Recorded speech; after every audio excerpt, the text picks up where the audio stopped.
What's going on, guys? Let me know if you can hear me. How's everybody doing tonight? What's going on, guys? Let me know if you can hear me. How's everybody doing tonight?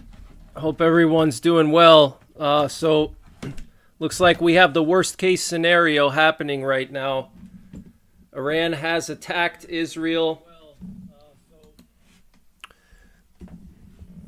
So this is all happening really fast. I'm going to try to get you guys updated, and we're going to do ongoing live coverage all night and probably all day tomorrow, probably all day Monday, all day Tuesday, because this is going to be a multi-day event. So I'm going to be covering this the next couple of days. Sorry if I'm a little bit late on this one. I was in the middle of doing some stuff around the house, and I was kind of waiting to see what was going to happen before going live, because I was monitoring the situation. I saw the drones coming into Israel, and I wanted to wait and see if it was the real deal, and sure enough it is. So if you guys have any last minute preps that you need to get, I would go ahead and do that now, because things are really going to get crazy here in the coming days. So I know the screen is black. I haven't put anything up on the screen yet. I haven't had time to put anything up on the screen. But all the latest breaking news is at the top of the screen. You'll see two tickers. On the top, you have the main emergency headlines. On the bottom, you have the breaking headlines, which are just new information coming in. But the big information is at the top of the screen. And I'm going to be updating those tickers throughout the night. So this way you guys don't keep asking me, oh, what's the latest? What's the latest? Can you summarize? Can you summarize? I'm not going to be able to do that, all night long and over several days. So you're going to have to just read the tickers. That's going to have all the updated information. Okay. But we do know at this hour that the President of the United States, Joe Biden, has entered a bunker. My volume is not low. My volume is not low. Please do not use caps lock. Okay. If you use caps lock, you're going to get banned, okay? Only moderators are allowed to use caps lock. My volume is fine. There's nothing wrong with my volume because I'm listening to it myself, okay? So Biden has entered a bunker. He was supposed to speak this evening. He was supposed to give an address to the nation from the Oval Office, and he canceled the address to the nation.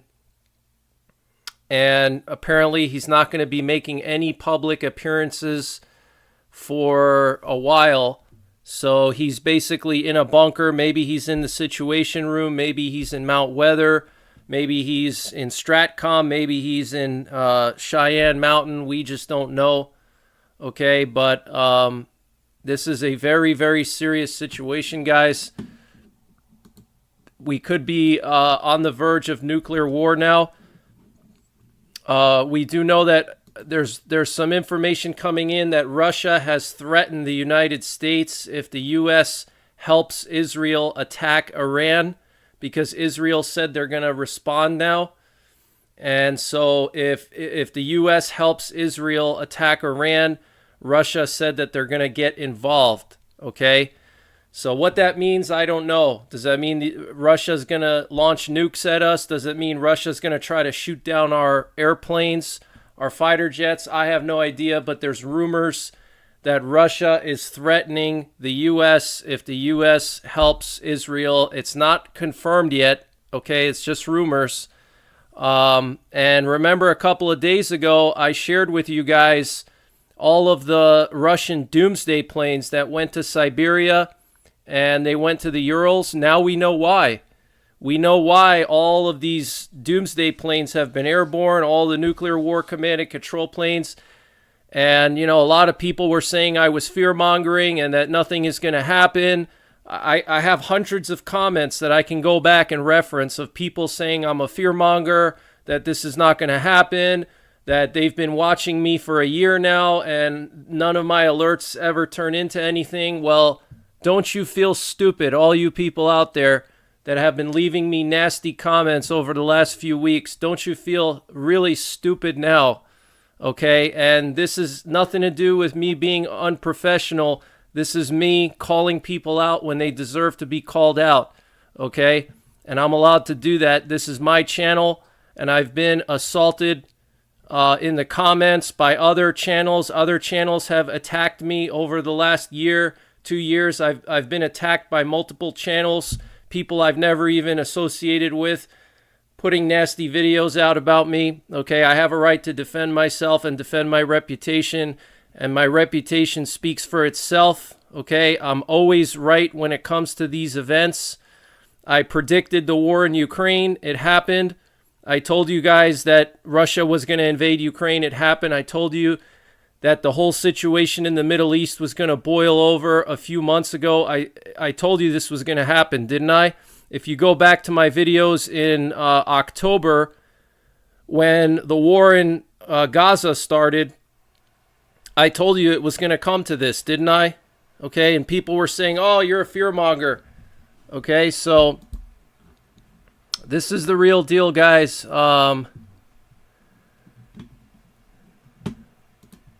Thank you for all the donations. I appreciate it. Thank you guys for the super chats. I really appreciate it. Thank you, Angela and Triggered. Thank you very much. And Devin Awe, thank you very much for the donations. And Gene W. So let me just read to you some of the headlines here. This is all happening really, really fast. So forgive me if I'm a little bit slow. It's difficult to keep up with all this stuff, you know. So let me just read to you some of the stuff here, and let me just share some footage with you. I'm going to get some footage on the screen. D-Rick, wow, thank you for gifting 50 memberships. That's incredible. Thank you so much. I'm going to get some footage on the screen here for you of some cruise missiles that have been launched towards Israel. So hold on 1 minute here. Let me get my notes out. I was literally in the middle of cleaning my rifle because I knew this was going to happen, and I was giving one of my rifles a deep clean. My hands were all dirty, and I couldn't... I had to finish what I was doing before I could go live.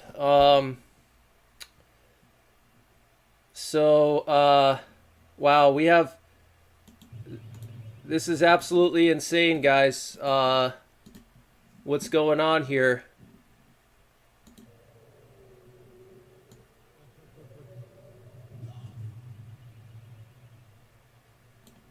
So here we have some footage coming in from Tel Aviv right now. Fortunately, I'm not going to be able to share everything with you guys because of YouTube guidelines.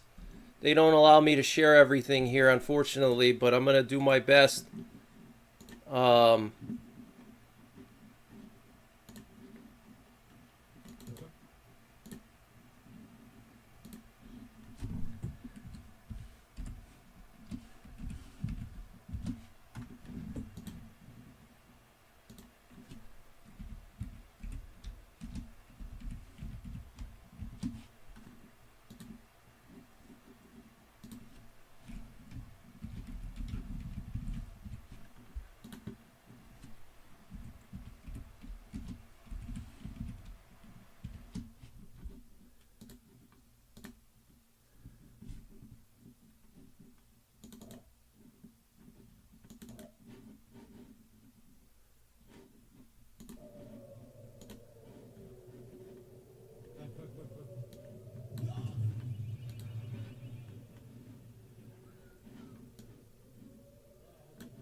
Hold on 1 second, guys. Got to get this up here.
All right, we got this video coming in. This is coming in right now. Let me play this for you.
Sorry about this, guys. Here's the video. This is coming in from Tel Aviv. Tel Aviv, guys. Got missiles coming into Tel Aviv right now. Okay.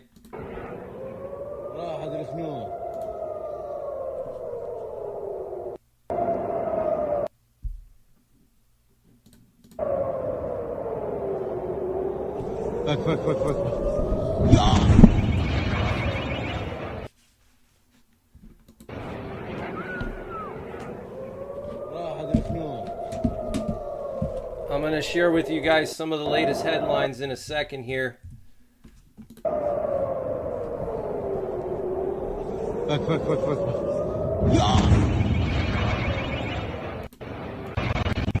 Okay, so here we have a missile coming in to Tel Aviv right now. There's just so much news. Let me just catch up on everything here. We have breaking news. Iranian ballistic missiles have been seen flying over the Iraqi capital of Baghdad. Breaking news. Iranian ballistic missiles have been seen flying over the capital of Baghdad. Wow, guys. So they're launching ballistic missiles now. This is extremely serious, guys. This is no joke. This is going to escalate into nuclear war. Okay, make sure you have a fallout shelter. Make sure you know what to do. Yep, we have ballistic missiles coming in. I repeat, we have ballistic missiles coming into Israel right now. Wow, guys. This is absolutely insane.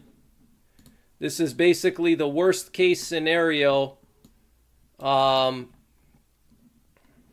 This is the worst case scenario, guys. Absolute worst case scenario.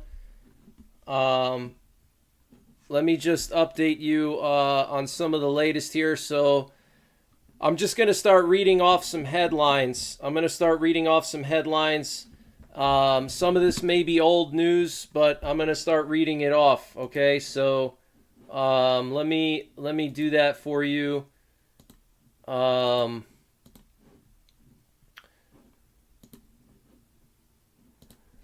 me see here. Got to get my notes out. Deborah, thank you for the donation, Deborah. Let me see if I can get this video up on the screen here of the ballistic missiles coming in.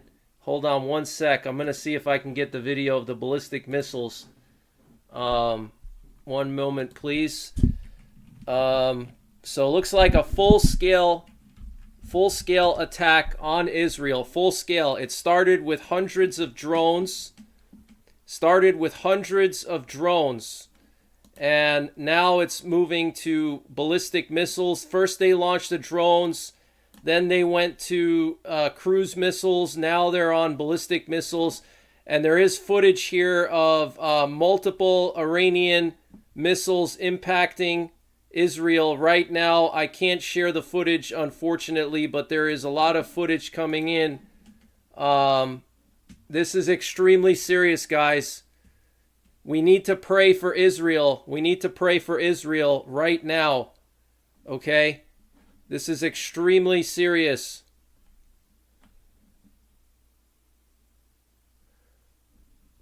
We're hearing that some of the missiles have hit the Nevatim Air Base in the Negev Desert.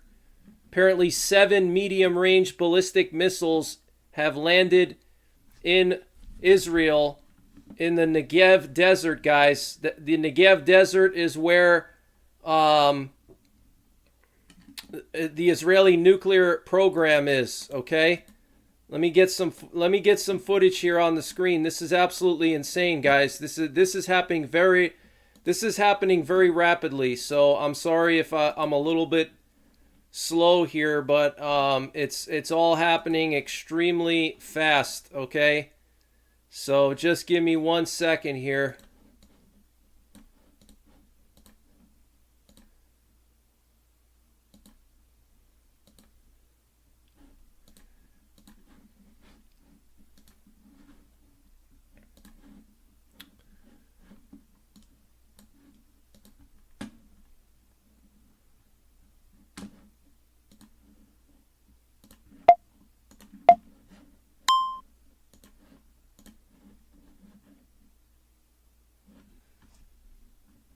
You can't sign into my website? Okay. Viking Santa, thank you for the donation. I appreciate it. Gladys Amundsen, thank you very much. So, guys, it's happening. This is the worst case scenario happening right now. Okay, this is the absolute worst case scenario, and it's happening right now. Okay?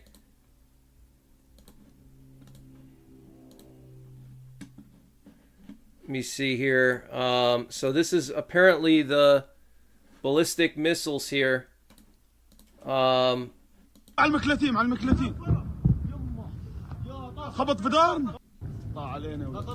these are ballistic missiles somewhere in Israel. Apparently this is near the Negev Desert. Looks like Iran may have went after Israel's nuclear facilities.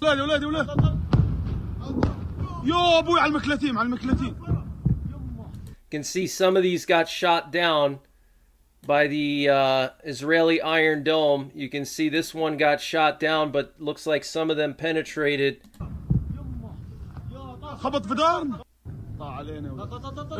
Looks like they might have been launching flares. You see here, the ballistic missiles may have had flares potentially to throw off any interceptors. يا ابوي على المكلتين خبط في دار طلع علينا يا ولاد يا ابوي على المكلتين So we need to pray for Israel, guys. Please pray for Israel. You know, Iran thinks they're going to get away with this. Iran is not going to get away with this. You know why? Because Israel is under the protection of God. Okay? Jesus Christ will not allow Israel to be annihilated. Okay? So, you know, Iran may be laughing now and saying, oh yeah, we got the best of them. But believe me, this is going to be really bad for Iran, guys, because this is not a proportionate response by Iran. Okay? Israel, they assassinated a bunch of commanders, and Iran is now deciding to launch basically 1,000 missiles and drones at Israel. That's not a proportionate response. You know what that is? That's an excuse for Iran to launch a full-scale attack. This is a full-scale attack on Israel, guys. This is a full-scale attack. Iran is launching a full-scale attack. They're trying to denuclearize, or I'm sorry, not denuclearize. They're trying to demilitarize Israel. Okay, they're going after the Israeli bases, and they're using it as an excuse. So, you know, this is very, very serious, guys. I don't know what to say. I mean, I'm speechless. I knew this would happen, but when it actually does happen, it's just unbelievable. You know, I told you guys for such a long time that this day was going to come, and sure enough, it has. Okay, so all I can say is make sure you have your bug out bags packed. Make sure you have a nuclear war survival plan, okay? You need to know what to do if there's a nuclear war. You need to know how to find a shelter, what constitutes a good fallout shelter, okay? If you have a basement in your home, that's a good fallout shelter. If you have a basement in your apartment building, that's a good fallout shelter. If you live in a city and there's subway tunnels or underground train tunnels, underground train stations, that's a good fallout shelter. If you live in an area with no basements at all, then you need to find a densely constructed building made of reinforced concrete or brick, and you need to get to the middle floors of the building and the center of the middle floor. Okay, so if it's a 5-story building, you're going to want to be on the 3rd floor and in the center of the 3rd floor. Okay, you're going to want to bring 2 weeks of food and water with you into your fallout shelter, because you're going to have to stay sheltered for 2 weeks. I know some of you guys are probably laughing at this. You're probably thinking, oh man, this guy's crazy. Is he actually talking about nuclear war? Just like people thought I was crazy when I said that Iran was going to strike Israel.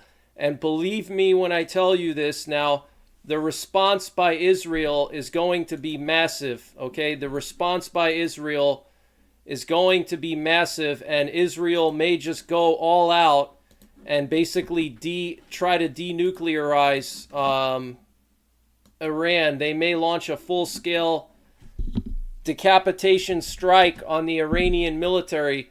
So this is crazy, guys. This is a full-scale attack. I repeat, this is a full-scale attack on Israel by Iran. This is not a limited strike like they were saying. Iran was saying, oh, we're going to do a limited strike. This is not a limited strike. This is a full-scale strike. They're targeting multiple areas across Israel. Let me see. I got some more footage here. Stand by. Got some more footage here. Let me get some more footage here on the screen. Absolutely unbelievable. So Israel and the U.S. are going to launch a massive response. Okay, and I'm going to read to you some of the headlines, but the U.S. said that regardless if there's any casualties, Israel is going to launch a severe counterattack. Severe counterattack. They're going to go after the nuclear facilities. They're going to go after the Iranian military.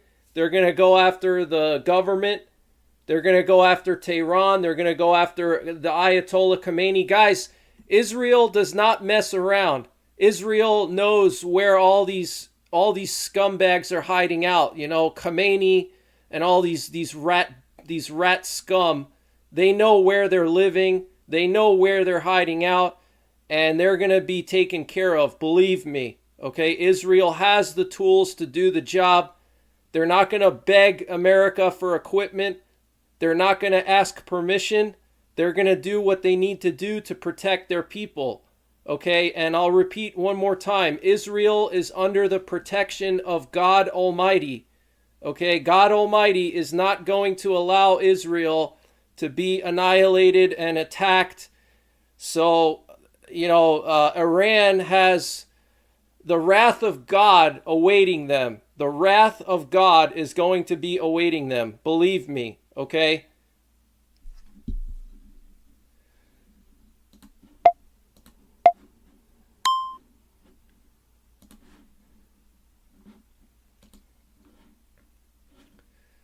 Let me get some more footage here for you.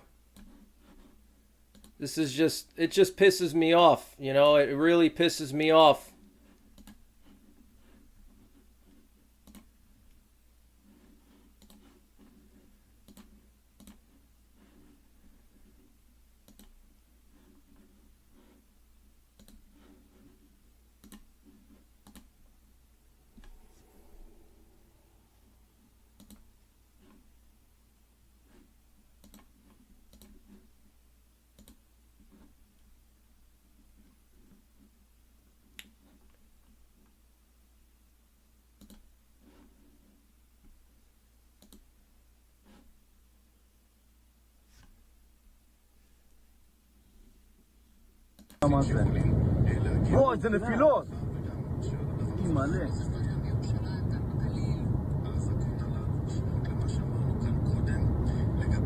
So here we have another missile.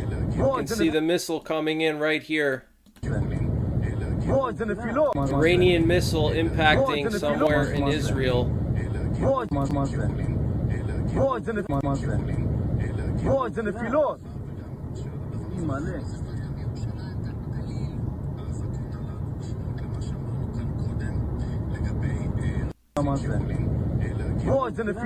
Thank you guys for the donations. I appreciate it. Thanks to all the moderators for showing up. Thanks to everybody who donated. I'm sorry if I can't read out every single donation. It's just a very fast-moving situation here that I'm trying to keep an eye on. But thank you guys very much.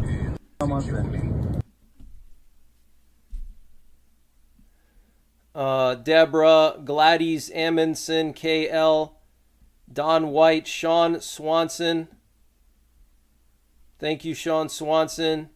Lover of the Lion, Abraham Ramirez, KL, Mama of Six, Covert Prepper, Jelly Bean, Hick Chick, Open Minds, John Montgomery. Thank you guys very much for all the donations.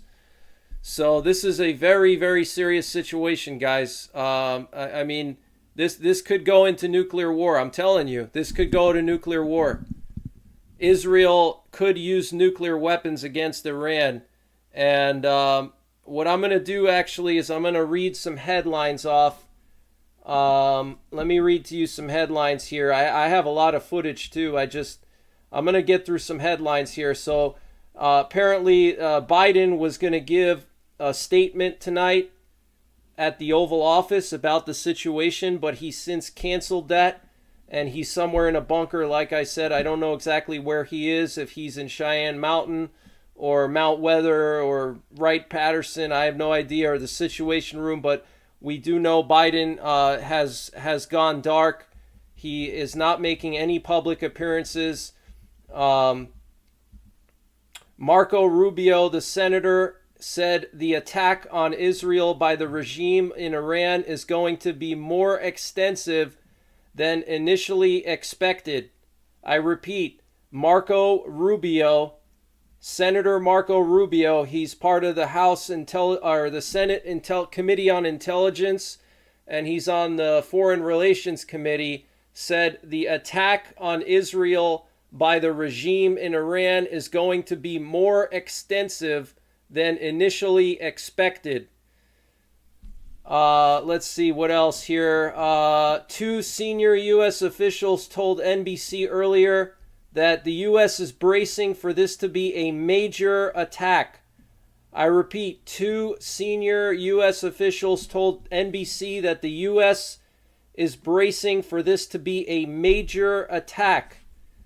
And Israeli officials have stated that they have... never mind, that's old news. Let's see. U.S. defense and intelligence officials have now stated that the ongoing attack by Iran is the worst-case scenario that Israel has been preparing for, and that this could cause a major war across the Middle East.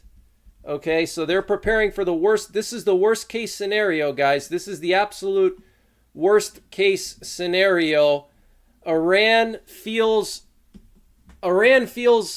tough because they know that we have a president who's shown a lot of weakness around the world. He's shown weakness to Vladimir Putin. He's shown weakness to the Houthis. He's shown weakness in the war against Hamas. And now Iran feels like they can just do this big strike on Israel and America's probably not going to do anything about it. Well, I hope we do something. I hope we do something. I hope that this doesn't turn out to be another situation like, remember the hundreds of attacks on U.S. bases that happened? It literally took the Biden administration 4 months, and hundreds of attacks on our bases for Biden to launch a limited attack on the Iranian proxies. And Iran was watching that, and they were taking notes. Iran was watching the way we responded to Ukraine and basically allowed Putin to march into Ukraine and take 20% of Ukraine while we did nothing except slap sanctions on Putin. They took note of that.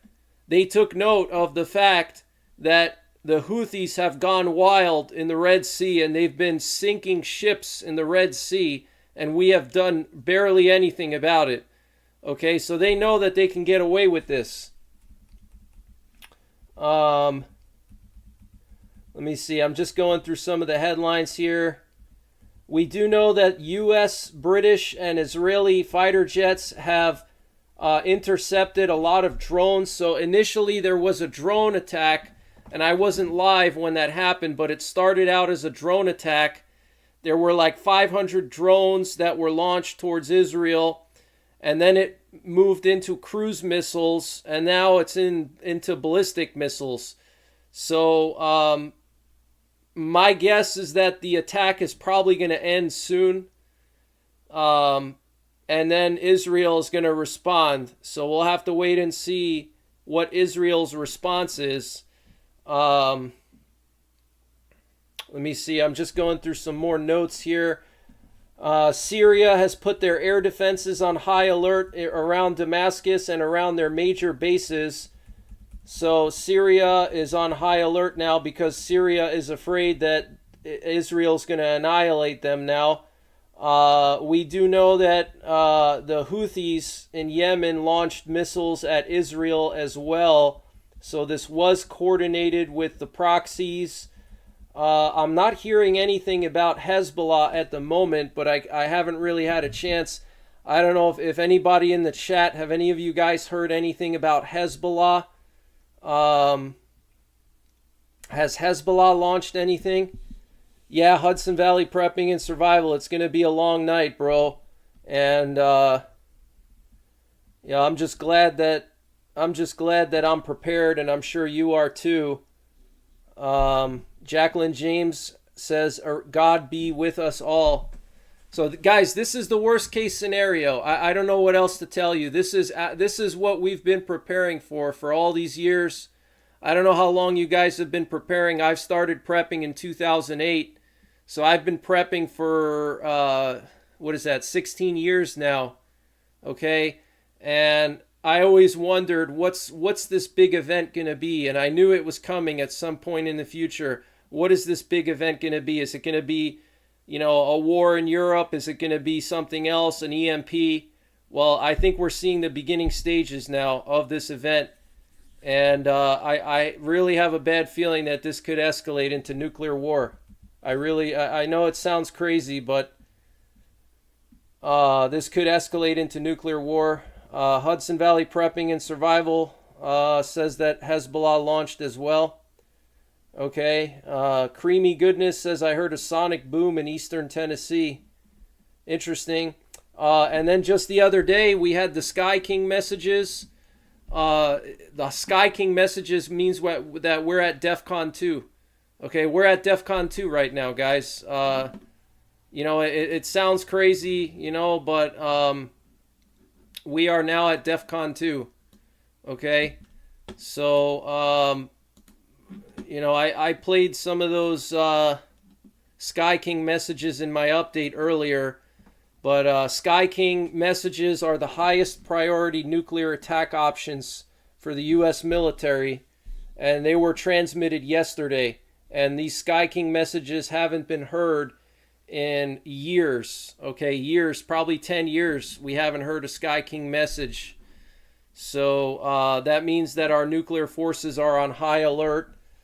Deidre, thank you so much for the donation. I really appreciate it. Someone said that there was an entire squad of fighter jets over Knoxville, Tennessee. No, we're not at DEFCON 1. DEFCON 1 would mean that we're literally in the middle of nuclear war. So I don't think we're at DEFCON 1, because DEFCON 1 would literally mean that we are launching missiles at Iran. So we're not at DEFCON 1, we're at DEFCON 2. So our military is at the highest level of alert right now. I don't know what else to tell you guys. It's just an absolutely crazy situation. Let me see if I can get some more footage here. Iranian state media says that they have launched their first round of ballistic missiles at Israel. So basically what happened was they launched the drones first. They launched hundreds of drones. And I think they launched those drones to test the Israeli air defense. They wanted to see where the Israeli air defenses were operating and to kind of saturate the Israeli air defense with the drones first before they launched the missiles. So let me see here. I'm just trying to find some more information here for you guys. Senior Israeli official is saying that there will be an unprecedented response to the Iranian attack. I repeat, senior Israeli official is pledging an unprecedented response. Okay? Unprecedented response. So, unprecedented response, guys.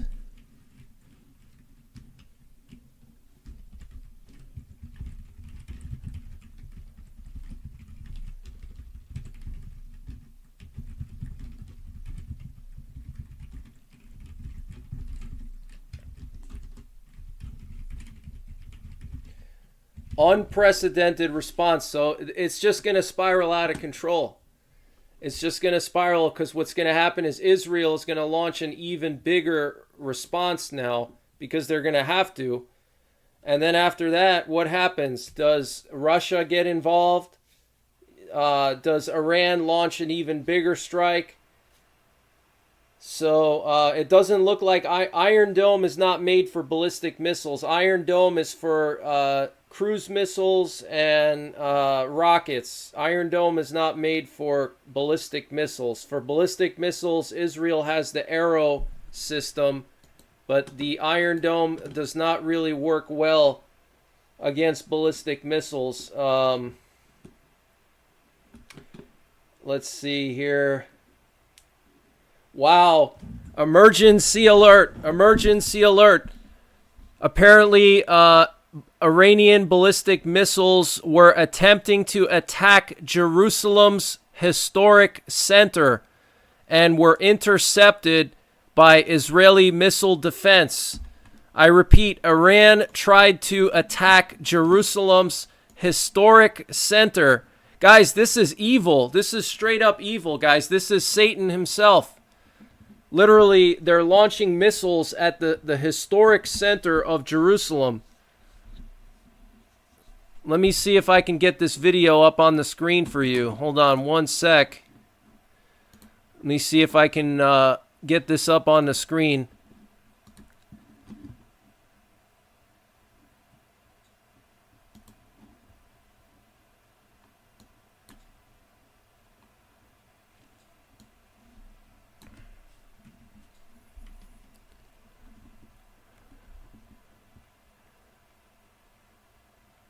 This is crazy, guys. This is just absolutely insane.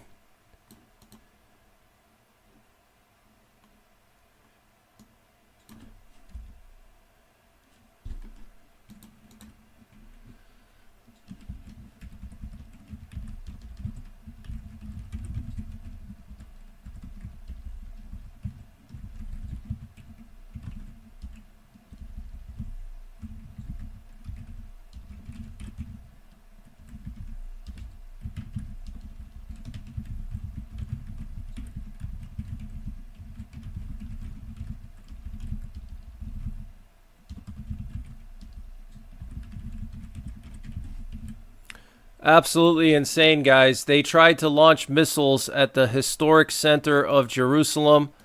Let me see if I can get this up on the screen. One moment here.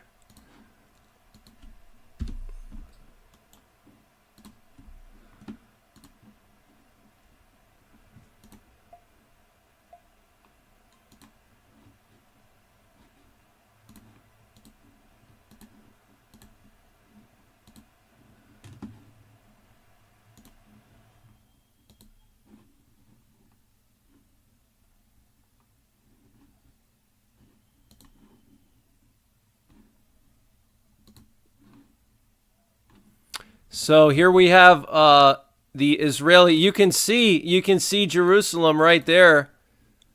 You can actually see Jerusalem. You see all the lights on the bottom there? That's Jerusalem. That's the historic center of Jerusalem. And you can see these two air defense missiles here going up into the air, and then you can see the missile heading for Jerusalem. Look at this, guys.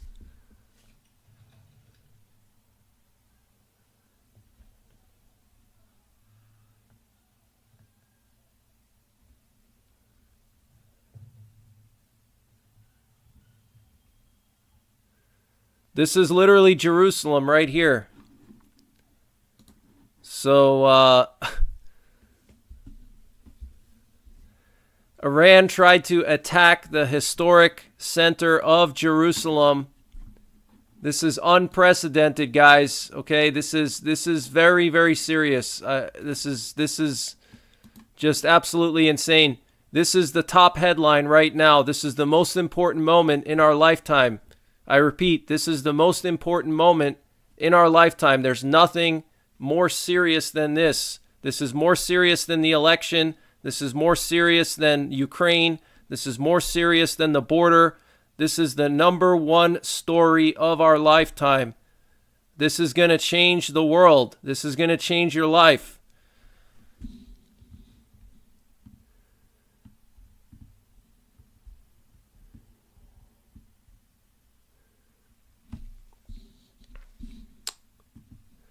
So let me see if I can get through some more headlines. But what you're looking at on the screen here is video footage showing Iran attempting to attack the historic center of Jerusalem. You can see on the video here, you can actually see Jerusalem in the video, okay?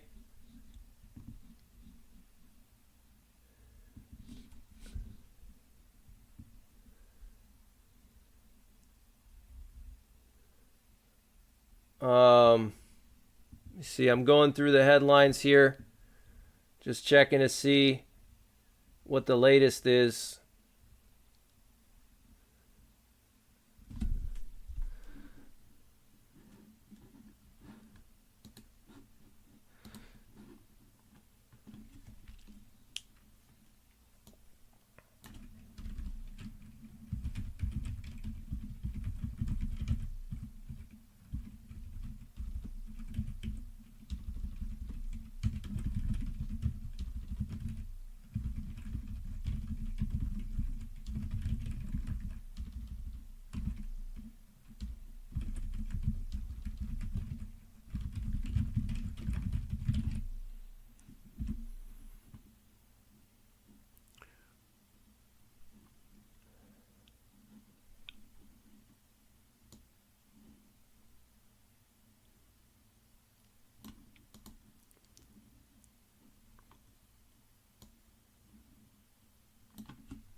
So we do know that the U.S. and the British have helped Israel to intercept a lot of these drones and missiles, but obviously they can't intercept everything.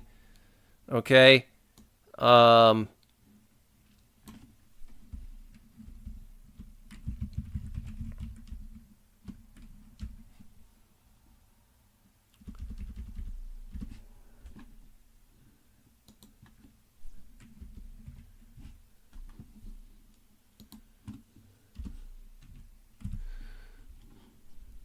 So Iran tried to launch missiles at the historic center of Jerusalem. This is unprecedented, guys. Absolutely insane. Tony Durbin, thank you for the donation. I appreciate it. Thank you very much. I will keep up the good work. Thank you very, very much. So this is the most important moment in our lifetime, guys. This is the most important moment.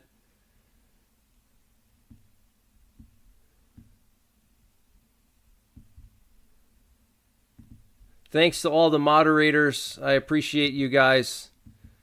Thank you very much for showing up. Thanks for all your support. I really appreciate it.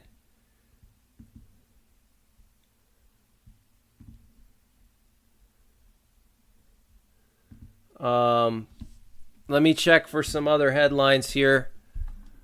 But you can clearly see in the video these missiles coming in. Okay. Let me see if I can. Let me see here. See if I can get the flight tracker up. See what's going on in the skies. I'm gonna see if I can get the flight tracker going. Hold on one sec. I'm gonna try to get the flight tracker going. Let me see what's going on in the skies here. We have unusually quiet skies for everything going on. We're not seeing many military planes in the air right now, which is very strange. You know, you would think with this kind of a situation that there would be like a bunch of doomsday planes in the air, but they're all dark now. So we don't know where Biden is. We don't know if Biden could be in the Situation Room. You know, he could be, you know, in Cheyenne Mountain. So you can clearly see, look, this is Jerusalem right there. Look at that. It looks like the Western Wall, maybe. I don't know. But you can clearly see downtown Jerusalem. That looks like the Dome of the Rock, the Solomon's Temple right there. I could be wrong. If anybody wants to correct me, feel free. Yeah, Iran, I'm not surprised Iran is doing this. You know why? Because Iran, just like all these other countries, they see that we're weak. They see that America is not leading in the world anymore, okay? They see that, you know, we're not... America has been taking a back seat, okay? We haven't punished the Houthis enough. We haven't punished the Iranian proxies. Like I said, it took us months to launch a limited retaliation against the Iranian proxies who were hitting our bases for so long. They were, I mean, a bunch of dozens of American troops got injured until Biden finally decided to launch some kind of a retaliation. Okay.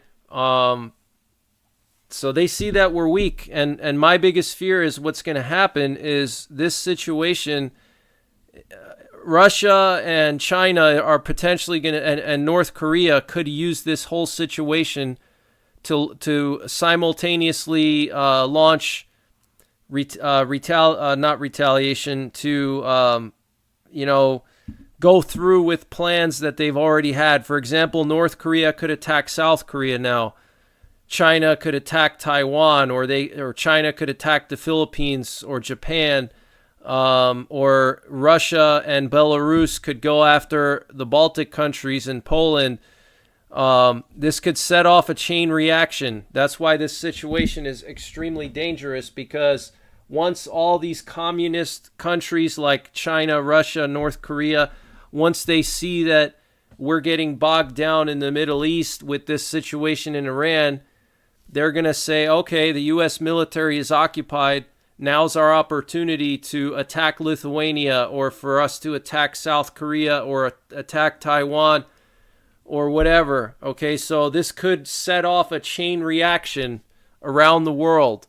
Okay, all these communist countries, all these dictator countries, it's going to set off a chain reaction, and they're all going to start attacking their neighbors. Okay.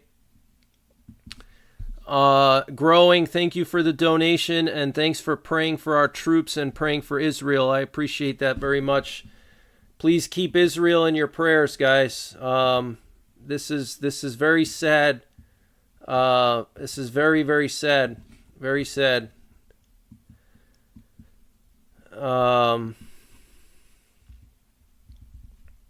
So like I said earlier, there's rumors that Russia has issued a threat to the U.S., telling the U.S. not to get involved and attack Iran, because if we attack Iran, then they're going to have to get involved.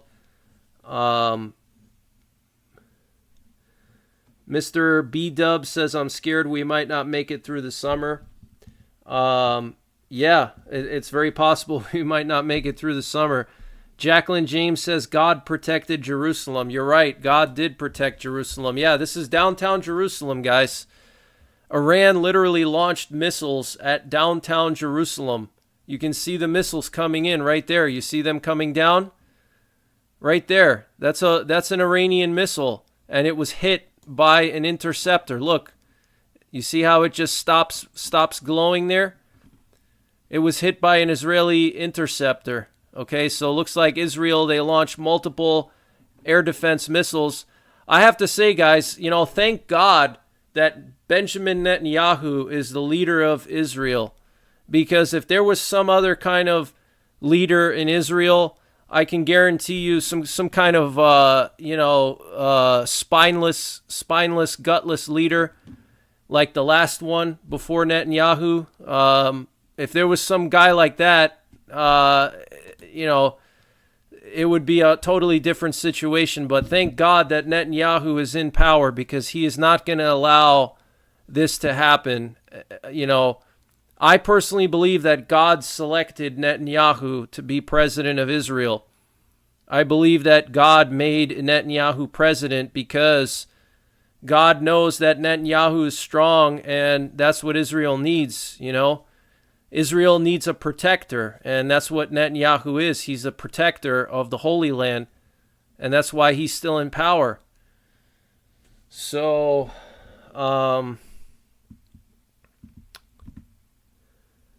yeah, this is a really scary event. Katz, good to see you. Katz 1964 says she agrees. Right, yeah. I mean, just imagine if Israel had, a leader like Biden, could you imagine what would be happening right now? They would probably be even afraid to intercept the missiles. They would be scared to intercept them. They would say, no, we don't want to antagonize anybody. We don't want to, we don't want to antagonize. We don't want to escalate the war. We don't want to escalate, screw escalation. This is escalation. Iran has escalated. Iran has escalated to a level that is way beyond what was needed in this situation. Okay, Israel, they hit a consulate building and they took out Quds Force commanders, okay? Quds Force commanders. These are scumbag people that were funding and arming and helping terrorists attack Israel, okay? And they assassinated a few of them. That does not justify Iran to launch ballistic missiles at dozens of targets across Israel, including Jerusalem. Okay, this is just pure hatred and evil. That's what it is. It's pure hatred, and Iran used that attack on the consulate to lash out and launch a full-scale attack, which is it's way beyond what this situation called for. Okay, if Iran wanted to respond and maybe launch missiles at one or two bases, that would be a limited strike and maybe would be seen as non-escalatory. But what Iran is doing here is basically bloodlust. This is bloodlust. Okay, Iran is bloodlusting. They're going all out. They're targeting. I wouldn't be surprised if we find out in the coming hours that civilian targets were hit. I would not be surprised if they hit civilian targets, even though the Western media was saying, oh, they're not going to hit civilian targets. It's going to be limited only to military targets. Bullshit. Bullshit. They're not just going to hit military targets. They're going to hit civilian targets. And wait until Israel finds out that civilians were targeted. Okay, wait until Netanyahu finds out that civilians were hit. He's going to be really pissed off. Okay, and Iran has not even seen a fraction. The world has not seen a fraction of what Israel is capable of. What Israel's been doing in Gaza is like nothing. Okay, Israel has been using like a barely any of their military in Gaza. Okay, that's like for the U.S. like Afghanistan or Iraq. Okay, just a fraction of Israeli military. So we're going to see the big guns come out, and I'm telling you, there's going to be civilian casualties, and Israel is going to launch a massive retaliation, and it's very possible that the U.S. may get in on this retaliation. It's very, very possible that we could see Israel and the U.S. finally launch this massive denuclearization strike against Iran, and we could see B-2 stealth bombers and B-52s flying over Iran and dropping low-yield nuclear warheads with earth-penetrating capabilities to destroy the Iranian nuclear facilities, which are underground. Navy Mom, thank you for the donation, Navy Mom. I appreciate it. So let me just check some more headlines here. Let's see. Jordan has opened its airspace to Israeli Air Force fighters. Together with American fighter jets, they are intercepting Iranian drones and missiles. Okay, so Jordan has allowed the U.S. and Israel to use their airspace. So you know what that means? That means that now Jordan is going to be a target. Jordan is going to come under attack. Okay, so we have bases in Jordan. Okay, Iran said that any country that's going to assist Israel in attacking Iran or allowing the U.S. and Israeli fighter jets to intercept missiles is going to be attacked by Iran. So Iran could launch attacks on our bases. You see how this could escalate really quickly? Okay, they could launch missiles at our troops, guys. We have dozens of bases in the Middle East. They can attack our troops, and then we're going to have to get involved. And then we're going to just sit down with Netanyahu and say, listen, why don't we just denuclearize Iran? At this point, we might as well launch a full-scale denuclearization and decapitation strike on Iran. And I think that's what we're going to see. We're going to see a massive decapitation and denuclearization strike on Iran. Okay, I think the big guns are going to come out. I think we're going to see stealth bombers. I think we're going to see U.S. strategic assets being deployed. And I think this is going to be a full-scale attack on Iran. I think it's coming, guys. I really do. Okay?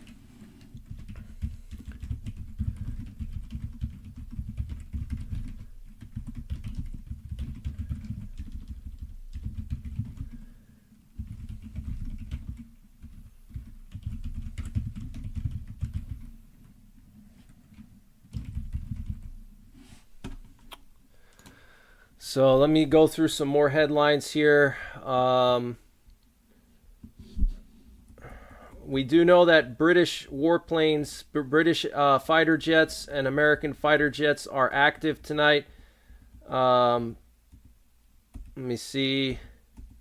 Just going through some of the headlines here. Earlier today, the Israeli military spokesman Daniel Hagari said that the Iranian attack is a severe and dangerous escalation. Our defensive and offensive capabilities are at the highest level of readiness ahead of this large-scale attack from Iran. Lebanon has closed its airspace to all flights. We also have Egypt, Iraq, Kuwait, and Lebanon. They've all closed their airspace to commercial planes, so no commercial planes in any of those countries. We have an Israeli journalist with sources inside of the Israeli government saying an Israeli response is expected. Okay, and we have U.S. sources, including Marco Rubio, saying that a massive retaliation is coming by Israel and potentially the U.S. Jordan has declared a state of emergency. So let me go through some more headlines here. Let me get the flight tracker up on the screen. This is just absolutely insane, guys. I'm speechless. This is just absolutely crazy. Let's see if I can get the flight tracker up on the screen. So let's just track some flights here. It's unusually quiet over the U.S. right now. You would expect to see a lot of doomsday planes up, but look how quiet it is. And that doesn't mean that there's nothing in the air. It just means that they're all flying without transponders on.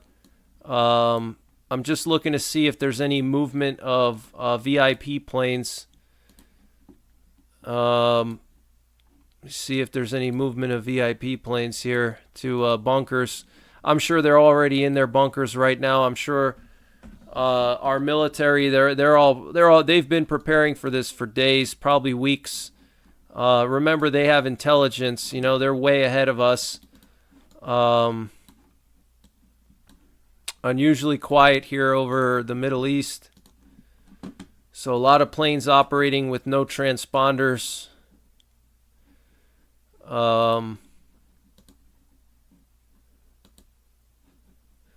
So look at all these planes being diverted. Look at this, guys. You see all these planes here in a straight. Look at this. All these planes are being diverted south of Israel and Jordan. Look, all these planes coming out of Dubai, and then you have all these planes here going over Iran, but they're going over the eastern part of Iran. So you have like no planes at all over Iraq, Syria, Jordan. We have some kind of Turkish plane that just landed in Beirut, it looks like. There's a UPS plane flying over Israel. What the hell? That's pretty funny. Look at this. We have a UPS plane. I guess they got to really get those packages out. They got to get those packages out. But yeah, you could see here this huge area with absolutely no flights except this UPS plane flying over Jordan for some reason. Is that even real? I don't know if that's a mistake. There's a UPS plane over Jordan right now. Maybe it got stuck in the air in the middle of everything. Maybe it got stuck. I don't know.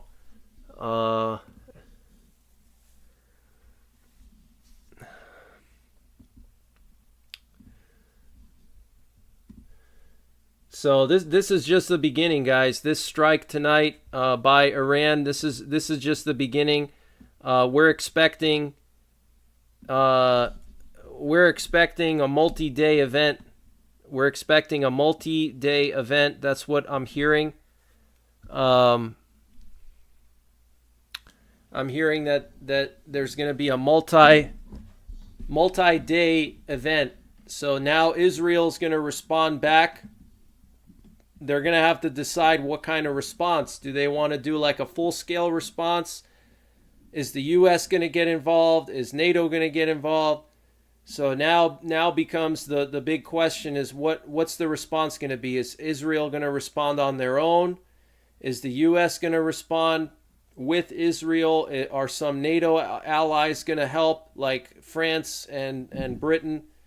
What's the response going to be? That's the big question, okay? And how long is that response going to take? You know, is it going to be another couple of weeks? Is it going to be immediate? Yeah, rain or shine, clouds or World War III will get your package to you. That's right. UPS has been used to transfer assets. Yeah, maybe they're using UPS planes to transfer assets. That's the only thing I can think of because, look, there's no other planes here except this UPS plane flying over Jordan. I mean, I don't know if that's a tracker mistake. It could be a flight tracker mistake. Maybe that's what it is. Maybe there's just an error with the tracker. I find it hard to believe a UPS plane would be over Jordan. But you could see all these flights getting diverted around Iraq. You see this area here, Iraq and Jordan and Syria. All the planes are getting diverted around Iran too. You can see all the flights coming out of Europe are getting diverted like east of Tehran. So like the eastern part of Iran. Okay. Yes, there is a sub hunter in the Baltic Sea right now. This one right here, yep, and there's also a Sikorsky Seahawk right next to Kaliningrad. Of all timing with this going on right now, look at this. This is a U.S. sub hunter plane right off the coast of Lithuania and Kaliningrad, which is a small Russian province here, stuck between Lithuania and Poland. And we also had a Apache helicopter flying here earlier. So, you know, Russia and Belarus, they could use this whole situation to their advantage. Like I was saying, they could use this situation to their advantage and launch, you know, an attack on Lithuania, you know, to capitalize on the situation. So Loving Angel says U.S. President Joe Biden and his national security team have reconvened in the Situation Room after a brief break following an earlier meeting, according to a U.S. official. Yeah, they should be in the Situation Room right now. They could be in the Situation Room. They could be in a bunker. Yeah, I heard that the Doomsday plane was up in the air over Israel. I heard about the Doomsday plane. Yep, there was a Doomsday plane airborne. But look at this, guys. This huge dead zone here, no fly zone, whatever. No planes in this area for a good reason. Let me see if I can get some more information here.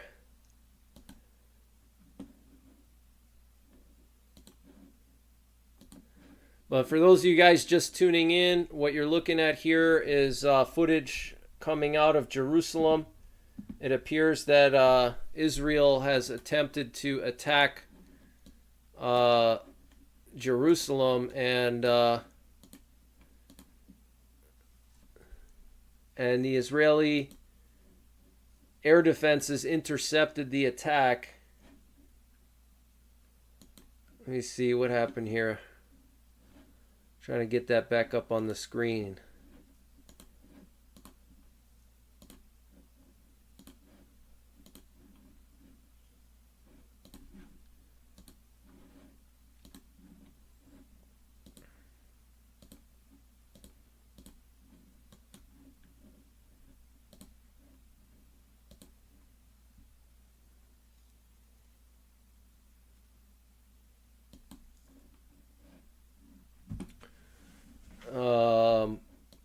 Hold on one sec here, guys.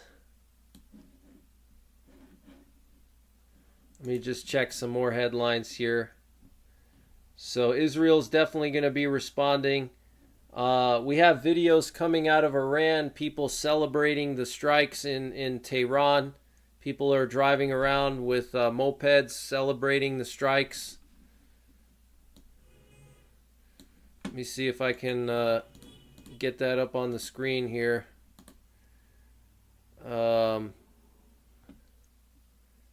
Actually, it's just a small group. It's nothing huge.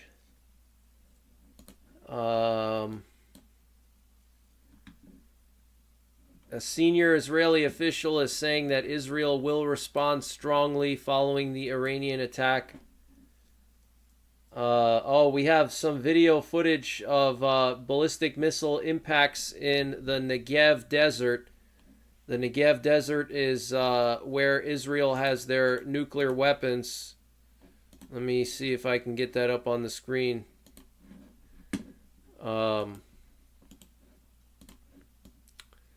See here. Negev is where Israel has their nuclear weapons, guys. The Dimona nuclear facility. That's where Israel. That's the birthplace of their nuclear weapons. Is the Negev Desert. So it looks like Iran maybe tried to strike the Israeli nuclear facilities.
So here we have the video footage of the strike on the Negev Desert here.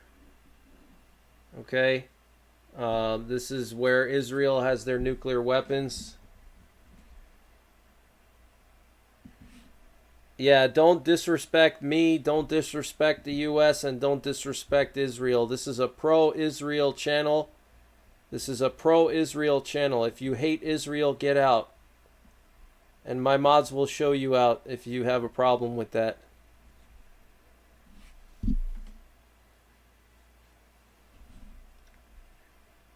Yeah, only moderators can use caps lock. Only moderators can use caps lock.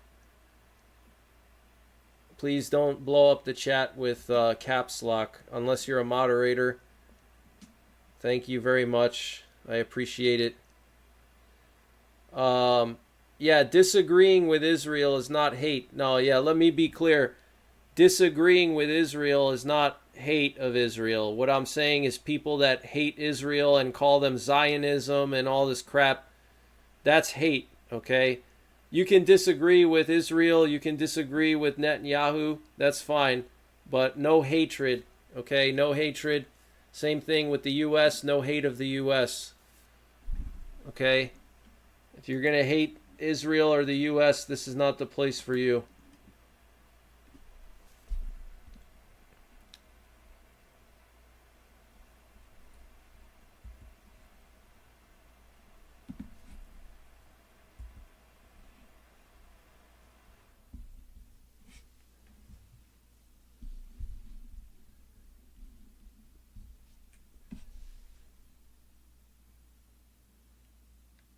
Yes, it's fine to disagree. Disagree and hate are two separate things, you know.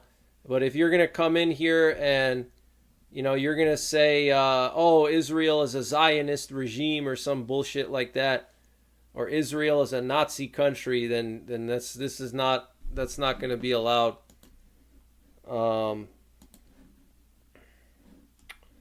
So what you're looking at here is just video footage coming out of the Negev Desert in Israel. Okay. This is the Negev desert.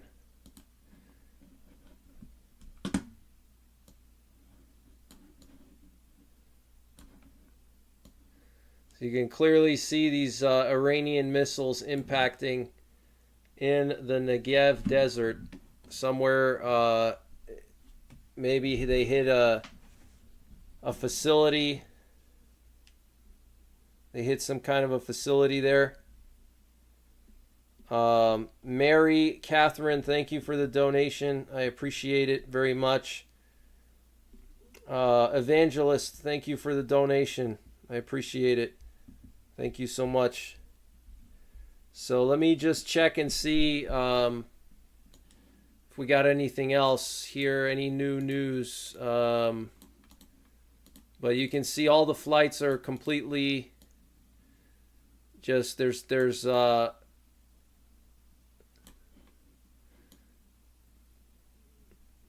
everything is just being moved around Israel. All the flights are being moved around Israel.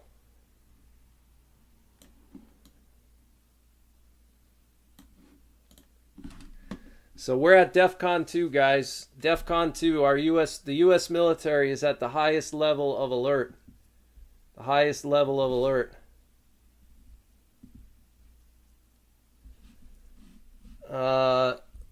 Let's see. The Israeli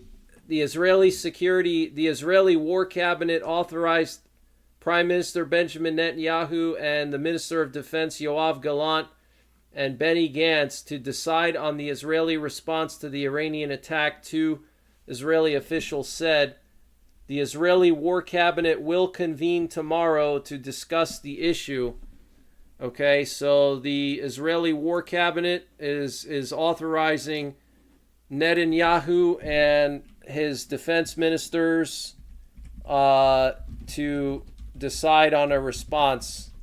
And they're going to convene tomorrow to decide the response, okay?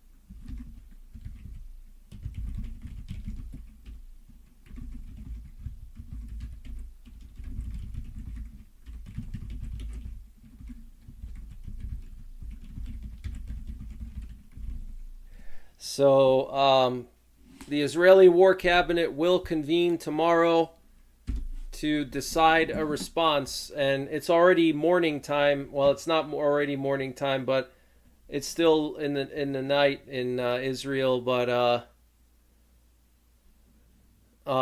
in probably in a couple of hours, it's already going to be morning time in Israel.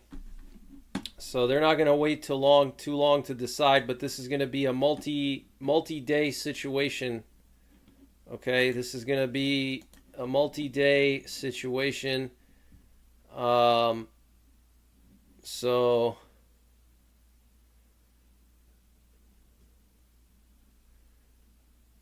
we have some more footage here. 10-year-old boy seriously injured due to falling debris in southern Israel. Jerusalem has been attacked, like I told you guys. We have breaking news. U.S. and British forces have intercepted more than 100 Iranian drones.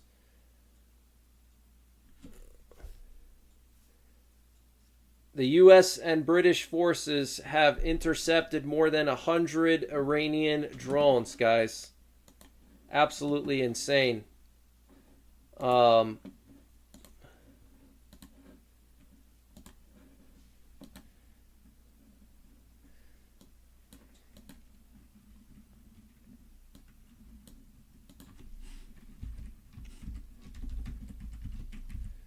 So this is insane. Iran tried to attack Jerusalem. That's insane. Just absolutely crazy.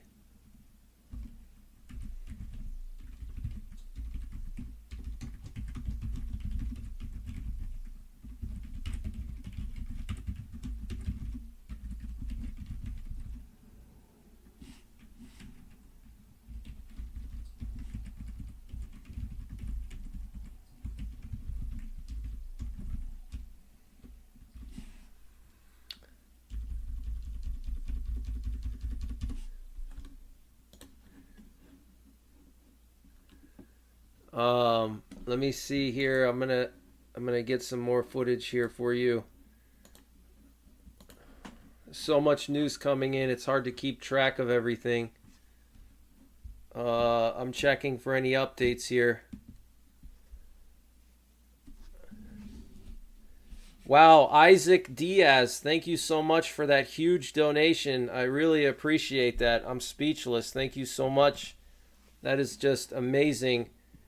Thank you very, very much. Isaac Diaz says, "What's up, Greg? Thank you for all that you do, brother. God bless you, your family, and I'm praying for Israel. Jesus is coming back soon."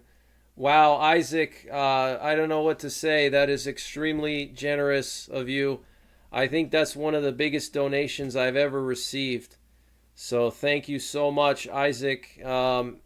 If you ever need anything, send me an email. NYPrepper85@gmail.com, Isaac. If you ever need anything, thank you very, very much. I'm just speechless. That's amazing. I don't know what to say. Thank you so much. Thank you. That is just incredible. Thank you so much. Charles and Christina, thank you for the donation. Russ Rigby, thank you for the donation. Thank you very much. Thank you guys for all your support. Isaac, that's just incredible.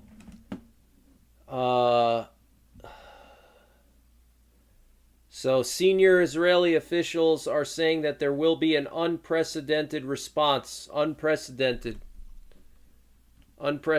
response. Let me see if I can get some more footage here.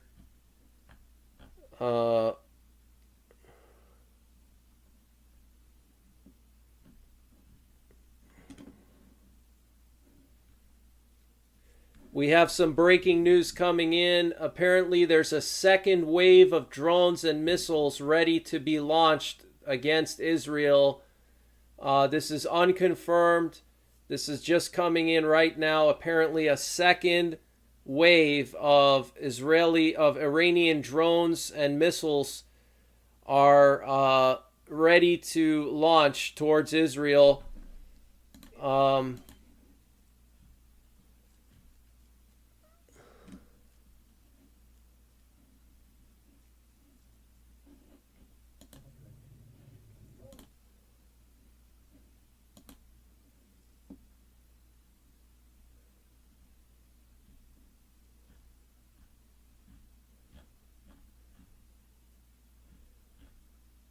See if I can get some more footage here. So we know that there's a 10-year-old boy that's been injured. So far, that's the first civilian casualty that we've heard of.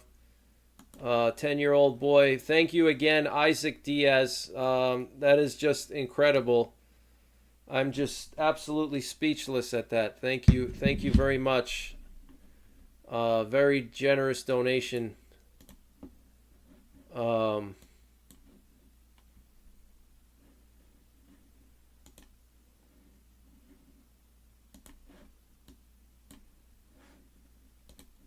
See, we got some new footage here. I want to share some new footage. But we do have some breaking news coming in. Apparently, Iran is readying for a second wave. They're going to be launching a second wave of drone attacks and missile attacks, okay? So it's not over, guys.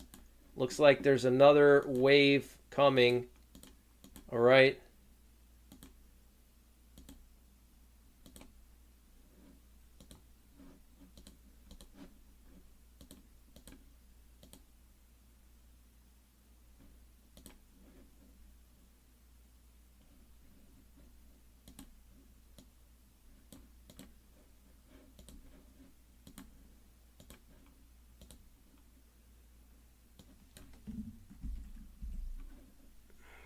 Thanks to everybody for all your support.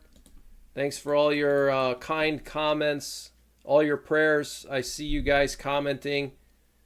I really appreciate it. Thank you for all your support. You guys are all amazing. Regardless of your donations, I appreciate all of you. So here we have some new footage coming in, lower left. We have new footage here. This is, I don't know where this is, but you can see on the lower left these missiles impacting somewhere in Israel. So looks like we have a second wave of missiles and drones coming to Israel. Second wave, guys. Renee says, I love you. Oh, thank you, Renee. That's so kind of you to say. And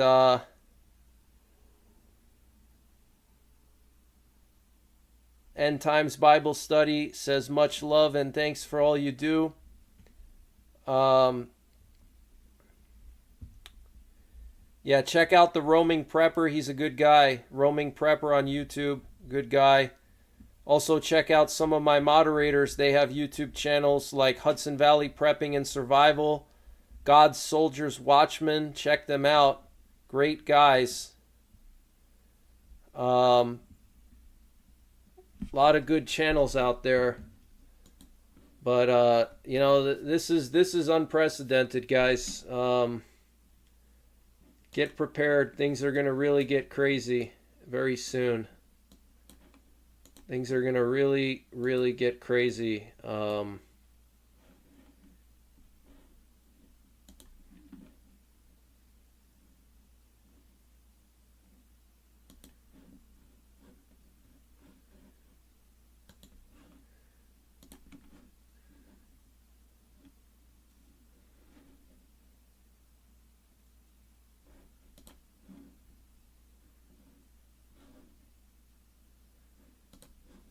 You just check the flight tracker here.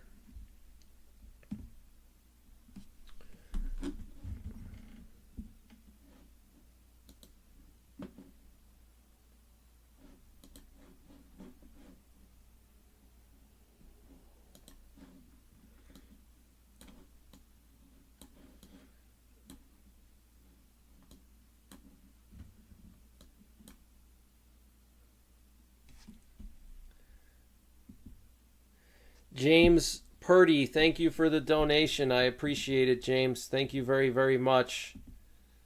And once again, Isaac, you're the man. Thank you so much for that massive donation. I think that's one of the biggest donations I've ever had.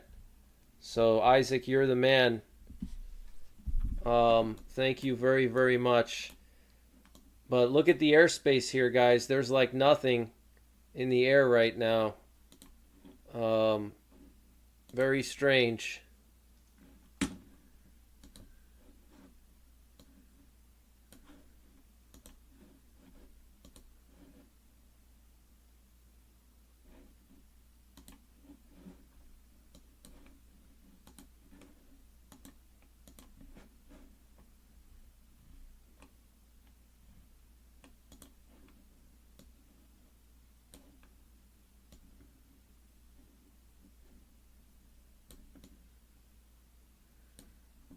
Let me see if I can get the video of the Jerusalem being attacked up on the screen here.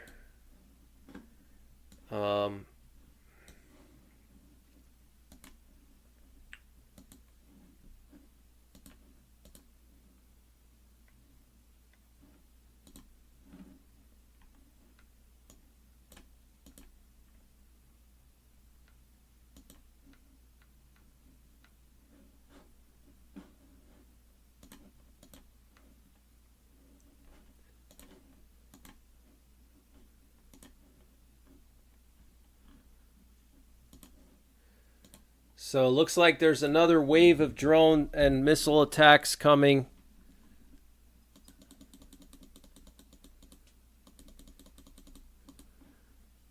Another wave of drone and missile attacks, apparently.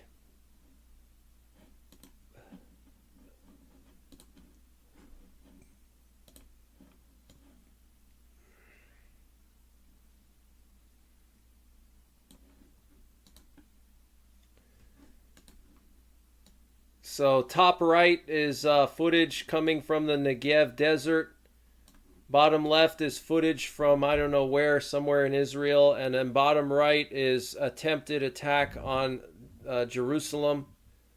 The Iranians launched missiles at Jerusalem. Okay. Absolutely crazy, guys. They tried to launch missiles at Jerusalem. Let me just check the latest here. Let me check some of the latest. Hold on. I'm just going to check and see some of the latest news.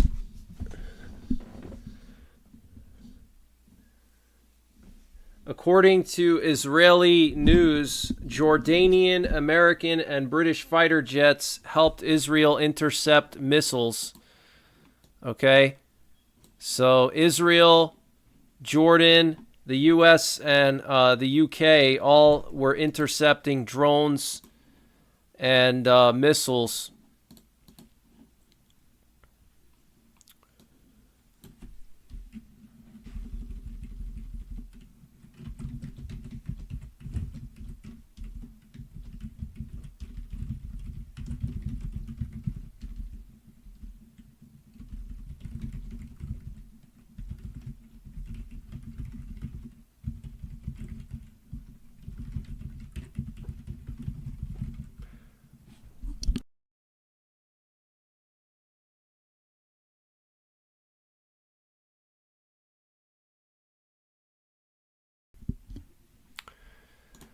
So it's good that the U.S. and the U.K. and Jordan helped. That's good. It's good to hear. Let's just check some of the flights here. Let's check some of the military flights. It's unusually quiet. Unusually quiet right now.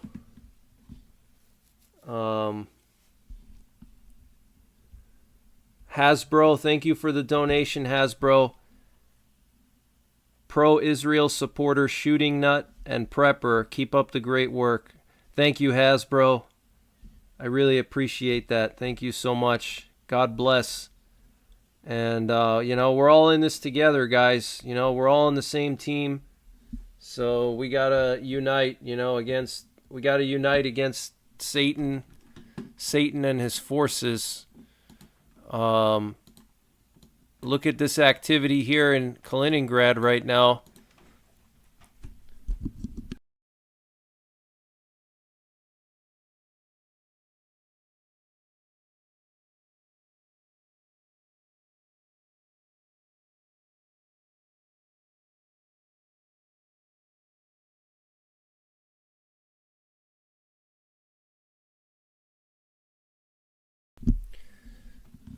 So let me just check and see what some of the latest headlines are.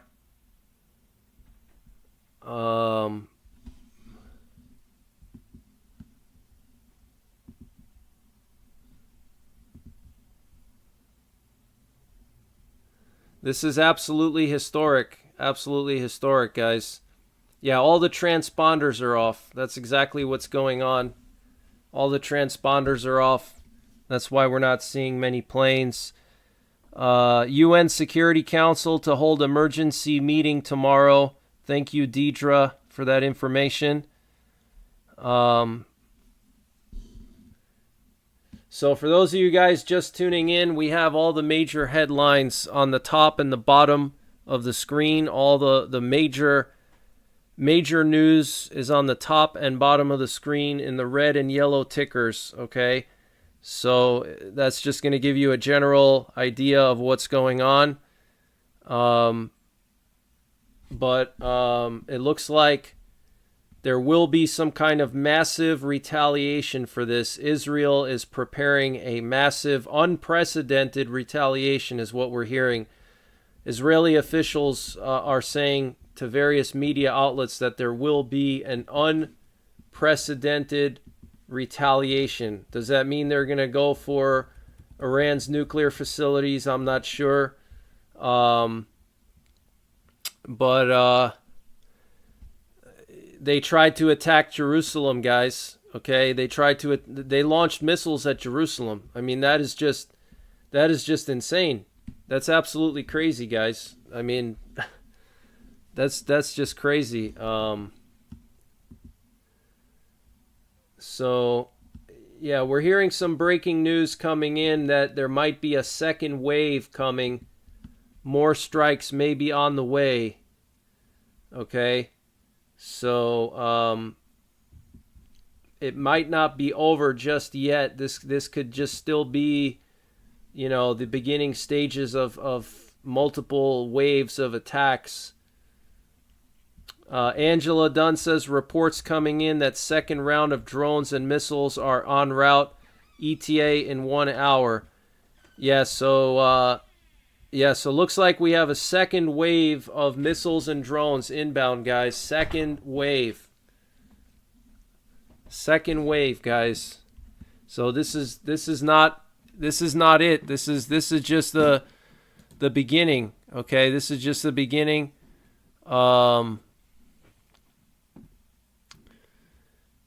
So bottom right, we have the footage coming out of Jerusalem of the Israeli missile defenses intercepting the Iranian missiles going into Jerusalem. You can actually see the holy city of Jerusalem in the video. Upper right, we have footage coming from the Negev desert. That's where Israel has their Dimona nuclear facility. That's where Israel's nuclear weapons program was started from. And then lower left, we have just some footage from Israel. I'm not sure where, but you can see the missiles impacting. So a lot of Iranian missiles did get through. The strike started out, or the attack started out as hundreds of drones that were launched towards Israel. And then it transitioned into cruise missiles, and then it transitioned into ballistic missiles, okay? And now we're hearing that there's a second round coming, second round of missiles and drones, okay? So it's not over by any means, okay? Israel is going to respond. They're going to decide tomorrow on their response. They're convening a war cabinet meeting tomorrow on their response. Apparently, the Israeli war cabinet has decided to allow Netanyahu and Benny Gantz and Yoav Gallant to decide on the response. And the UN is going to hold an emergency meeting of the Security Council tomorrow. But it looks like we have a second round of drones and missiles coming in. So it's going to be a long night, guys. It's going to be a very, very long night. And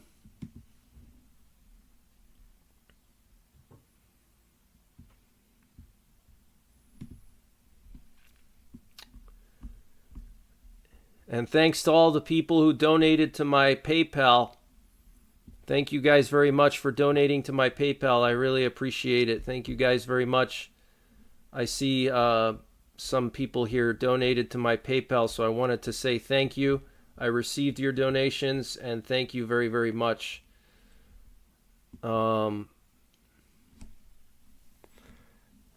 Yeah, they tried to destroy Jerusalem. Jerusalem is the most holy place on earth. Okay? Is this the start of World War III? Yeah, I think World War III already started a while ago, but it just hasn't gone kinetic yet. But now it's about to get kinetic. I think we're going to see the world powers are going to have to get involved. Russia, the U.S., they're going to be getting involved. Daniel Ross says, Greg, you're always the first on breaking news. You're just the best. Thank you, Daniel. That's really kind of you to say. I don't think I'm the best. I'm not an arrogant person. I don't think I'm the best. I just try to do the best that I can to cover all these events. I try to stay as humble as possible. I really have a distaste for arrogant people that think they know better than everybody else. I never liked arrogant people. I don't think I'm the best. I just think I'm a regular guy, trying to do the best I can to share the news. So let me see.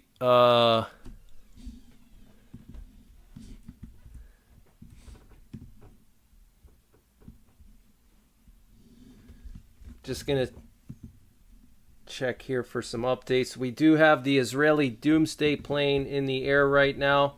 Israel's doomsday plane is in the air. So that's obviously a bad sign.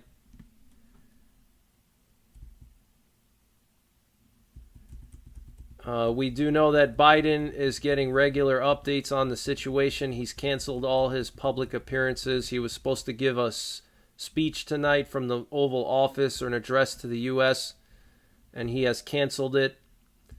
So we have a statement here coming from Iranian media. Iranian media is saying that if Israel decides to retaliate when the ongoing operation against Israel ends, the next punishment will be immediate and more severe. That's what state-run IRGC Tasnim news agency said.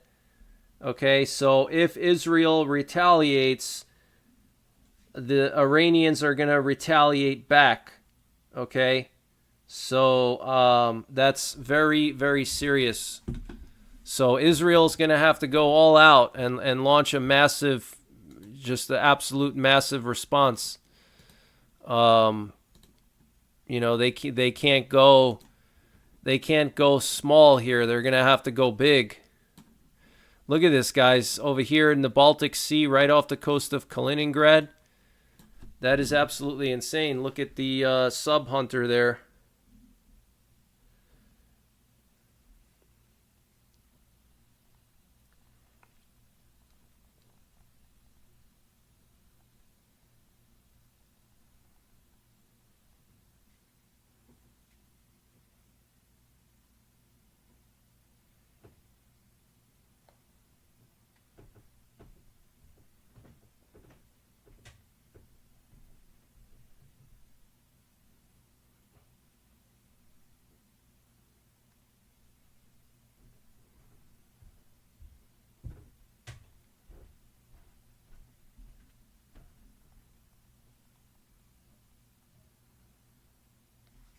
So we're hearing that as many as 4 Israeli... we're hearing that an Israeli base in the Negev desert was hit by 4 Iranian missiles. We're hearing that the Ben Gurion International Airport might have been struck.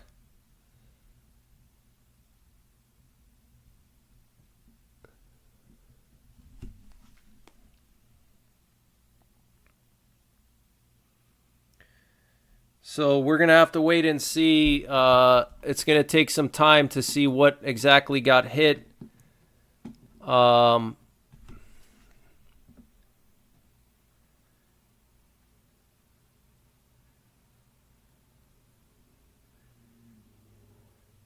going to take some time.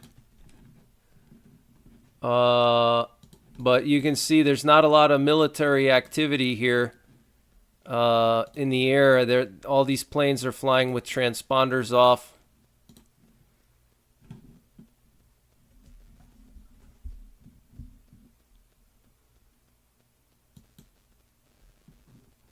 So very unusual, guys. You would expect to see a lot of activity, but there isn't. So let me see if I can get some EAMs going here. Emergency action messages. Let me see if I can get them going.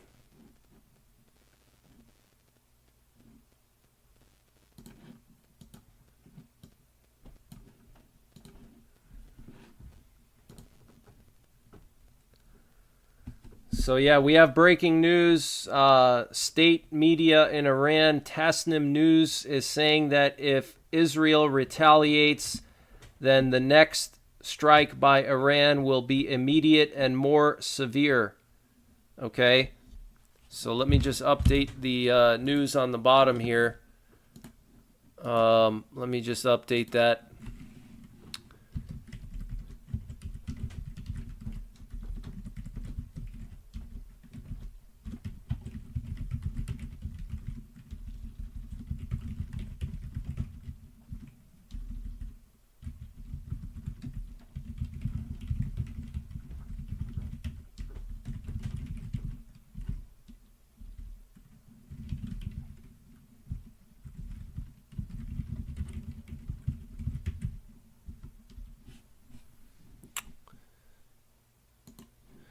So it's just going to be a back and forth situation, basically.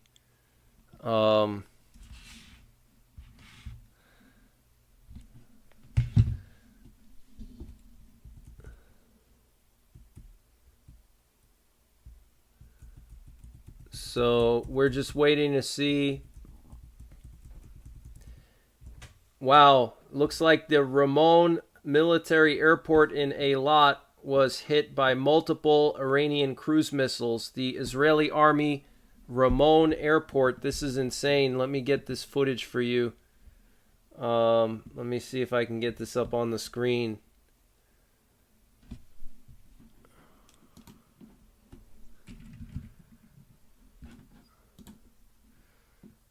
Let me see here. Try to get some footage here on the screen for you guys. Lots of footage. We're still waiting to see the damage, what kind of damage has occurred in Israel, but we know multiple military facilities were hit. We know that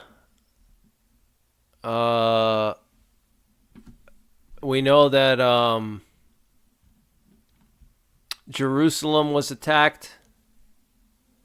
We know that Jerusalem was attacked, so they tried to hit Jerusalem. I have footage of that. You can see the footage right there on the screen.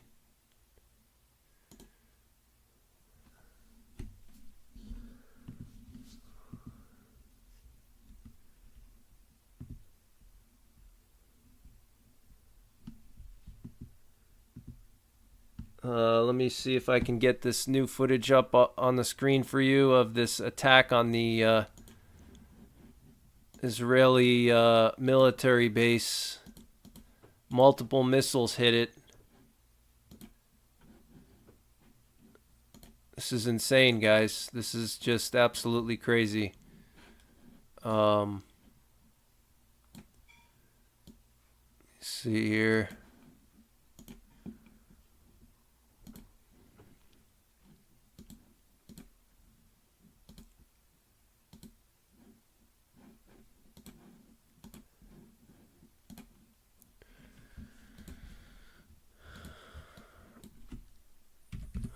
So I'm going to be covering this all night long as necessary, and then also tomorrow as long as necessary. So here we have some footage coming out of Eilat in Israel. This massive base here was hit. Look at that, guys. You can see multiple missiles here impacting.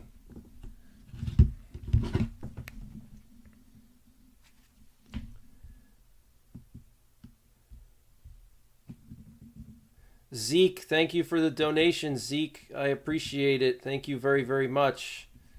Zeke and Barbara Stevens, thank you very much for the donations. Jacqueline James, thank you for the donations. I appreciate it. Thank you so much. I appreciate you. And Isaac, thank you for that huge donation earlier, Isaac. God bless you. That's probably actually, I think that's the largest donation I've ever gotten on the super chat. So thank you very much. Thanks to everyone that donated to my PayPal. Appreciate you guys. So yeah, so here we have footage of this base here, the Ramon base in Israel, getting hit by multiple missiles. Look at this. This is insane.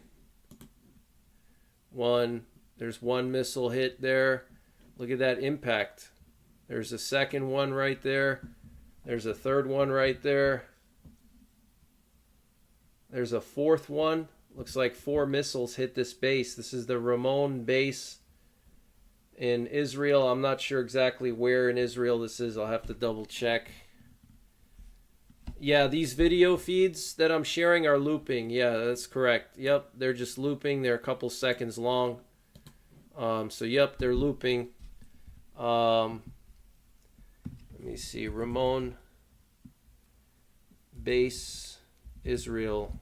Where is that? Yeah, we're hearing breaking news that apparently 7 missiles hit the Israeli Ramon air base. We're hearing that 7 missiles hit the Ramon air base. And this is in the Negev desert. So I don't know if this base had any nuclear weapons in it, but apparently this base has F-16s and Apaches. But I know that Israel moved a lot of their they scattered a lot of their fighter jets from all their air bases because they knew that Iran was going to target their bases. So I want to remind you guys that Israel has nuclear weapons, okay? Iran thinks that they're going to just get away with all this. They don't realize that Israel has nuclear weapons and they can literally just obliterate Iran if they want to. You know, they could use nuclear weapons. Israel has a lot of nuclear weapons. They've had them for a very, very long time. And I highly doubt that Iran has any nuclear weapons yet. They might. But even if they do, I doubt that their weapons are as good as Israel's. But here we have footage of this Israeli air base coming under attack. So, and they tried to hit Jerusalem earlier as well. Okay, so yeah, this is just absolutely insane. I'm speechless. I can't believe this is actually happening. You know, this is basically a worst case scenario.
So we have apparently a second wave of missiles coming to Israel. A second wave.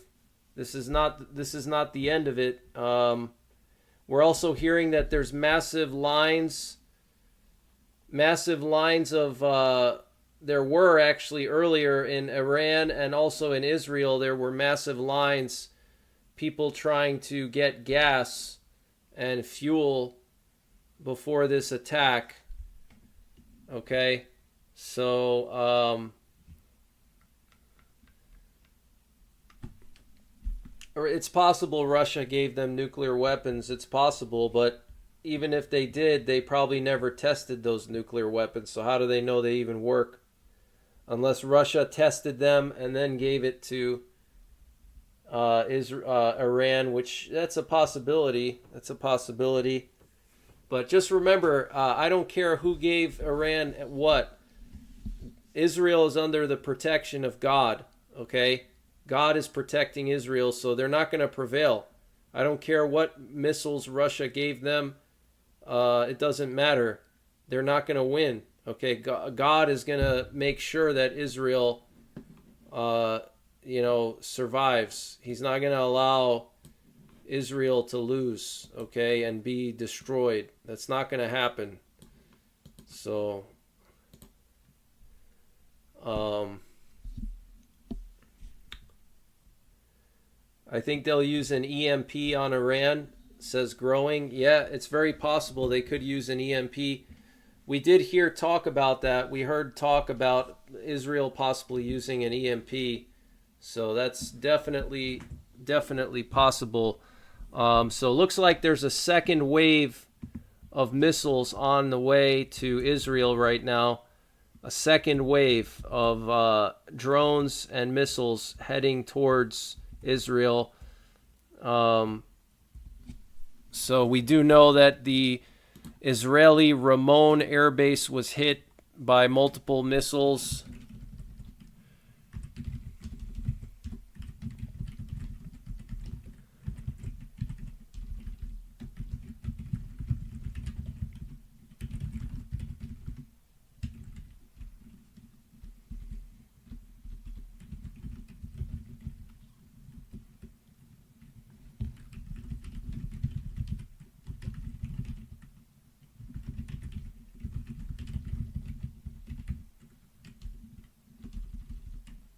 We don't know the extent of the damage just yet. It's still too premature to know the extent of the damage.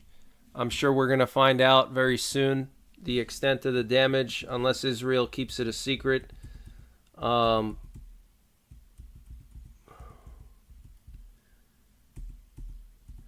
We're hearing some reports that the first attack by Iran was just a warm-up, and the main attack is going to be after Israel responds. So Israel is now going to respond. We have some footage here of Yoav Gallant, the Israeli defense minister, speaking by phone to Lloyd Austin. Senior U.S. officials are saying that Iran has launched another wave of 70 cruise missiles and ballistic missiles at Israel. I repeat, senior U.S. official has stated that Iran has launched another wave of land attack missiles. So Iran has launched hundreds of missiles already at Israel. Biden is now in the Situation Room. Guys, this is the worst case scenario, because you know what's going to happen is Iran is basically saying what they're going to do. Iran is saying that if Israel responds, then Iran's next response is going to be even bigger. Okay, let me show you this picture of Biden in the Situation Room. I'm sure a lot of you guys don't really care too much, but here we have Biden in the Situation Room. We have Biden in the Situation Room right now. So let me just get this up on the screen. So there's Biden in the Situation Room at this hour, apparently. So this could really get crazy, guys, because Iran is threatening to retaliate even more if Israel responds, okay? So it's only going to escalate even further. We have some footage here of these missile impacts. They're absolutely insane. I'm not going to share it with you guys, but these huge fireballs. I mean, these ballistic missiles that Iran used had massive warheads. They didn't have small warheads. Huge warheads, guys. So we're hearing that there's more missiles coming We're hearing that Biden spoke to Netanyahu by phone already. Okay, Biden spoke to Netanyahu by phone. Here we have the Israeli Defense Minister, Yoav Gallant, earlier on the phone with Lloyd Austin, on a secure line with Lloyd Austin. Okay. So,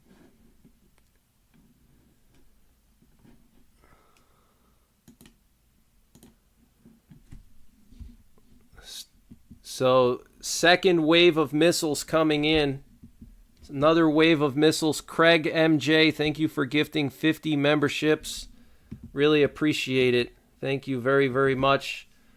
Let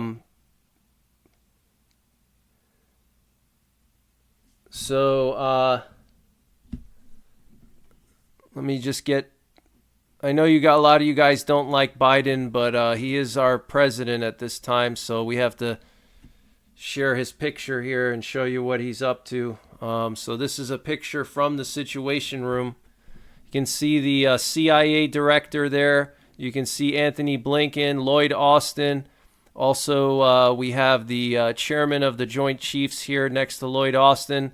I'm not sure who these other people are, but this is going to... I'm telling you what's going to happen here. I'm telling you right now, the U.S. and Israel are going to launch a full-scale attack on Iran. There's just no other choice. There's no other choice at this point because Iran is threatening even more strikes. If Israel responds, and if their response is anything short of a total annihilation of Iran's capabilities, Iran is going to respond back with missiles again. Okay? So they're going to have to do a full-scale strike now. They're going to have to do a full-scale strike, and they're going to have to neutralize all of the Iranian missile sites, because if they don't neutralize the missile sites, Iran is just going to keep firing those missiles, you know. I want to remind you guys that the U.S. has some of the best infrared satellites in the world. Okay, our infrared satellites can detect missile launches within a split second from space. We have a network of infrared satellites that can immediately detect the heat plume from the exhaust of a ballistic missile being launched. And we can immediately know where they were launched from. So I'm sure that we have all of Iran's missile sites mapped out. We know exactly where they are. We just need the U.S. just needs to give the green light, or Biden just needs to give the green light.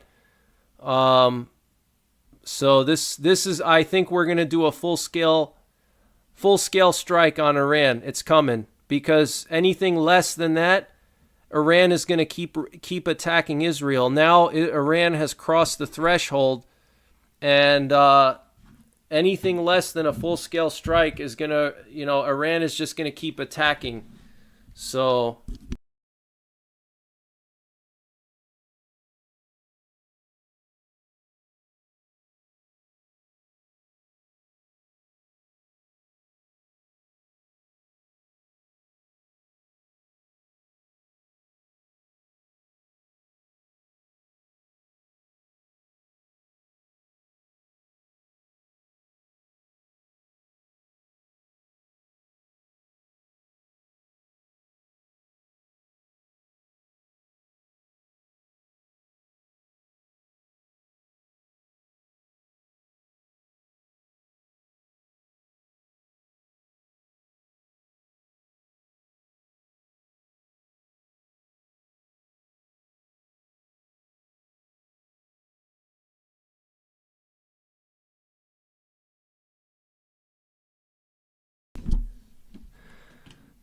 this is the most important time of our life, guys. This is the biggest event in our lifetime so far. This is huge.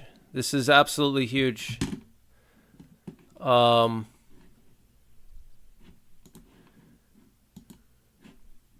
here's that Israeli military base, the Ramon Air Base, that got hit by multiple missiles. What's going on, Trisha Mills? Good to see you. Herbert Lamar says, I'm doing an awesome job. Thank you, Herbert. I appreciate that. Thank you guys for all your kind comments. And, it's good that we're all in here and we're all supportive of each other, because this is a very serious situation and we need to support each other now. Trisha Mills, thank you for the donation. It's good to see you. I hope you're doing well. And Zero, thank you for the donation, Zero. I appreciate it. This is the Gog Magog. Yeah, it could be the Gog Magog attack. It could be. It very well could be. Let me just check and see if we have any updates on these new missiles that could be coming in. Let's see here.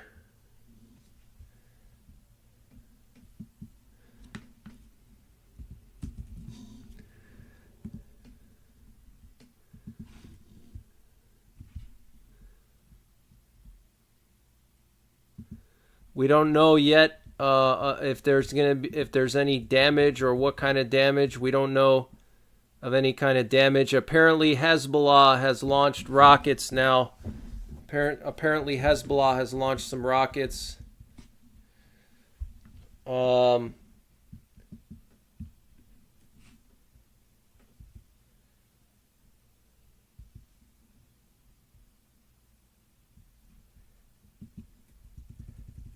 Wow.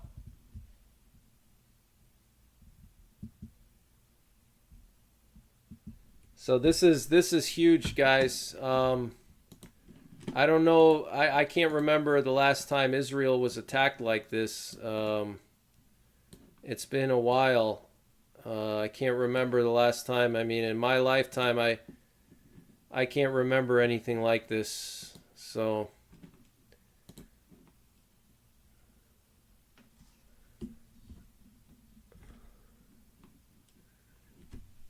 checking to see if there's any updates on this new launch that's supposed to be coming in. The UN Security Council is going to be holding an emergency meeting at 4 p.m. tomorrow. That's 1600 hours Eastern Time, regarding the unprecedented Iranian attack. The meeting was requested by Israel. So Israel requested an emergency meeting of the UN Security Council. Looks like Hezbollah has launched some rockets. Iran says that if Israel continues to escalate, the dose will be doubled. That's what Iran's media is saying. If Israel continues to escalate, the dose will be doubled. So Iran is going to launch even more strikes, even bigger strikes. Like I said, there was a phone call between Biden and Netanyahu. A readout of the phone call is going to be released soon. Let's just see. Let's check out the White House website here. Let me pull up the White House website. We'll see exactly what the White House is saying about this right now.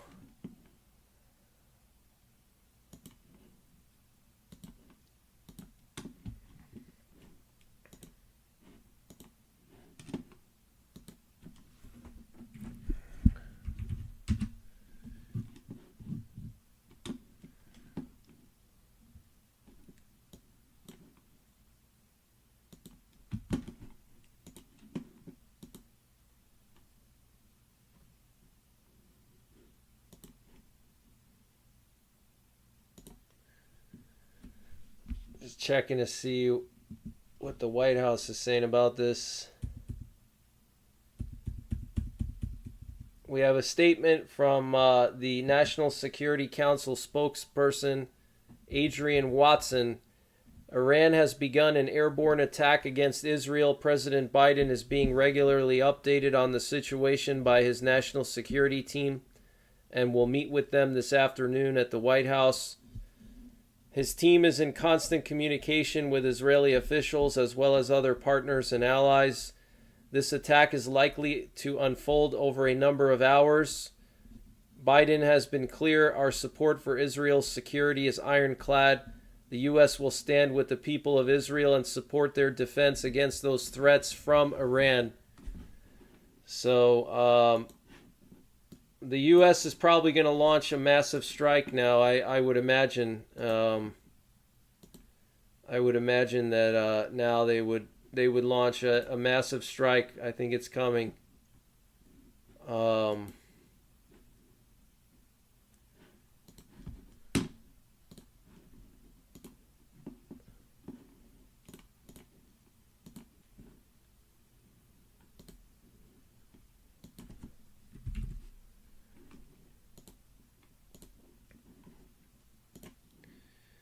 So this is the White House website here.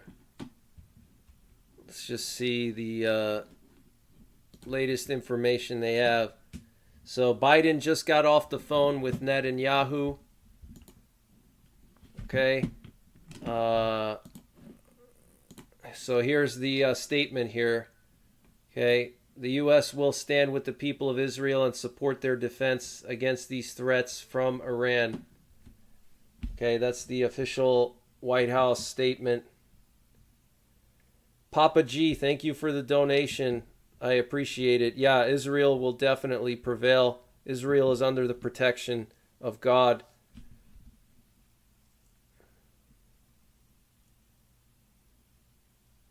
Yeah, this is a powder keg ready to explode. Yep. This is definitely a powder keg. Thank you guys for the donations. Mr. Landfill, thank you for gifting 20 memberships. I appreciate it. Have I heard anything about the Cobra Ball from Alaska last night to surveil Israel for nuclear material? No, I haven't heard anything about that. I have not heard anything about that. So, yeah, I haven't heard anything. But thanks for sharing. Maybe I'll check that on the flight tracker now. So let's just see. We have a plane here.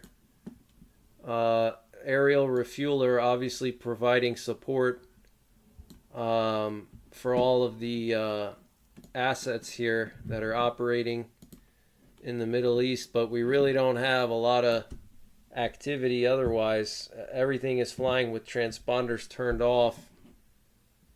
So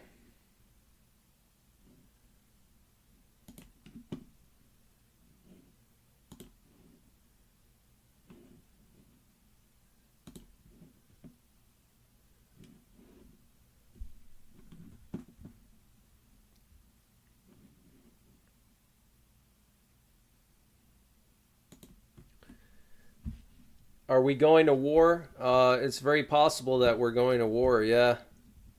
Yeah, it's very possible that we're going to war. Very, very possible.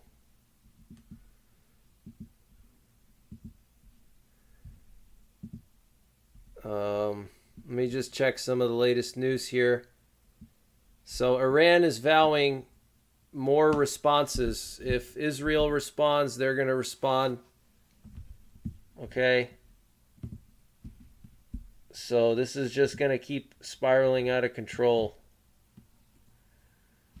We have breaking news coming in that several people in Jordan have been killed by falling missile debris near the capital city of Amman.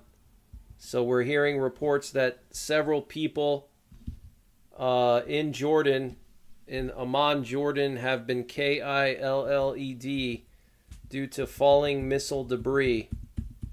Okay.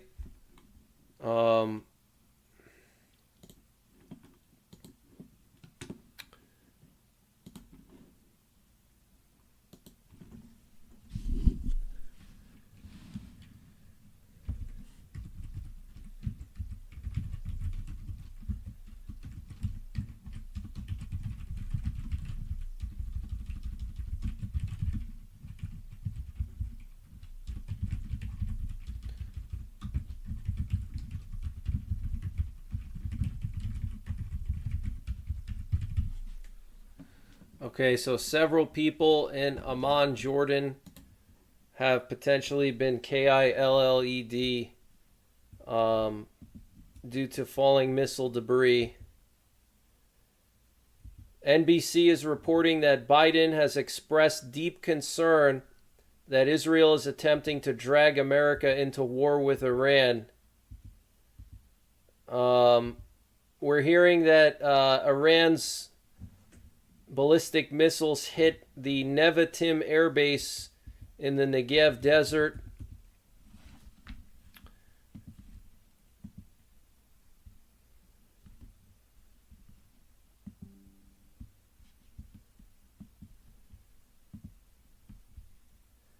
So this is extremely, extremely serious, guys. We have some new breaking news coming in. I'm going to share some of that news in a sec here. Give me one moment. I'm just going to share this stream out on my Twitter.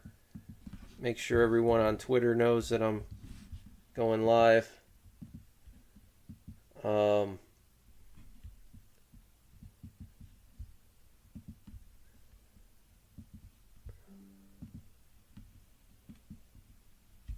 So we've been monitoring this for weeks now, and it's culminating to this point. This is extremely serious. This is extremely serious. So apparently a second wave of missiles is inbound to Israel.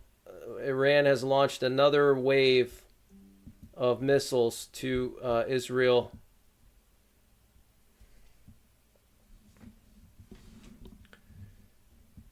Okay. So,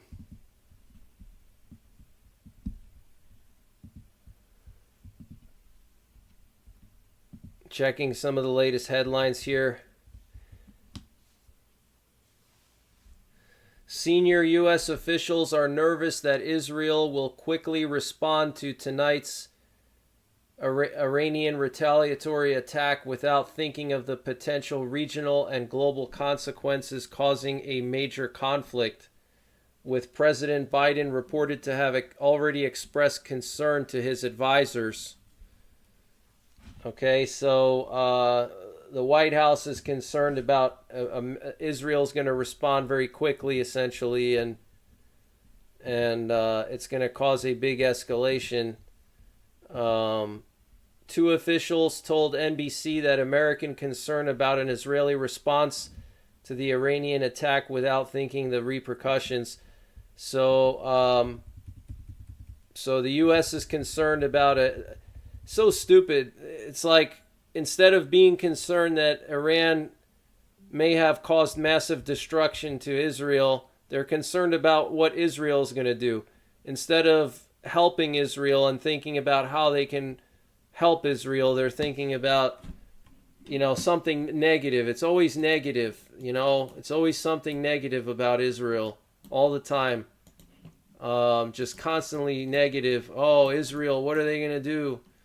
Let's see what's going on over the U.S. We have a nuclear war command and control plane that was, looks like it flew from Tinker Air Base to Stratcom. Let's see, we have 2 aerial refuelers flying over Nebraska, which is pretty interesting.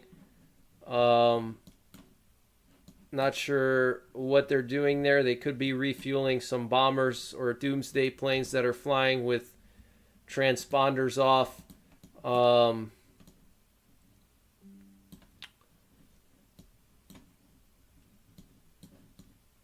Let's see, we got something here off of Florida. So let me see. I'm going to just get the emergency action messages going. Hold on one sec here, guys. Let me get these emergency action messages going. I'm going to turn the...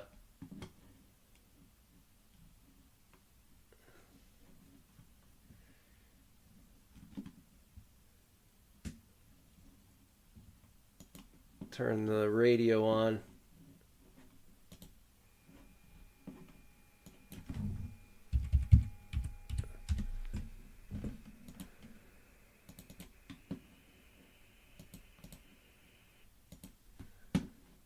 Okay, So the U.S. is concerned about an escalation, that Israel is going to respond too quickly without thinking of the consequences. Iran is threatening to launch an even bigger strike.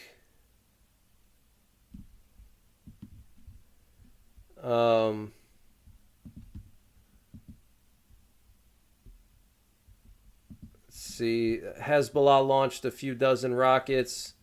We have people in Tehran celebrating. People in Tehran are celebrating. NBC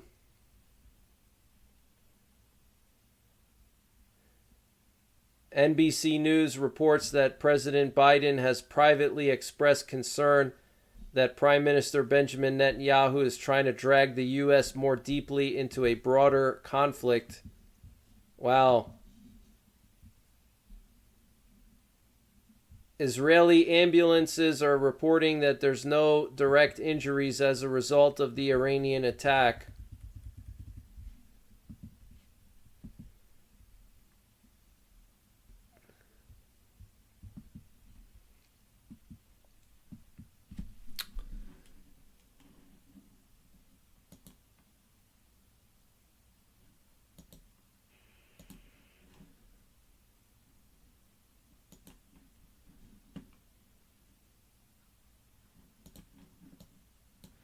So unusually quiet airspace over the U.S., but that's just because they're flying with transponders turned off.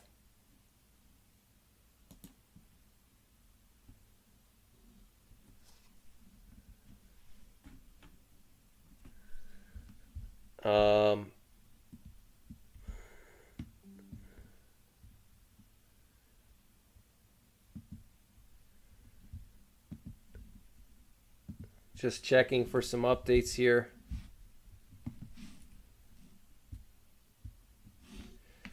We're hearing that in Ukraine, Kharkiv is under attack right now. The city of Kharkiv in Ukraine is under attack. Russia has launched drones at Kharkiv.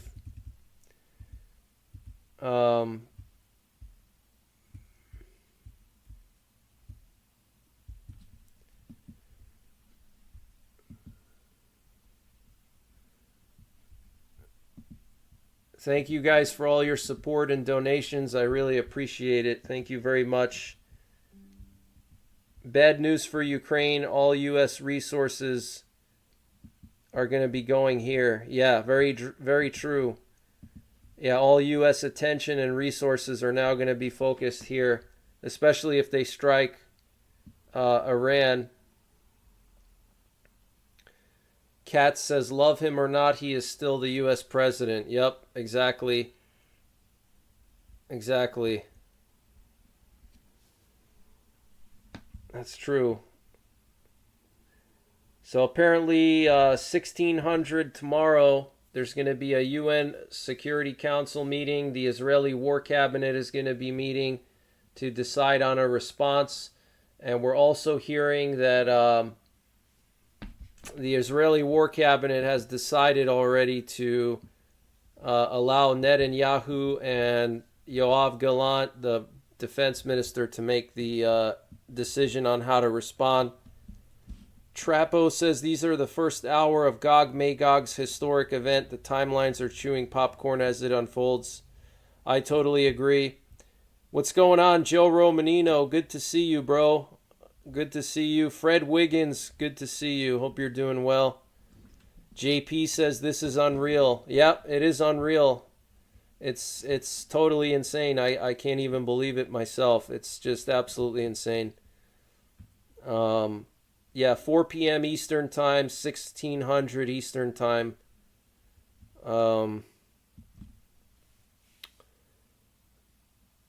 So let me just see here if I have any updates on this new wave of strikes coming in. Apparently a few dozen more missiles were launched just like an hour ago.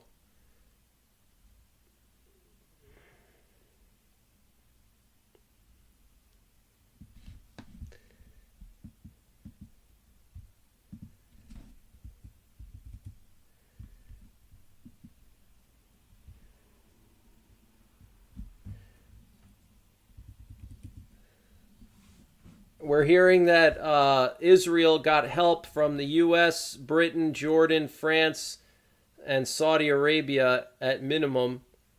So multiple countries coming to the aid of Israel. Israel's not alone in this fight. There's multiple countries that helped Israel to intercept some missiles and intercept drones.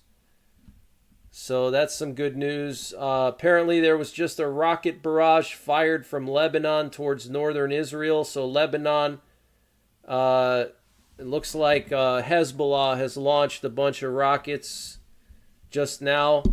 Hezbollah just launched a bunch of rockets.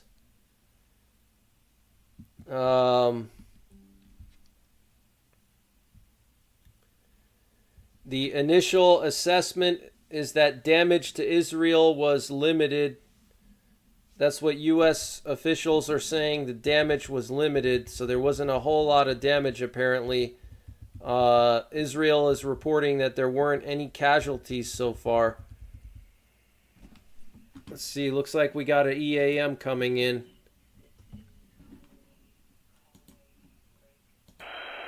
Quebec, 5, 4, Delta, 2, Oscar, stand by. Quebec, 5, 4, Delta, 2, Oscar, stand by. Quebec, 5. So we got an emergency action message coming in. 2. It's a nuclear attack option. Stand by. Message follows. Quebec, 5, 4, Delta, 2, Oscar, 7, Quebec, Quebec, Yankee, Whiskey, November, Hotel, Victor, Uniform, Victor, November, Charlie, Yankee, India, Uniform, 2. It's a nuclear attack option coming in right now, guys. Let's just listen to this for a sec. Kilo, Golf, November, Yankee, Hotel, Charlie. I say again. Quebec, 5, 4, Delta, 2, Oscar, 7, Quebec, Quebec, Yankee, Whiskey, November, Hotel, Victor, Uniform, Victor, November, Charlie, Yankee, India, Uniform, 2, Alpha, Hotel, Kilo, Golf, November, Yankee, Hotel, Charlie. This is Callaway South. So that was just a nuclear attack option that was just broadcasted. Just had a nuclear attack option broadcasted by U.S. The Pentagon to U.S. nuclear forces. So our nuclear forces are at Defcon 2 right now. They're at the highest level of alert. We had the Sky King message recently. Let me see if I can play that for you, the Sky King message.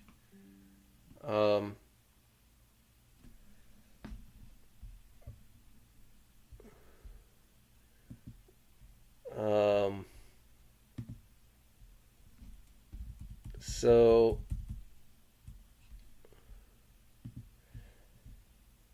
we're hearing that as many as 80 drones are on their way to Israel right now. 80 drones are on their way to Israel.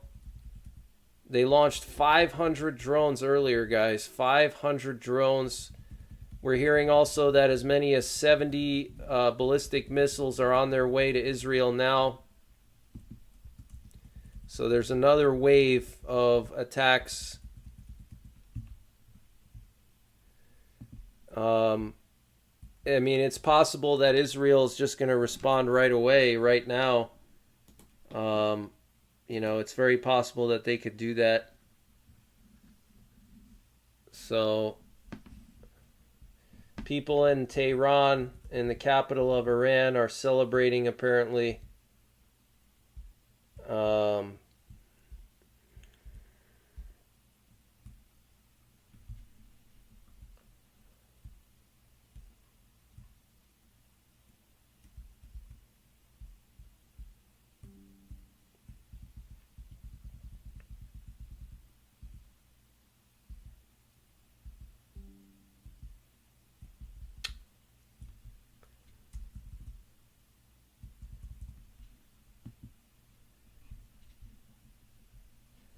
Checking for some updates here.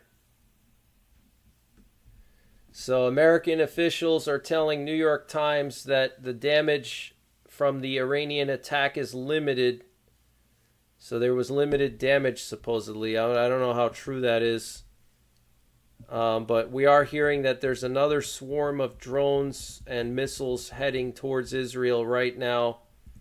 Biden is in his situation room, apparently.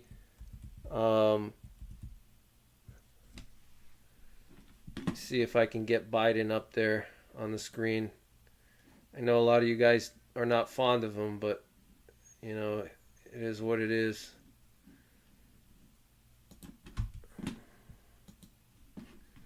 There's good old Biden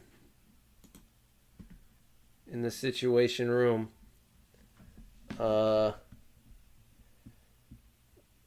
We're hearing that apparently 31 people have suffered minor injuries in Israel so far. We're hearing initial reports 31 people have suffered minor injuries. Okay.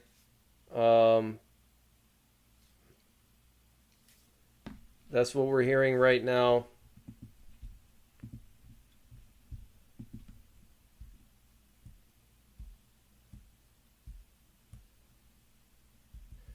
Initial assessment is that damage to Israel was relatively limited, according to two senior U.S. officials. Israel's not going to tell us exactly if, let's say, they did hit some bases. They're not going to tell us the damage to those bases, obviously. But we do know that Iran launched missiles at Jerusalem itself. They launched missiles at Jerusalem, guys. That is just absolutely insane.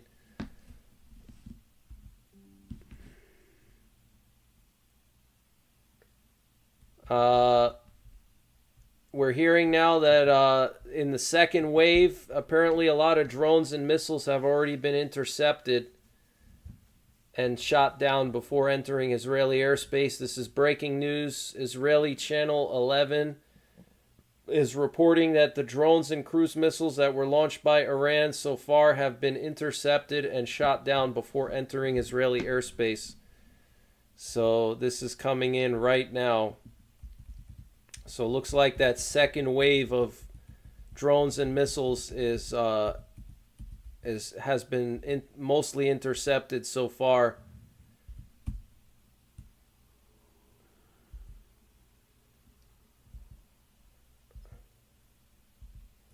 Canadian Prime Minister Justin Trudeau has issued a statement in support of Israel, condemning Iran's attacks unequivocally.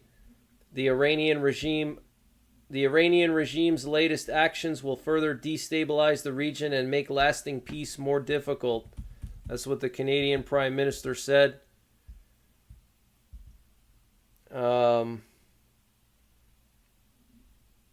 Israeli Defense Minister has informed his American counterpart of the measures his country will take in response to the Iranian attack, the Israeli Defense Ministry said. So, it's still too early to tell what the response is going to be like, whether it's going to be Israel by themselves, or is it going to be the U.S. and Israel together. We just don't know, but we're hearing that apparently the Israeli defense minister has already said that he's already told Lloyd Austin, our defense minister here in the U.S., what the response is going to be, apparently.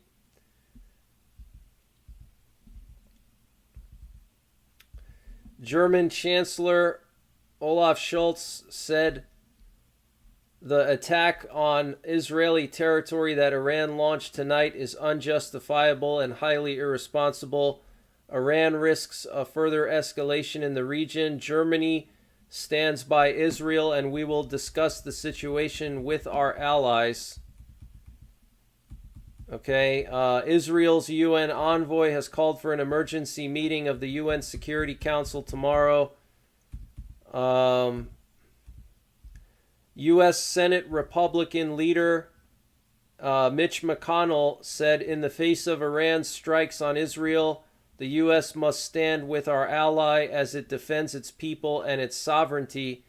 President Biden says America's commitment to Israel is ironclad. It's time to match words with action. So this is going to be the big moment for the Biden administration. Are they going to back up Israel, or are they going to leave Israel alone and let Israel respond alone? If we let Israel respond alone, it means that the Biden administration is afraid to help Israel. Saudi Arabia has expressed concern over the developments following military escalation in the region and the seriousness of its consequences. 7 Iranian missiles fell at the Ramon air base in the Negev desert, Israeli media is reporting.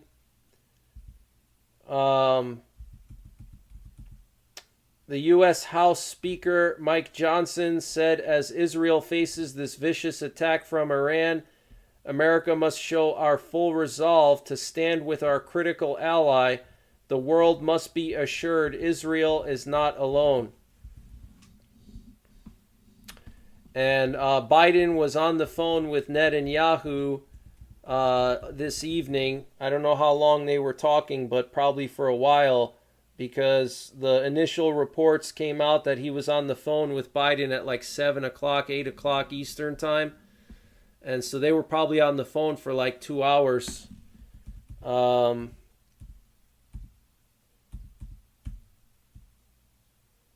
And same thing with the Secretary of Defense, Lloyd Austin. He spoke by phone to Yoav Gallant, the Israeli defense minister. Israel will give an unprecedented response to Iran's strikes. This was reported by Israeli Channel 12, quoting a high-ranking Israeli official. So there's going to be an unprecedented response. The Israeli military intercepted Iranian missiles over the Knesset building. So the Knesset building is the Israeli parliament. Iran tried to launch missiles at the Israeli parliament, and they intercepted it. Okay, so this was a very serious strike this evening. They tried to hit Jerusalem. They tried to hit the Israeli parliament. They hit a number of Israeli bases. So this is serious, guys. This is very, very serious. Okay. Oh, wow. Here we have some new footage. Let me see if I can get this up on the screen. This is crazy footage here. Let me get this up on the screen. Crazy footage.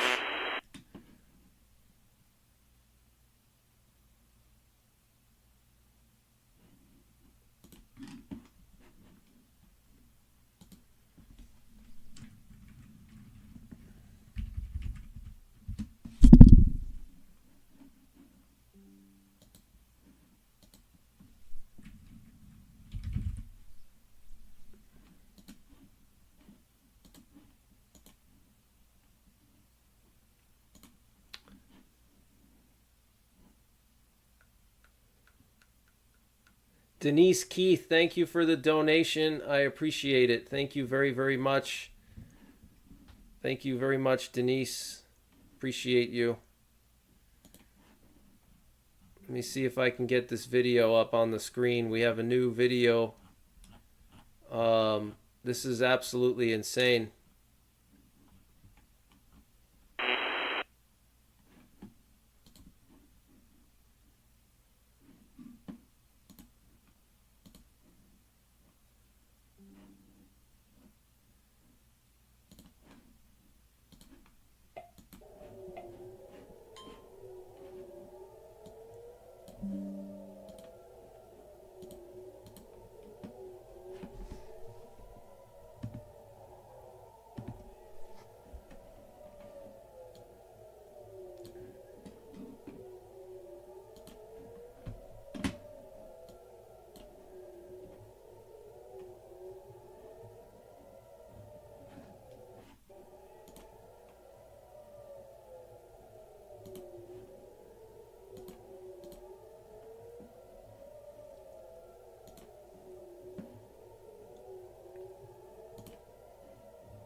So this is footage coming from Jerusalem. Look at that, guys. This is coming from Jerusalem.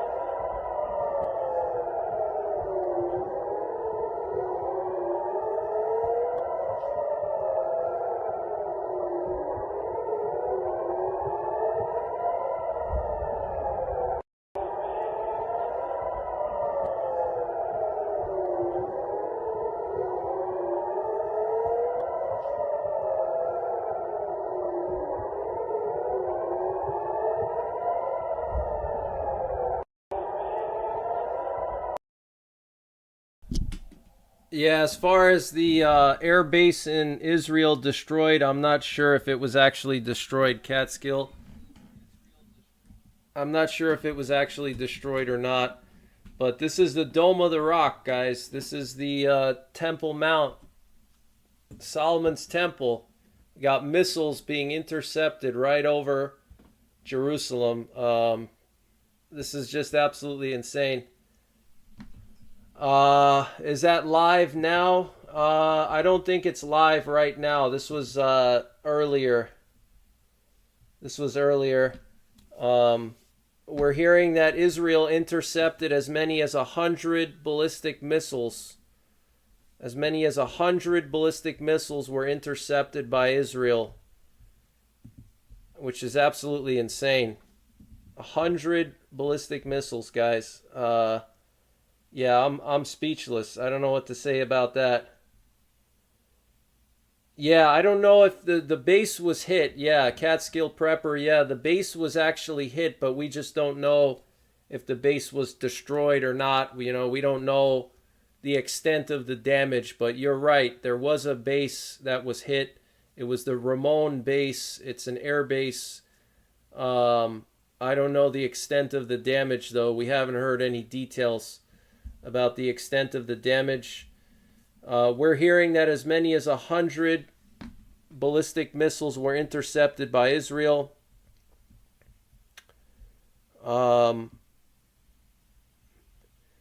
Yeah, this could be Biden's opportunity to, I mean, if he launches a full-scale strike on Iran with Israel now, that could potentially cancel the election. I know a lot of people don't think that could happen, but it could, because that could escalate into something bigger. And, you know, there's no elections if there's a nuclear war or a world war. There's not going to be any elections.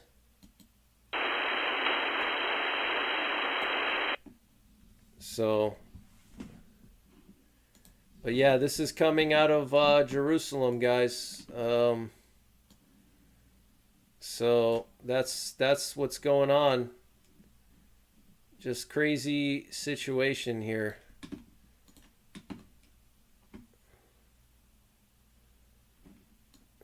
Here we have another video of Jerusalem. On the bottom right is also Jerusalem. You can also see in that video, I showed it to you guys earlier, but bottom right you can see Jerusalem right there.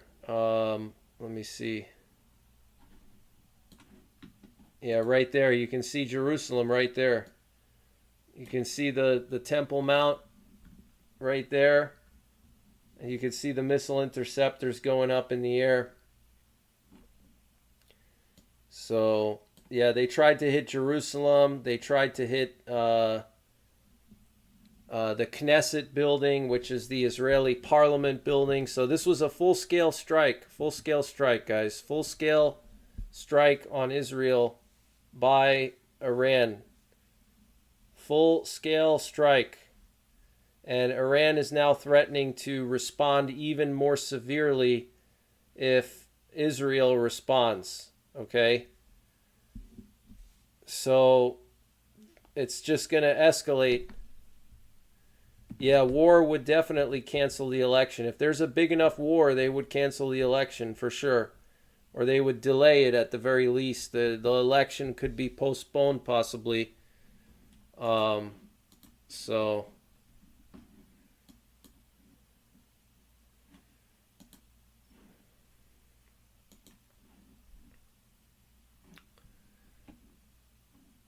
So this is a very, very serious situation right now. Very, very serious, guys. This is the most important time of our life right now. Okay? The most important time of our life. I mean, look at this, guys. I've never seen this before. Have you seen this? This is the Holy Land. Okay? Missiles literally flying over the Holy Land. Over Jerusalem.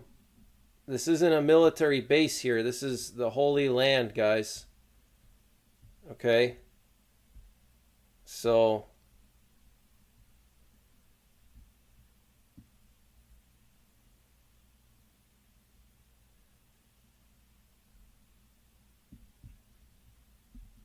this is going to escalate.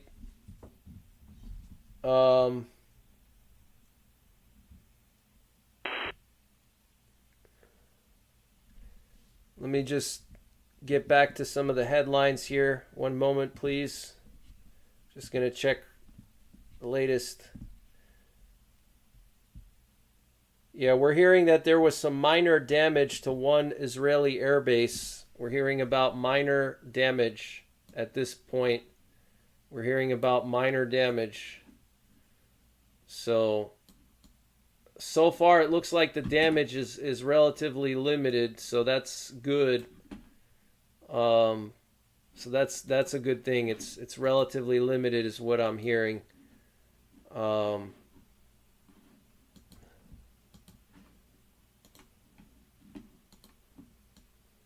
that's definitely good.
We have some more activity here in, oh yeah, we have the Israeli presidential doomsday plane here, airborne right now, over the eastern Mediterranean.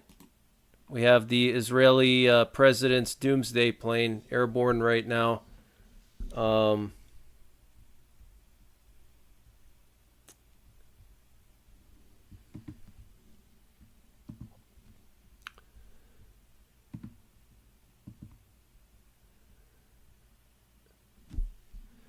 Richard Cox, thank you for the donation. I appreciate it. David Furiello, thank you for the donation.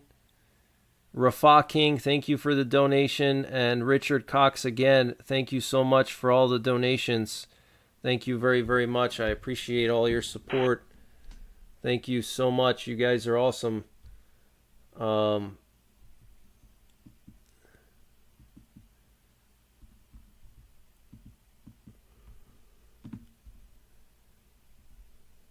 Yeah, so we're hearing that the Nevatim Air Base was struck by 7 ballistic missiles. I'm hearing conflicting reports. Some are saying that the Ramon Air Base was hit, the Nevatim base was hit, so we don't know.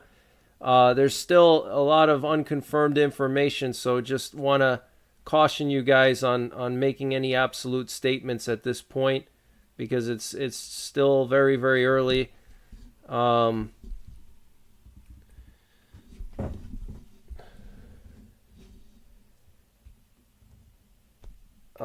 Initial reports are that Iran launched 185 drones and 146 missiles at Israel.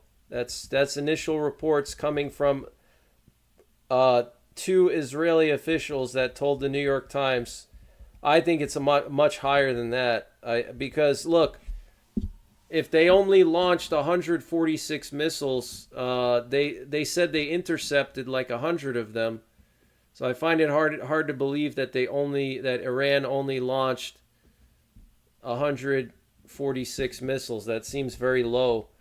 And I remember initially when the attack started, they said 400 to 500 drones were launched at Israel. So what happened was Iran initially, they launched the drones, like 500 drones, and they did that to confuse Israel's air defenses. Okay?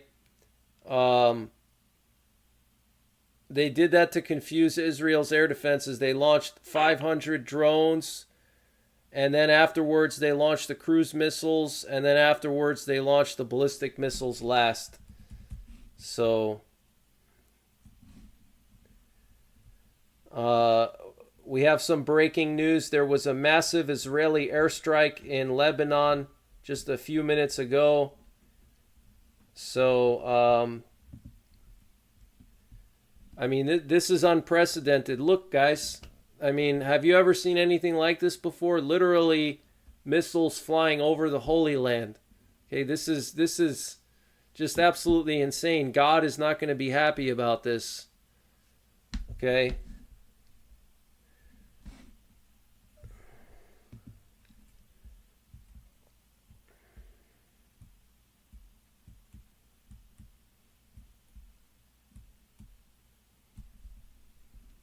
We're hearing of multiple injuries in Jordan.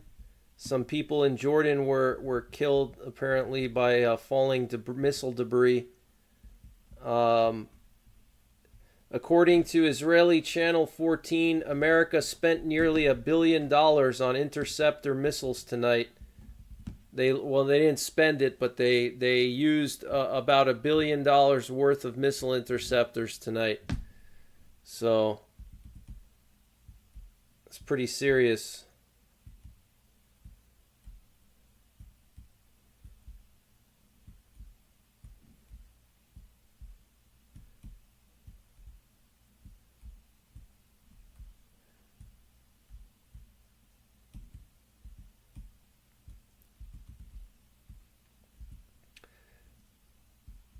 Massive attack, guys. We're hearing that Israel will soon give its response to Iran's attack. This is being reported by an Israeli political source, Israel will give its response to Iran's attack very, very soon. We're hearing that Israel will coordinate its response with U.S. allies. Breaking news. We have breaking news coming in. Israel will respond militarily within the next 24 hours. Within the next 24 hours, Israel will respond militarily. This is breaking news coming in from Israeli Channel 12. Israel will respond militarily within the next 24 hours. Okay? So that's when things could get even crazier. Okay, this is just the beginning. It's only going to get worse and worse from here on out. Unfortunately, because what's going to happen is Israel's going to respond, and then Iran is going to shoot back, and then the U.S. is going to get involved, and it's just going to spiral out of control. So major breaking news tonight. Israel will respond within 24 hours.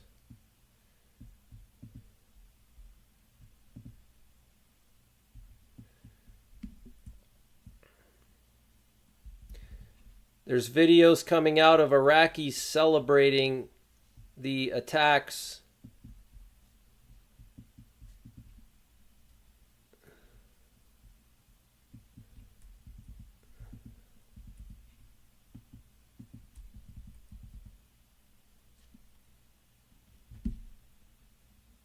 We're hearing that damage was relatively limited, so that's the only silver lining so far. Damage was relatively limited.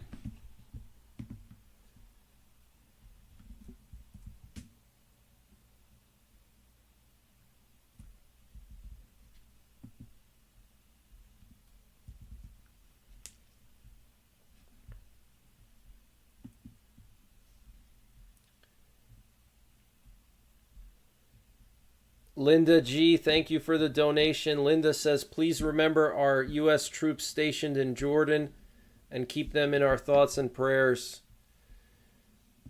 Yeah, we have to keep them in our thoughts and prayers because they're right there in the middle of it all. So we definitely have to keep them in our prayers.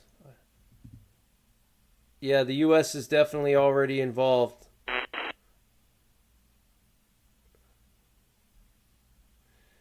Yeah, now's the time to finalize any preps for sure. Start with the basics. Make sure you have enough food and water.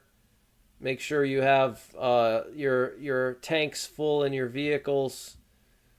Make sure your firearms are zeroed and ready to use.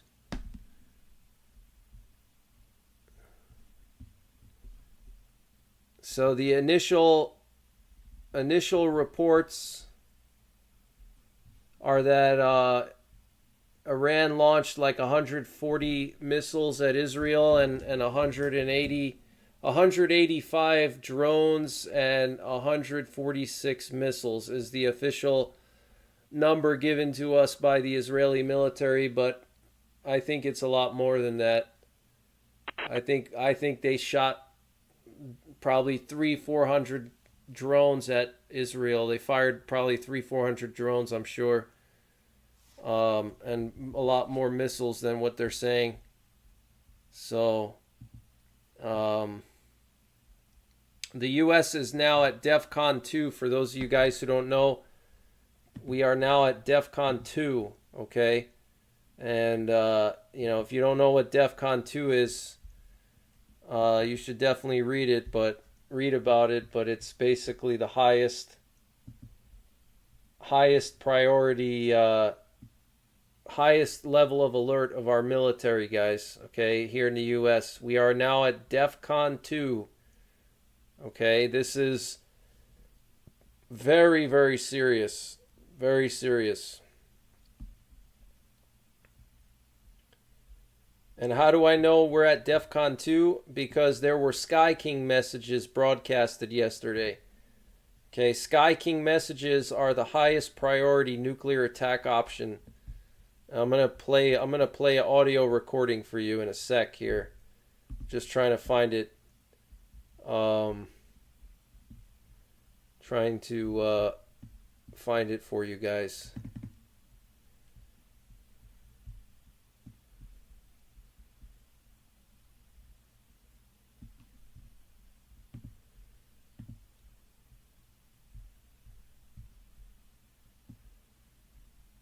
Biden has announced he will convene the G7 tomorrow.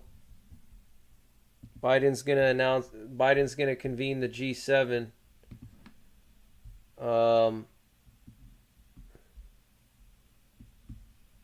So that's pretty serious.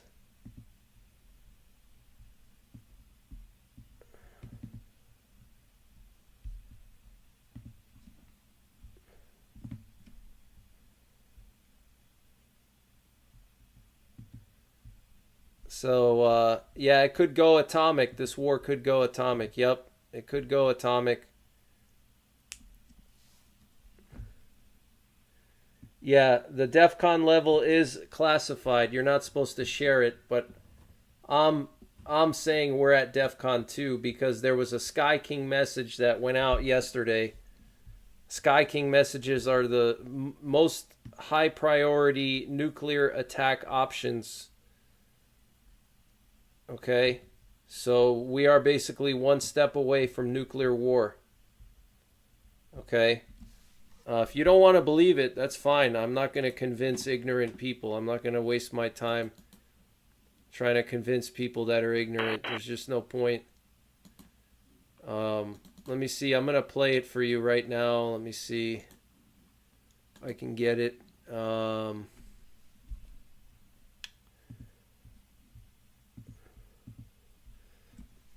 Let me just check some other headlines here for you. One moment.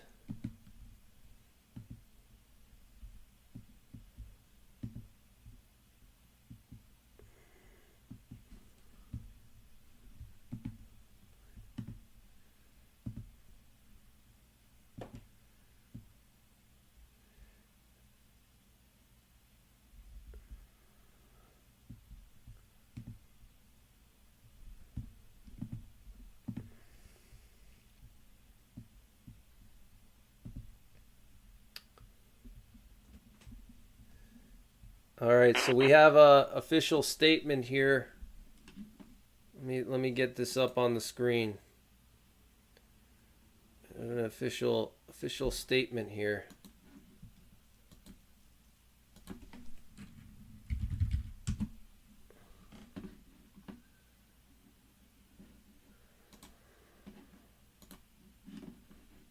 So this is historic, guys. This is history right here.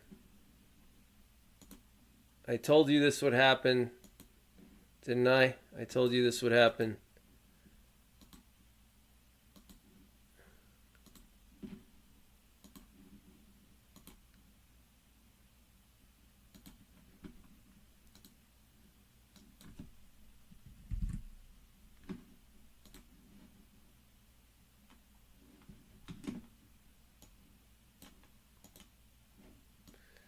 So here's the official statement from Biden, from the White House.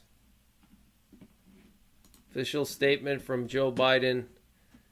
Earlier today, Iran and its proxies operating out of Yemen, Syria, and Iraq launched an unprecedented air attack against military facilities in Israel. I condemn these attacks in the strongest possible terms.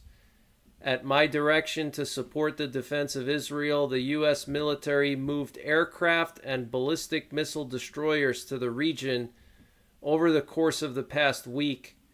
Thanks to these deployments and the extraordinary skills of our service members, we helped Israel take down nearly all of the incoming drones and missiles. Wow, that's amazing.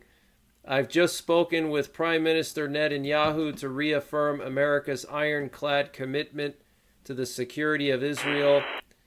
I told him that Israel demonstrated a remarkable capacity to defend against and defeat even unprecedented attacks, sending a clear message to its foes that they cannot effectively threaten the security of Israel. Tomorrow I will convene my fellow G7 leaders to coordinate a united diplomatic response to Iran's brazen attack. My team will engage with their counterparts across the region, and we will stay in close touch with Israel's leaders. And while we have not seen attacks on our forces or facilities today, we will remain vigilant to all threats and will not hesitate to take all necessary action to protect our people. So that's the statement here from Biden. Very interesting. We helped Israel take down nearly all of the incoming drones and missiles. That's pretty impressive. So major news there. And we're hearing major news from Israeli Channel 12 that Israel will respond militarily in the next 24 hours. Okay, so Israel will launch a military response in the next 24 hours. That is huge news, guys.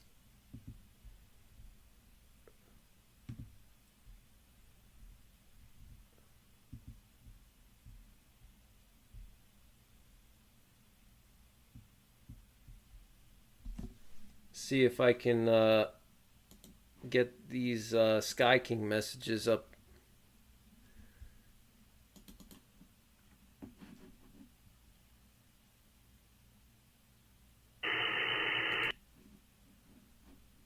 Oh, that's not the right one.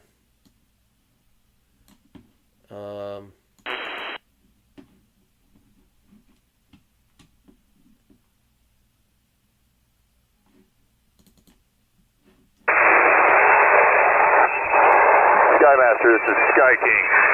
Message of 10 group follows. Hotel, Kilo, Quebec. Juliet, Charlie, Oscar. Foxtrot, Oscar, Yankee. Lima. So this was the Sky King message that was broadcasted yesterday by U.S. nuclear forces. So this is the highest priority message that the U.S.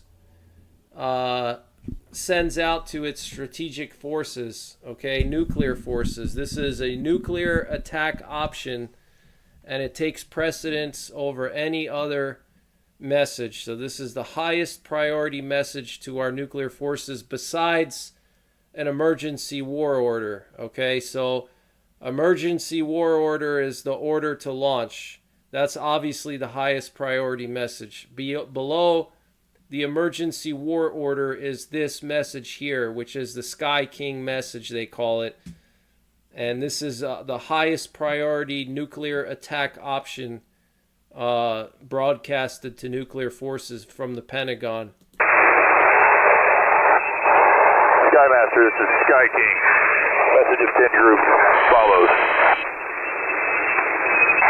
Hotel, Kilo, Quebec. Juliet, Charlie, Oscar. Foxtrot, Oscar, Yankee. Lima, Bravo, Zulu. Papa, Uniform, Golf. Echo, Victor, Quebec. Echo, Whiskey, Mike. Uniform, Golf, Victor. Romeo, Sierra, Uniform. Bravo, Alpha, Delta. Sky King out. Skymaster, this is Sky King. Message of 10 group follows. Hotel, Kilo, Quebec. Juliet, Charlie, Oscar. Foxtrot, Oscar. Yankee. Lima, Bravo, Zulu. Papa, Uniform, Golf. Echo. No, this is not a new message. I'm playing the Sky King message from yesterday. So no, this is not a new message. That's the Sky King message, which is the highest priority nuclear attack option. That's just below an emergency war order. Skymaster, this is Sky King. Message of 10 groups follows. You can hear him say, Skymaster, this is Sky King. Skymaster, this is Sky King. Skymaster, this is Sky King. Skymaster, this is Sky King. Message of 10 groups follows. Hotel, Kilo, Quebec. Juliet, Charlie, Oscar. Foxtrot, Oscar, Yankee. Lima, Bravo, Zulu. Papa, Uniform, Golf. Echo, Victor, Quebec. Echo, Whiskey, Mike. Uniform, Golf, Victor. Romeo, Sierra, Uniform. Bravo, Alpha, Delta. So, thank you, TB. I'm glad that you are enjoying my channel. Thanks for watching. I appreciate it. So yeah, that's not a new message. That's from yesterday. That was a Sky King message. Okay, Sky King messages are the highest priority nuclear attack options broadcasted by the Pentagon to U.S. nuclear forces. What does that mean? So that's the Pentagon telling our nuclear forces targeting information. Okay, they're telling them where to strike, different options, you know, pointing their missiles at different targets. So, you know, targeting information has to constantly be updated. So they give them information on where to point their missiles at. Depending on what's going on in the world, they tell the missileers where to point their missiles, okay? So they broadcast these almost daily. If it's like a peacetime scenario, there's maybe just a few of them broadcasted. But when situations develop, they broadcast them a lot. And then when there's a Sky King message, that's like the highest priority nuclear attack option, and it takes priority over all other nuclear attack options, okay? So it's right below an emergency war order. An emergency war order would be the highest priority message to our nuclear forces, okay? That's the order to launch, okay? So, you know, we're definitely at Defcon 2. We're definitely at Defcon 2. And depending on what Israel does, you know, how strongly they retaliate, you know, it could really, Iran could really do something crazy. I mean, they've already done something crazy, but they could go even crazier. I mean, it could really spiral out of control. I mean, the situation could get really insane, okay? So you guys need to be prepared. You know, you need to make sure that you prepare as best as possible. So I have the EAMs going right now, so if we hear any more, you'll hear them if they come in.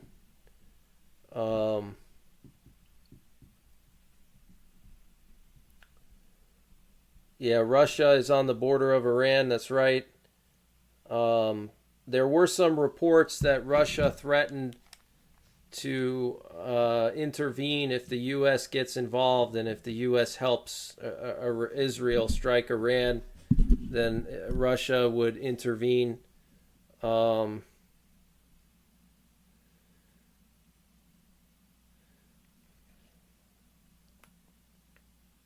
We have an official statement here from the Iranian permanent mission to the UN. So this is a statement from Iran. Iran's invocation of Article 51 of the UN Charter occurred following a 13-day period by the Security Council's inaction and silence, coupled with its failures to condemn the Israeli regime's aggressions. Certain countries' precipitous condemnation of Iran's exercise of its legitimate right suggests a reversal of roles, equating the victim with the criminal. So Iran is basically saying that they were justified to launch this strike on Israel, according to the UN Charter. No word yet on that second wave of drones and missiles. It sounds like a lot of them were intercepted. So no news on the the second wave of drones and missiles. There's no news on that yet, but I'm sure it's going to come in. What are my thoughts about where we are in terms of prophecy as of Mana? Yeah, I mean, we're definitely in the middle of as of Mana.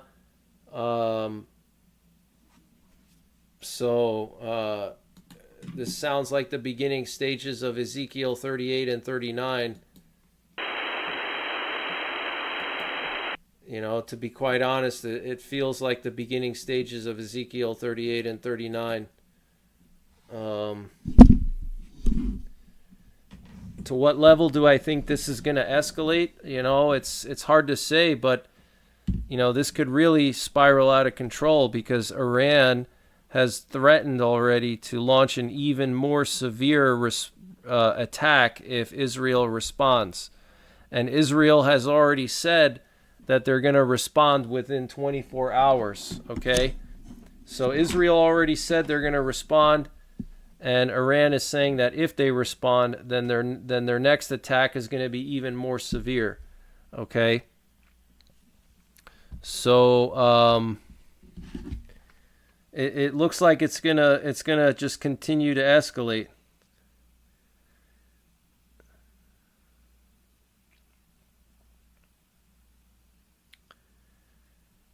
So let me just check some other sources here. We're hearing that the Ben Gurion airport in Israel, that's the main international airport in Israel, may have been hit. That's unconfirmed right now. Apparently Ben Gurion airport might have been hit. So that's unconfirmed at this moment.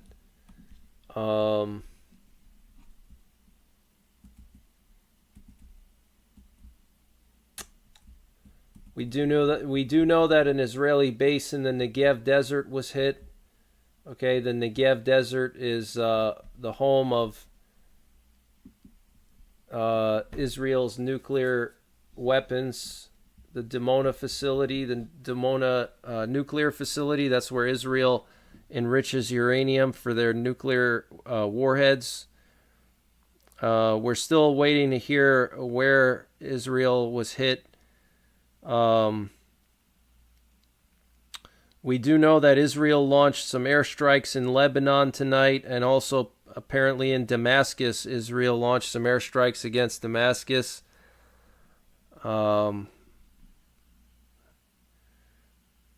So there were huge lines of people in Israel getting gas this evening. There were people in Israel lining up to get gas at gas stations.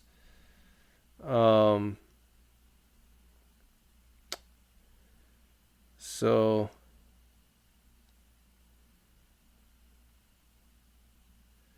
multiple countries have closed their airspace. Iraq, Syria, Israel, Egypt, Jordan, Lebanon have all closed their airspace.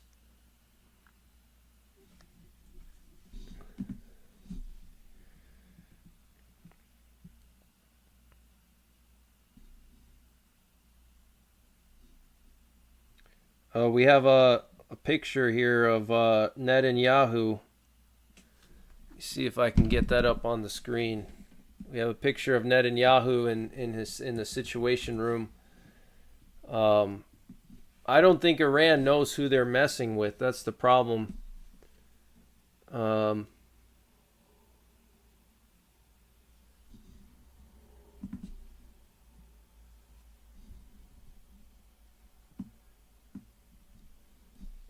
I don't think they know who they're dealing with, you know? I don't think Iran knows who they're messing with here.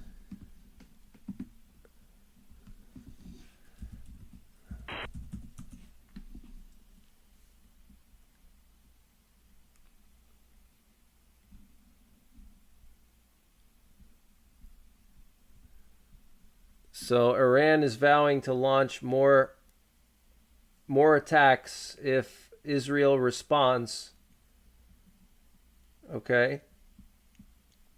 So that's very serious.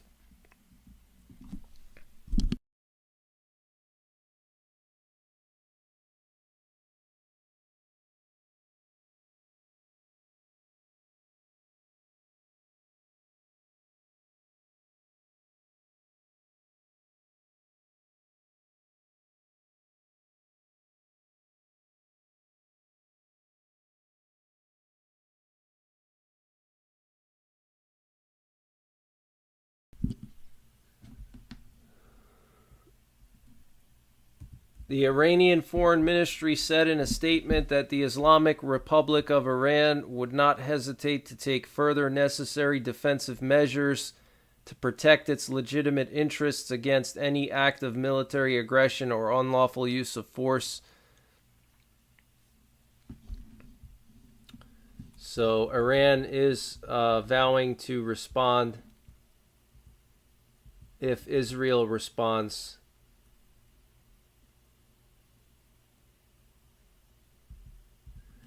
We have some breaking news. Apparently, Biden told Netanyahu in their call tonight that the prime minister should consider tonight a win, given the U.S. assessment that Iran's attacks have been largely unsuccessful, a senior administration official says. So isn't that crazy, guys? Biden told Netanyahu basically that they should consider this a win.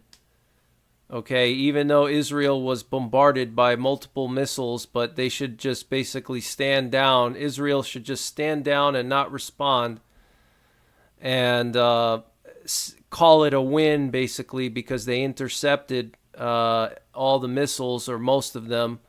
Actually, they didn't intercept all of them. They intercepted a lot, but as you see on the footage here, that a lot of them hit somewhere. So Biden is saying, okay, you should just stand down, call it a win, and that's it. Don't launch a retaliation. So, you know, it sounds like the Biden administration is pressuring Israel not to respond, essentially. So it's kind of crazy, but doesn't surprise me. Doesn't surprise me. So we have this Israeli doomsday plane here that took off from Israel. It's in the eastern Mediterranean. And let's see, what else do we have here? Are these bombers? No. We had this U.S. sub-hunter plane do a whole bunch of loops here off the coast of Kaliningrad. Check that out, guys. That's insane. Look at that. And then we have these, let's see. We have these, where did they go? Oh, they disappeared. Let me, I gotta do a playback. They just disappeared. Where did they go? Huh, that's weird. Oh yeah, there they are. Interesting. We have these two Italian Air Force planes flying over Greenland right now. They took off from Fairbanks. Interesting. Not sure what kind of planes those are.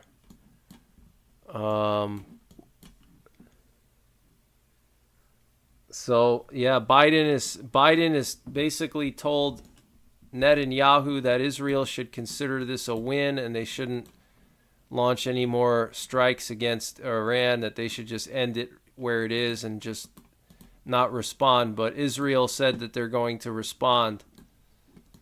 So, you know, this is just absolutely insane. Just a crazy situation here. And what's really weird is there's no nuclear war command and control planes in the air, which is weird. They're all flying with their transponders off.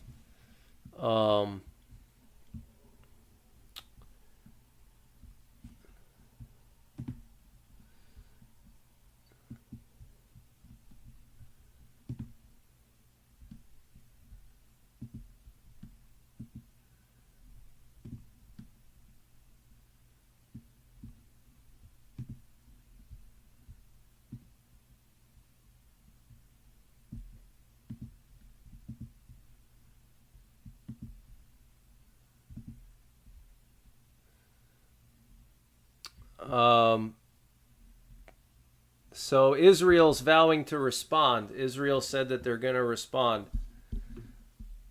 Thank you, Angela Dunn. I appreciate it. Thanks to all the moderators. Appreciate you guys. Rodney Middleton, Angela Dunn. Thank you guys so much. K. Paul, Z. Callie. Good to see you, Z. Callie. Jacqueline James, Mama of 6. Thank you guys very much. T.W. Perry, good to see you. Adam Chapman says, thanks for all your hard work tonight, Greg. No problem, Adam. Thanks for all the support. I appreciate it. Diva's mom, good to see you. Deidre Fat. Free Mind TV, thank you for the donation. U.S. military war simulation with Iran showed Iran winning the war against the U.S. every time. It's an interesting simulation. I don't see how Iran could win against the U.S., but that's pretty interesting. I would be interested in seeing that simulation. Thank you, Janet Carroll, Virginia Branch. Appreciate you guys. Omid Mohammadi. I don't know if I'm saying that right. Thanks, Greg, from Iran. Oh, wow. Interesting. You're watching from Iran. Thank you, Omid. I appreciate that. Stay safe over there.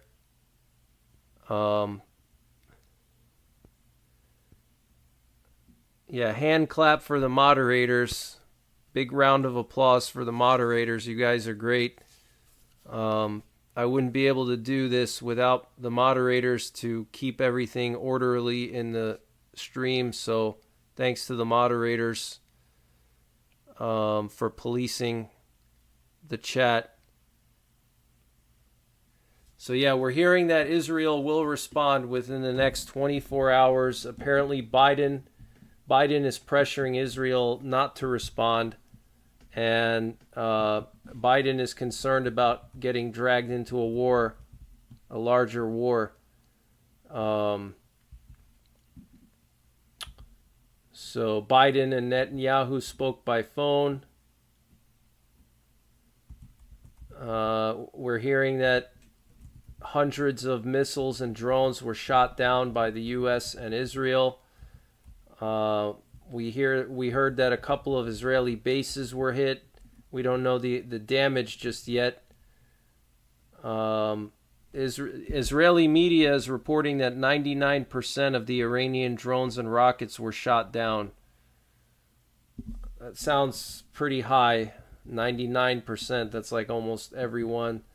But I would say at least like 75 to 90% were shot down. But this is huge news, guys. I mean, Iran basically launched these missiles at the Dome of the Rock, or the Temple Mount. It's the holiest site in the world. They launched missiles at Jerusalem.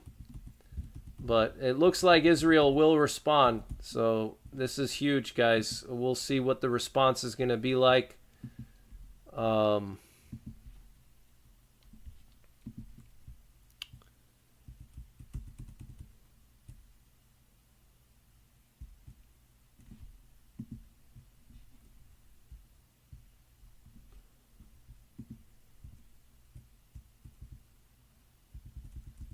There were some missiles that hit Tel Aviv.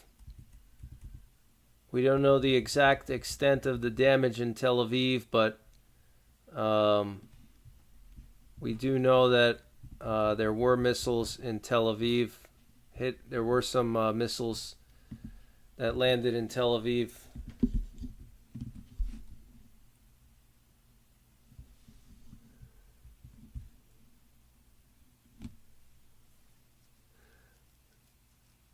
We're now hearing some updated information on this airbase that was hit in Israel. Apparently, 15 medium-range ballistic missiles hit this Israeli airbase, the Nevatim airbase in the Negev desert, causing serious damage to infrastructure and aircraft. That's what we're hearing right now. Serious damage to infrastructure and aircraft at the Nevatim base.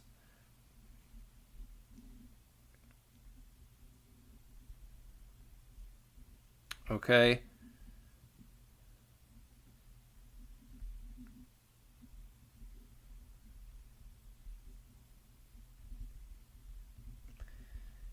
So I'm sure Israel is not happy about that.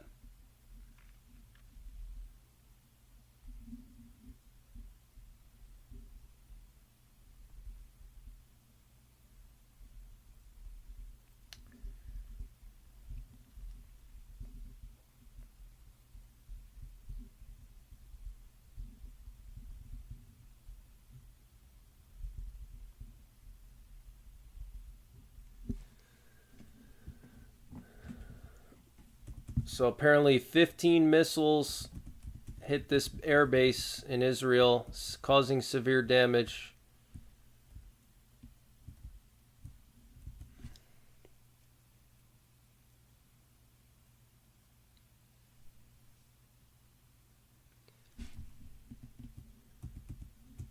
I can't believe Biden told Netanyahu that Israel should consider tonight a win.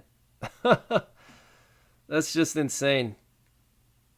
I mean, he's right. I mean, he is right to a certain extent. I mean, they did intercept most of the missiles, so I get what he's saying, but I don't know if he's saying that to try to convince Netanyahu not to respond and basically say, Netanyahu, you don't need to respond, you know.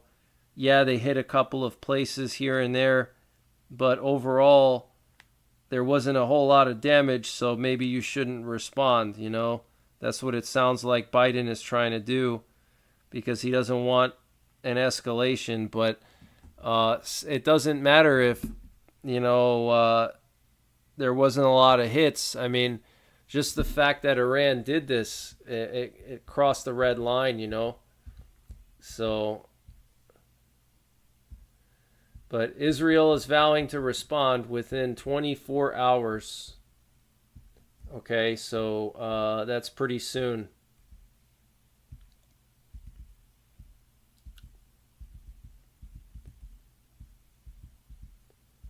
The Islamic Republic of Iran does not hesitate to take further necessary measures, blah, blah, blah.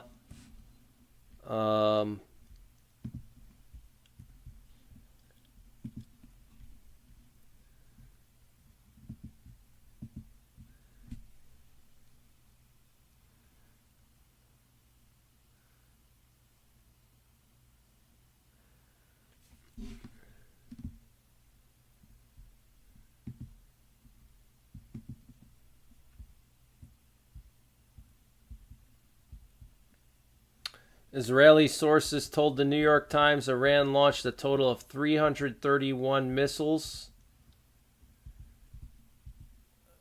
and drones. John Bolton, the former national security advisor, said tonight that Israel should bomb the nuclear facilities in Iran. I think that's what we're going to see. I think they're going to go for the nuclear facilities.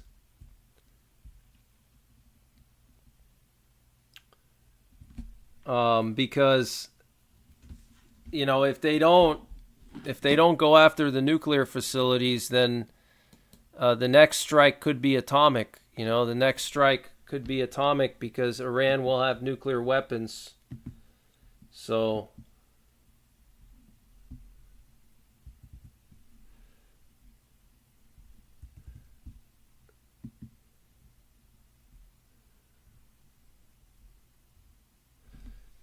Arthur G says, I can only imagine the response Israel's going to give Iran.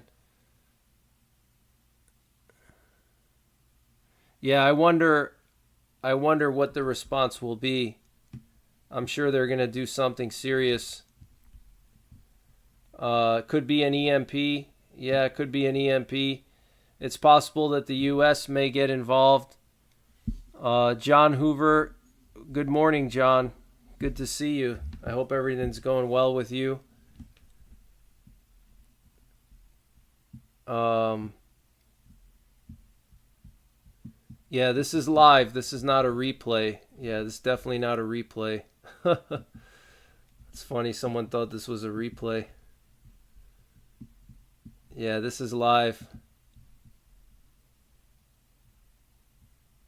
I think Israel will respond at night. It's daylight over there, or is about to be. Yeah, for sure, they're going to respond at night. They said within 24 hours. Yep. They said within 24 hours. As far as I know, the missiles and drones are no longer in the air. As far as I know right now, there's no imminent threat of attack against Israel right now, from what I understand. So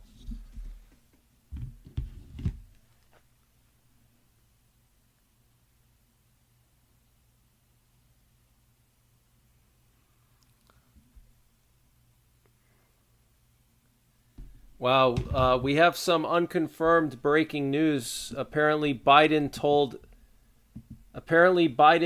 Netanyahu that the U.S. will not participate in offensive operations against Iran. That's just initial reports.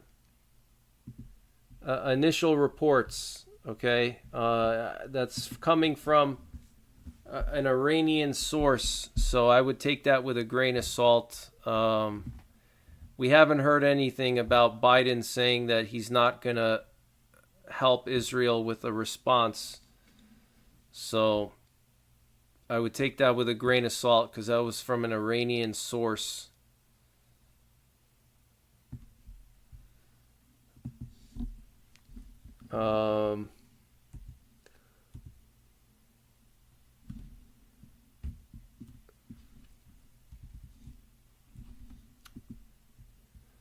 I'll be right back, guys. I'm just going to go and get a drink.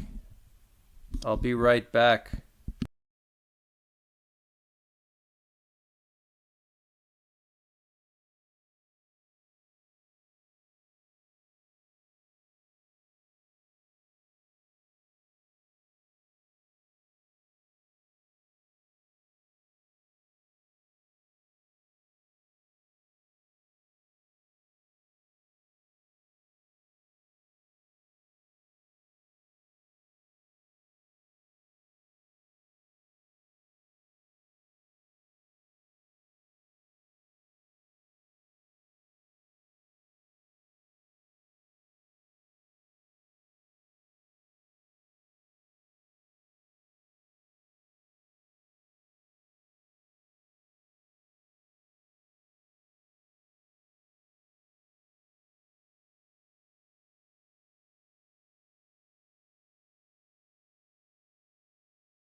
All right, guys, I'm back. Just had to step out for a second, get something to drink, and take a little bathroom break. Actually,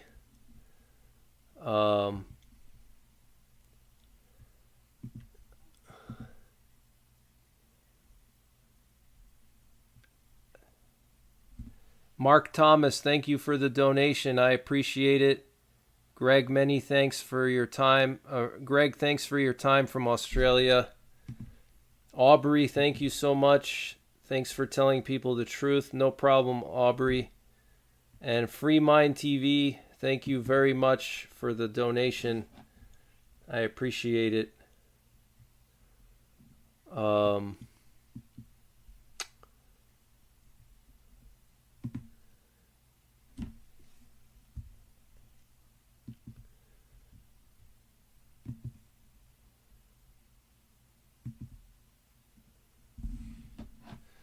So we have some breaking news from an inside source. They're telling me that in Fort Bragg and Fort Campbell, quick reaction forces are now on standby. Okay, we're hearing that quick reaction forces in Fort Campbell and Fort Bragg are now on standby. Okay, that is very, very serious. Okay, quick reaction forces. So you're talking U.S. Green Berets, Special Forces, Delta Force, Tier 1 operators. We have unusually quiet skies tonight, it's just very strange. Considering what's going on right now. I mean, there's like nothing in the air, no military planes officially on the tracker, which means they're flying with their transponders turned off. So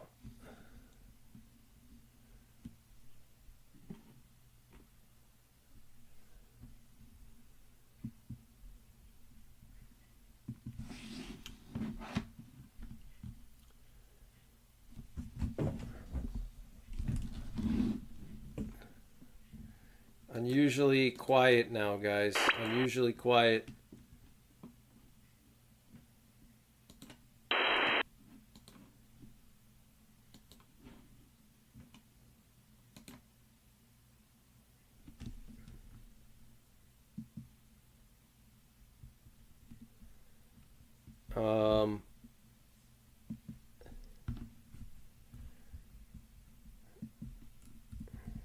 There's so many headlines here.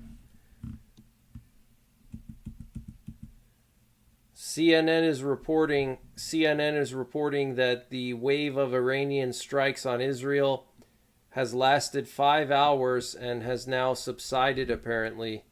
So the attack has subsided for now. It's what CNN is reporting.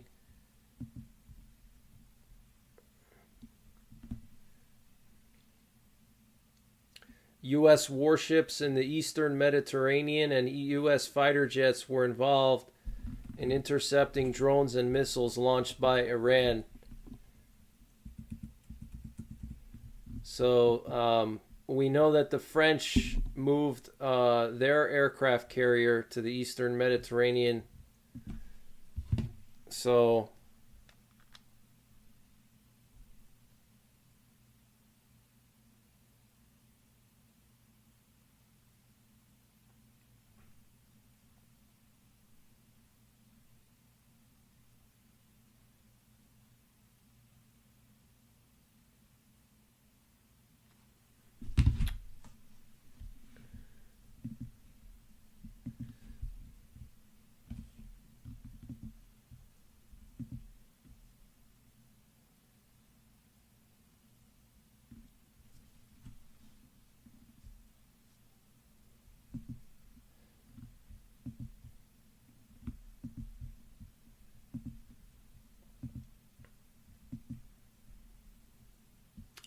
Officially, we're still hearing the number 185 drones and 146 missiles launched at Israel. That's the official number we're hearing right now. Still no change on that. So Israel will convene their war cabinet soon. They're supposed to be convening their war cabinet very soon. It's already, let's see, what time is it in Jerusalem right now? 6:43 in the morning, 0643 in Jerusalem right now. So in a couple hours, the Israeli War Cabinet is probably going to be meeting, and then there's going to be the UN Security Council meeting. So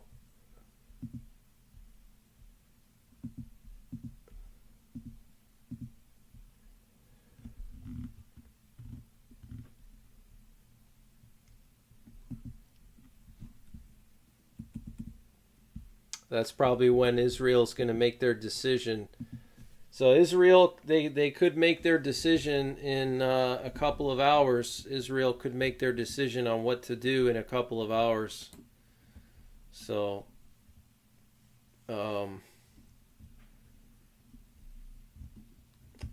Axios is reporting that Biden told Netanyahu that the U.S. would oppose any Israeli counterattack against Iran. We don't know how true that is. That could be fake news. Take that with a grain of salt. Just for initially, we're just hearing limited sources reporting that apparently Biden opposes any counterattack against Iran because they don't want an escalation. So we're going to find out very soon what's going to happen, because Israel, they're going to make their decision soon on what to do. Israel's going to make their decision soon. So we're going to find out pretty quickly. You know, Israeli sources are reporting that Israel will launch a counterattack within 24 hours, okay? So within 24 hours, they're going to launch this counterattack.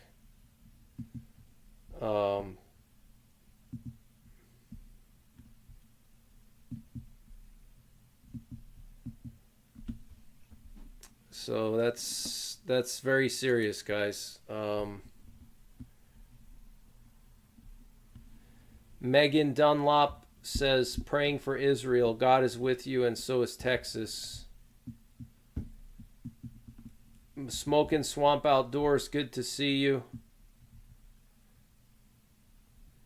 Yeah, Israel already has a plan. Of course they do. Israel doesn't mess around.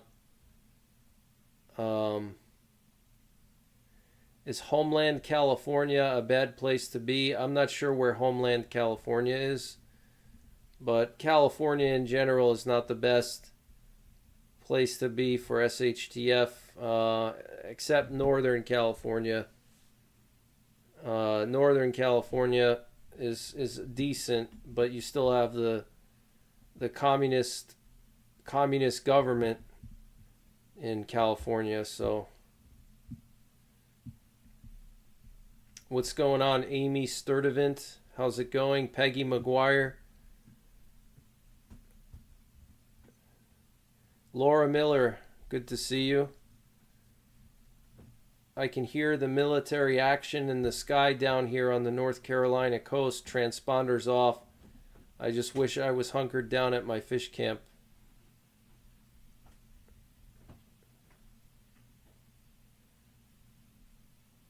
So yeah, apparently Biden is saying that he's not going to participate in any counterattack.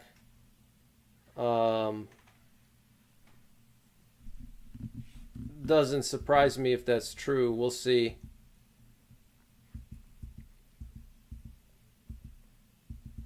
So we're hearing some initial reports from the Israeli military that the second wave of missiles and drones did not even penetrate Israeli airspace. So it looks like all of those drones and missiles that were launched in the second wave, like 2 hours ago or so, have all been shot down already, is what we're hearing.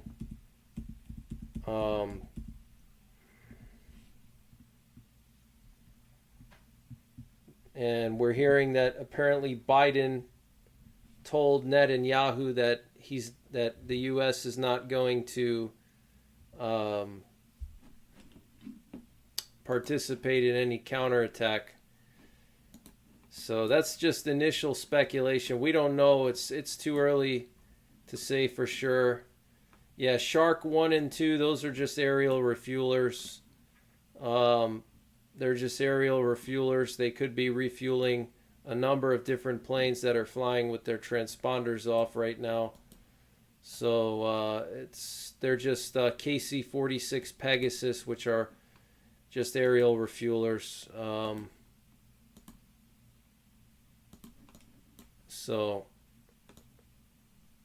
nothing really there to focus on too much. But I'm sure there's a lot of nuclear warplanes airborne with transponders off.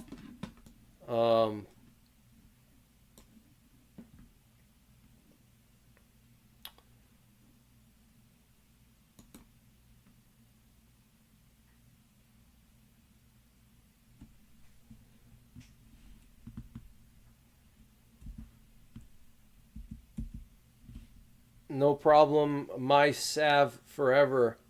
No problem. Cigar Prepper says, do we need coffee? I actually have some coffee that I brewed already because I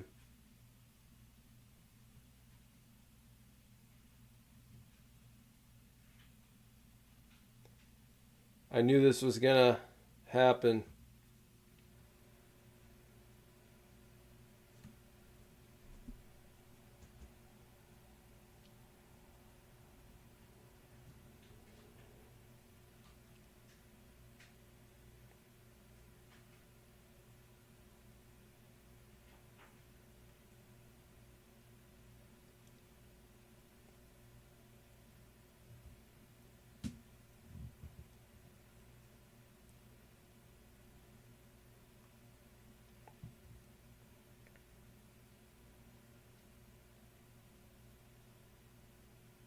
I'm actually quickly gonna reach out to a friend of mine in Israel right now and see how they're doing.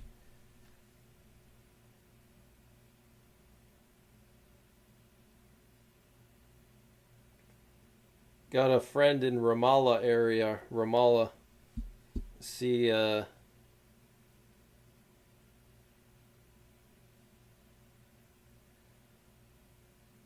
See if any missiles hit his area.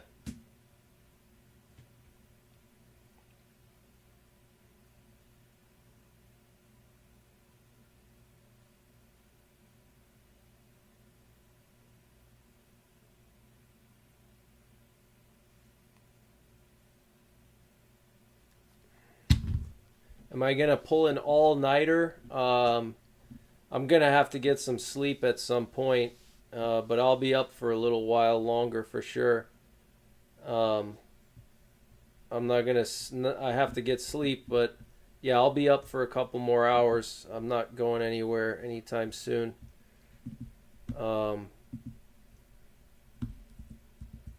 Yeah, right now in Jerusalem, they're 7 hours ahead of us. So right now in Jerusalem, it's almost 0700. So they're going to be convening their war cabinet soon in Israel, and they're going to decide what response to give.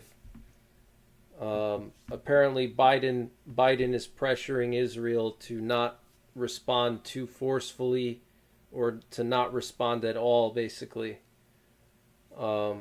Because he doesn't want an escalation. So, but that's just, the initial information coming in.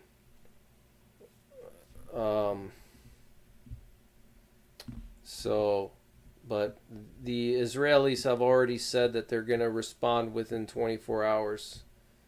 So, I have some information from a subscriber with sources in the military saying that Fort Bragg and Fort Campbell have put their quick reaction forces on standby. So that's, Delta Force Tier 1 operators are now on standby.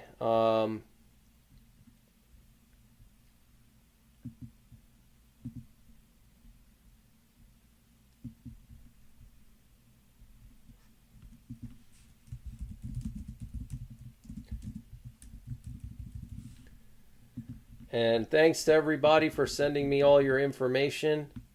I appreciate a lot of people sent me all different kinds of info in my email. Thank you guys for all the information. I appreciate it.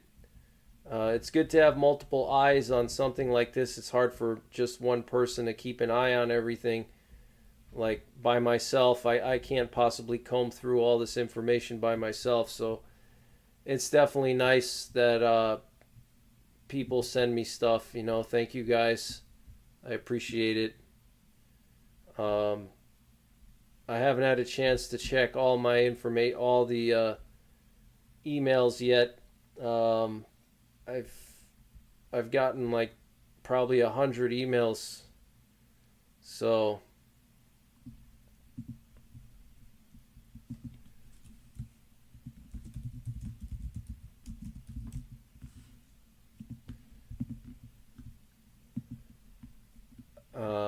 but this is an unprecedented situation, guys. Hundreds of missiles and drones launched at Israel. Hundreds. I can't remember any time that this happened before in recent history. Hundreds of missiles and drones.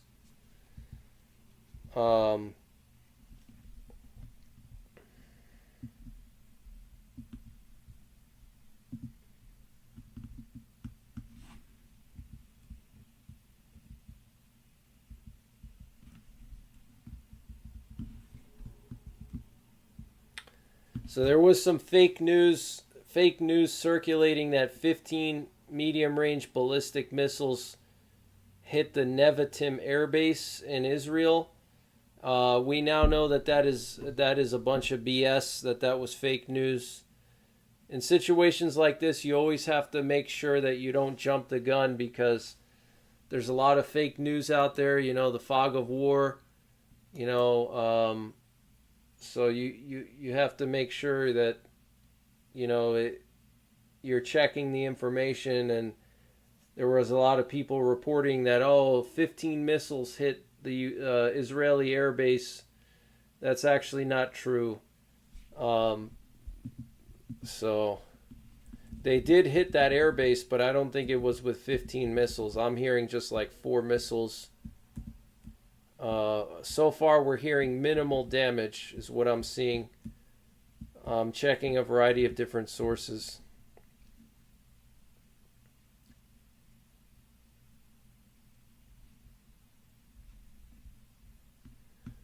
We have some unconfirmed reports saying that Putin said that even the smallest American attack on Iranian territory will force us to support Iran. That's what apparently Putin said.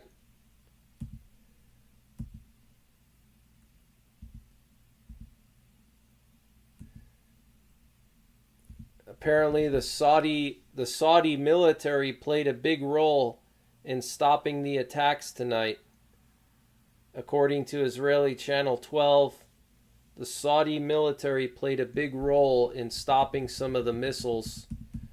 We know that the British, the Americans, the Saudis, I think France also, for the French, and the Jordanians all helped to shoot down all these different missiles and drones tonight. So it was a huge coordinated effort. It wasn't just Israel by itself. It was Jordan, Saudi Arabia, the US, the UK, France, all working together to shoot down hundreds of drones and missiles, guys. Hundreds.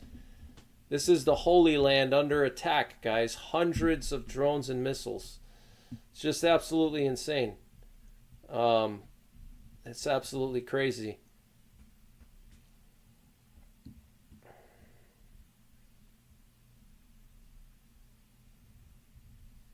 So now it's going to be interesting to see what Israel is going to do to respond. Israel's already vowing to respond within 24 hours. We're going to be getting a statement any minute now from the IDF. We're going to be getting an official statement from the IDF coming in any minute now. So when that comes in, I will break it. I'll share it with you guys. So it's currently 7 in the morning in the Middle East. So the sun has just come up.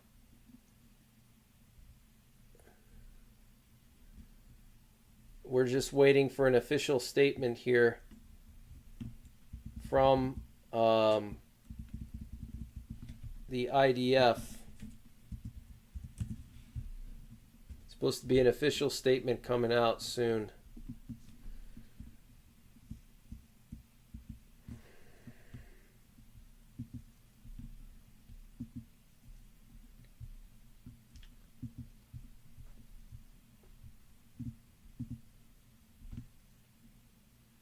So we have Israeli channel, or I'm sorry, we have Khan News. We have Khan News, which is an Israeli news channel. They're saying that apparently Biden told Netanyahu that the U.S. will not participate in an offensive operation against Israel. And apparently Israel and the U.S. are expected to coordinate the Israeli response. So this is all I don't know if this is true. Could be speculation. This is coming from Khan News. President Biden told Netanyahu that the U.S. will not participate in any offensive operation against Iran this morning, which was reported on CNN.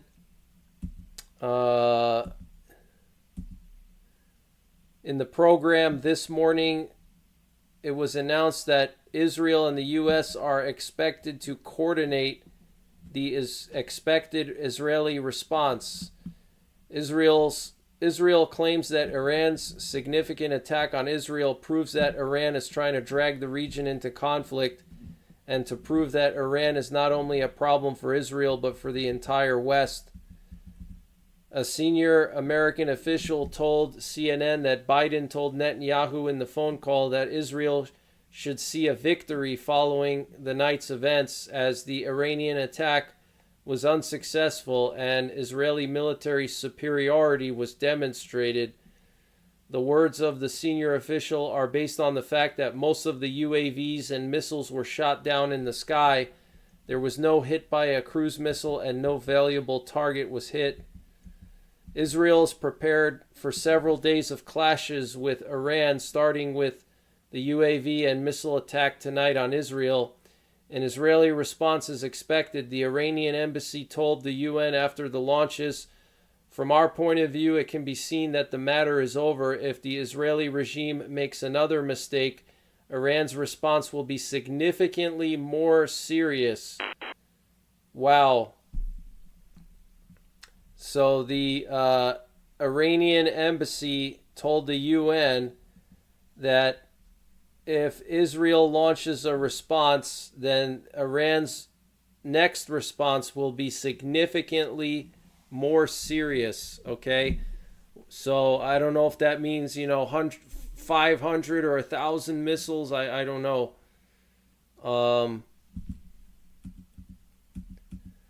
So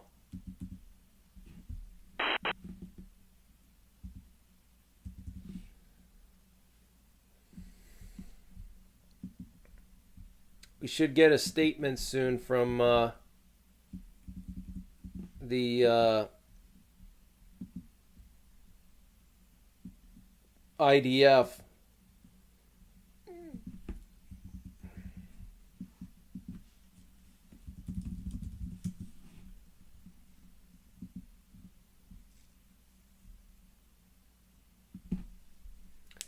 U.S. Secretary of Defense Lloyd Austin said that while the U.S. will protect its forces and help defend Israel, we do not seek conflict with Iran.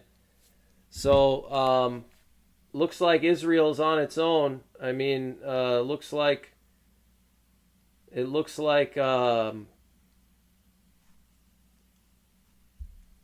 U.S. is not going to help Israel launch a response attack. So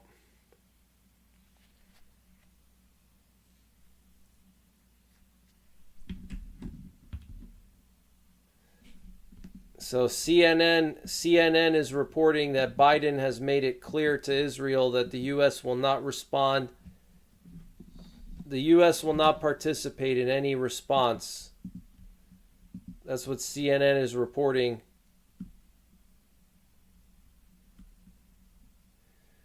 And now we're hearing that Iran has announced a closure of the Persian Gulf and the Sea of Oman to any ship affiliated or owned by Israel. So this is just absolutely insane that the U.S. is not going to respond. This is just absolutely insane. I can't believe that. I hope that's not true. I hope that's not true, because that's ridiculous. If the U.S. does not get involved, that's despicable. That's despicable. That's what we're hearing, though. That's what we're hearing. Apparently, that's what Biden said to Netanyahu.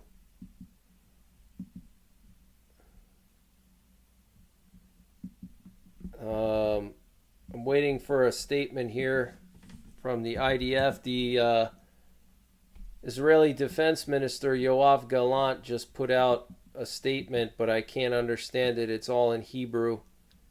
So let me see. We have some footage here actually from Yoav Gallant's Twitter account. Maybe I'll share that with you guys. Or not Yoav Gallant. What am I saying? Let me see here.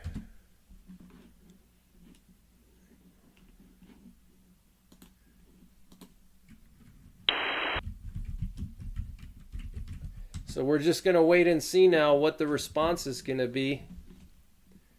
We're just waiting and seeing what the response will be. But I think Israel's going to respond. They have to respond. If they don't respond, this is just going to make it seem like Israel can just do whatever they want. Or it's going to make it seem like Iran can just do whatever they want with no consequence,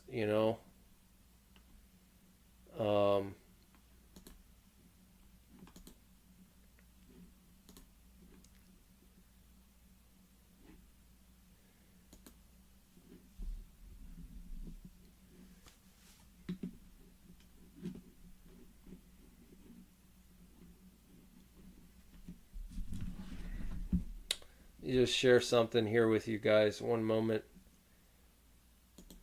Just want to share something.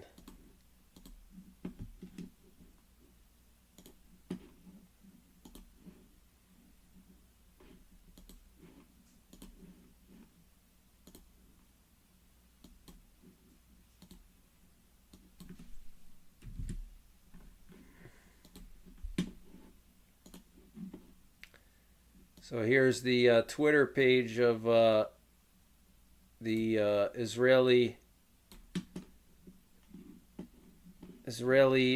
military spokesman Daniel Hagari, and he posted a bunch of stuff here. So apparently this guy is going to be giving an update soon. He posted some interesting footage here from, you can see the Israeli chief of staff here during the strikes. This is the Israeli chief of staff, the guy right there. That's the guy right here. That's the Israeli chief of staff. This was earlier today, like 3 hours ago. The chief of staff is currently conducting a situation assessment at the Air Force pit in Kuria with commander of the Air Force. So this is chief of staff here. Looks like the Israeli Air Force here earlier in their situation room. Everything is blurred out. It says here the vast majority of the missiles launched from Iran were intercepted outside the borders of the state of Israel. A short time ago, dozens of launches of surface-to-surface missiles were detected that made their way from Iran to the country's territory. The air defense fighters successfully intercepted using the Arrow system, and together with the strategic partner countries, most of the launches before they crossed the territory of the country. A few injuries were detected among them at a military base in the south of the country, with minor damage to infrastructure. During the last few hours, dozens of hostile aircraft were identified and intercepted, along with dozens of cruise missiles that made their way to Israel from Iran. IDF forces are deployed in all arenas, prepared and continue to defend the territory of the country. So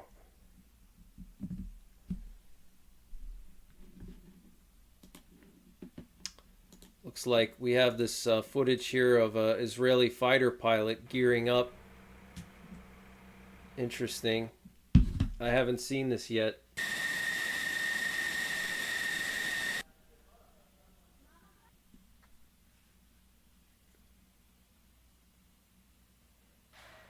It's pretty amazing that the Israeli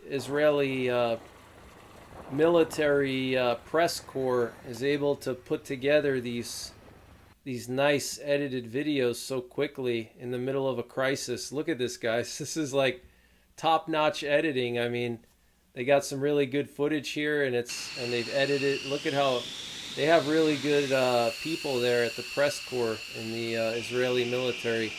Look at this footage here at multiple angles. It's pretty impressive. So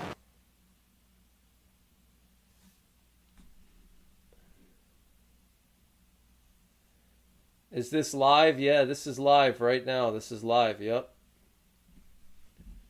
This is live.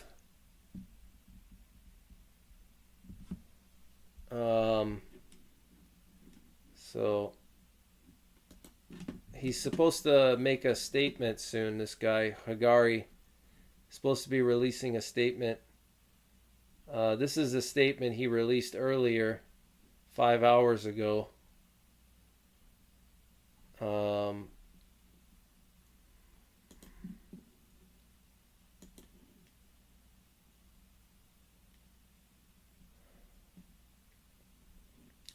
Just telling people in Dimona and Eilat to stay sheltered here. This was earlier today, a couple hours ago. Really not too much here. Interesting. That's some interesting footage there. Yeah, U.S. citizens are definitely backing Israel for sure. We definitely support Israel.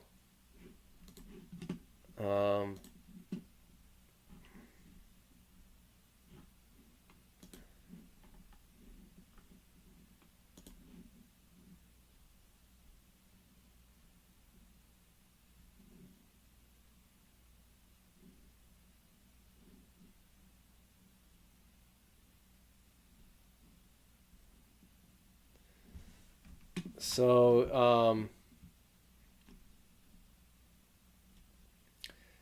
yeah, Israel has vowed an unprecedented response, guys. So, Israel's going to respond. The question is, what's their response going to be like?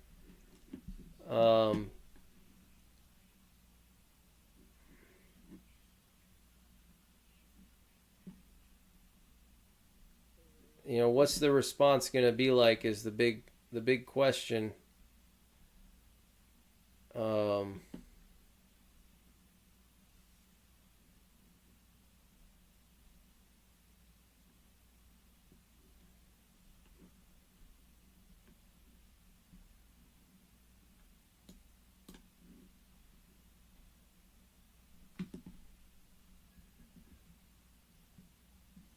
So it's already morning time in Israel. It's already morning time.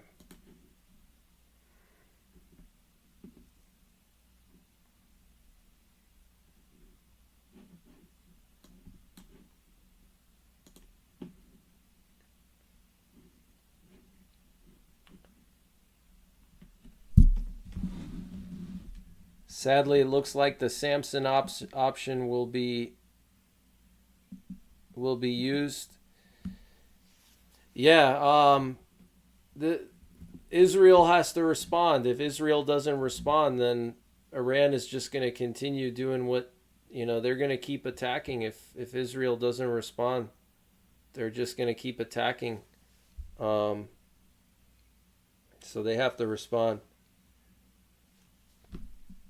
because it's going to show weakness, And yesterday, someone's mentioning sleeper cells.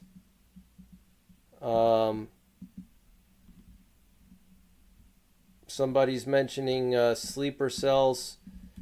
Yesterday, we had like 26 barges break loose in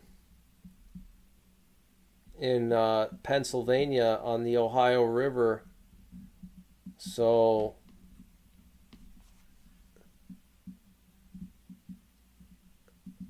it's just more of those ships that are crashing into bridges now. I don't think that's a coincidence. So we're waiting for Hagari now. Hagari is the IDF spokesperson. We're waiting for Hagari to make a statement, but it's probably going to be in Hebrew, so we're not going to, unless maybe he's going to speak in English. I don't know.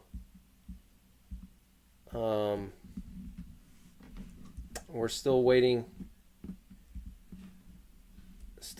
for Hagari.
So this is a historic event, guys.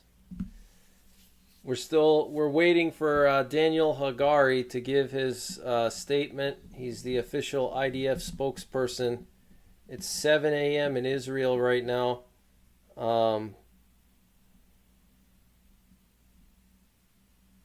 So we're waiting for Hagari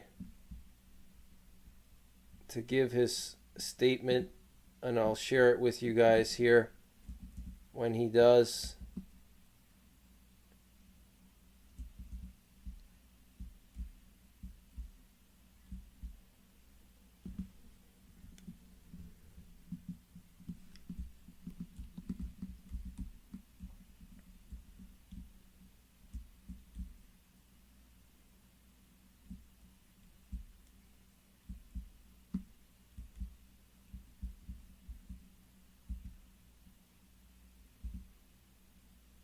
Wow. Breaking news. Breaking news.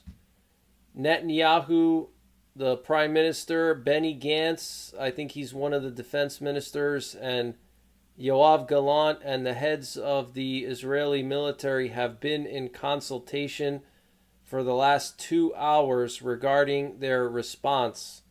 Okay, so it looks like they haven't slept at all, and they've just been discussing what their response is going to be. So over the last 2 hours, the Prime Minister Netanyahu, Benny Gantz, and Yoav Gallant, the Secretary of Defense of Israel, have been in consultation over the last 2 hours. Okay, so they're discussing what to do right now. All right.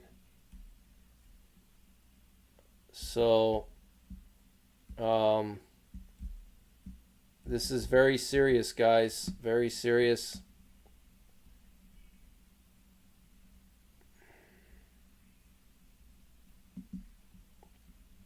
Still waiting to see this statement by Hagari.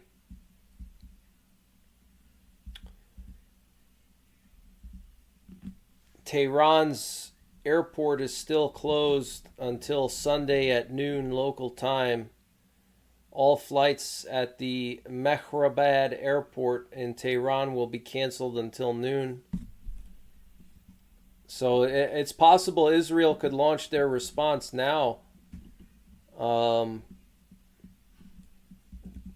It's possible Israel could launch their response now or very soon. They're going to do it within 24 hours, they said. So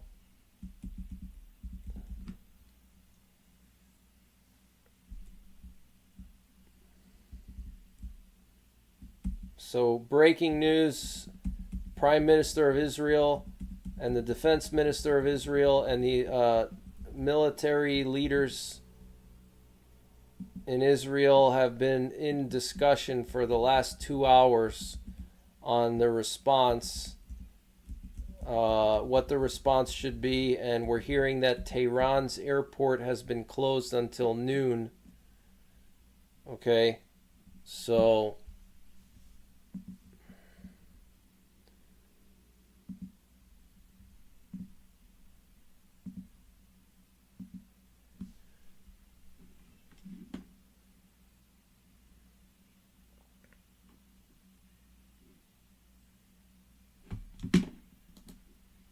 let's just check some of these flights here.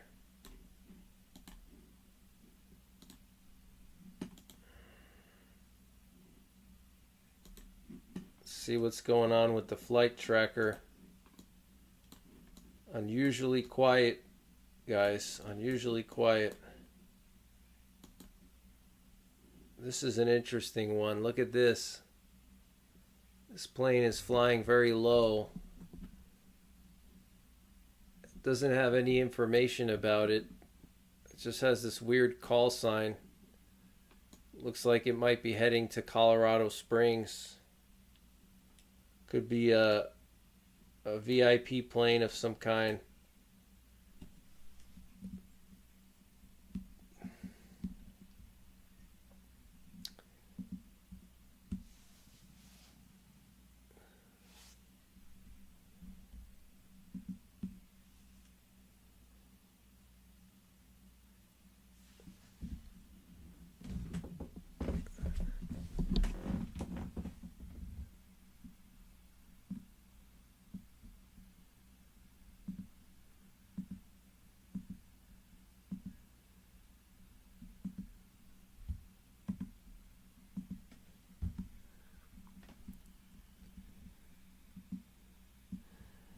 Yeah, to all the new subscribers, welcome. Thank you guys for subscribing. I appreciate it.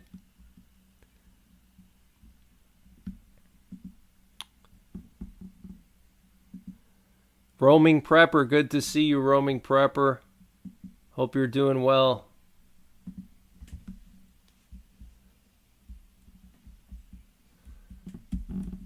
Indian Ministry of External Affairs on Iran's attack against Israel. We are seriously concerned at the escalation of hostilities between Israel and Iran, which threatens the peace and security of the region. We call for immediate de-escalation, exercise of restraint, stepping back from violence, and the return to diplomacy. We are closely monitoring the evolving situation. Our embassies in the region are in close touch with the Indian community. So India is calling for a return to diplomacy and de-escalation.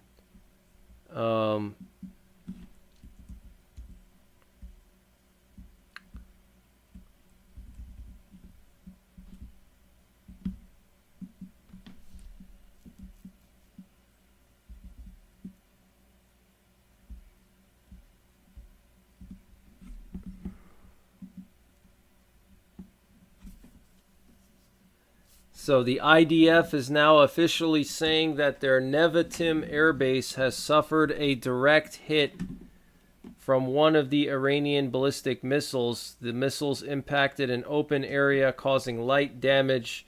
The operational capabilities of the base were not compromised. Okay, so we're hearing that that base that everybody was saying got hit with multiple missiles. It did not get hit by multiple missiles. It only got hit by one.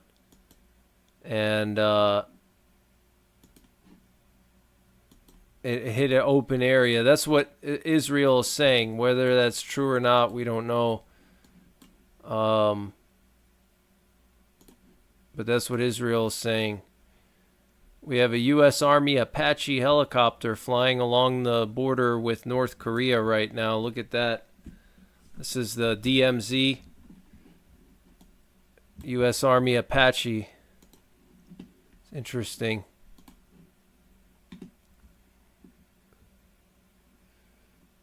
So I'm going to see if let's see here.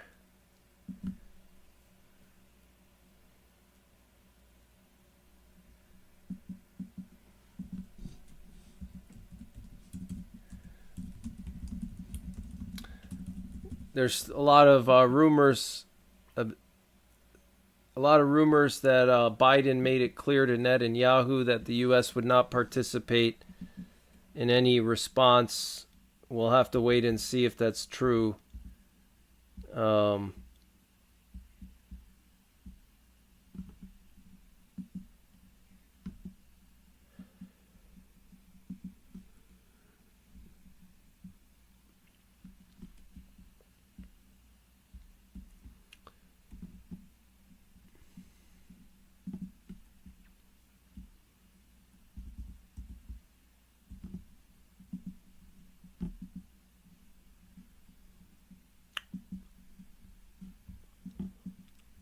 Just check and see what you guys are saying here in the chat.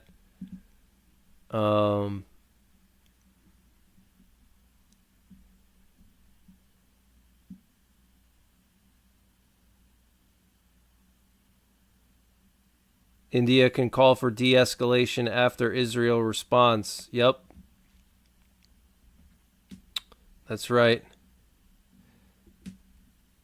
Yeah, the mods are really good here. Good mods. Sean Frilly, thank you for showing up. Appreciate you. Sean Friley. Do I know if Israel still has access to Armenian air bases? That's a good question. That's a good question.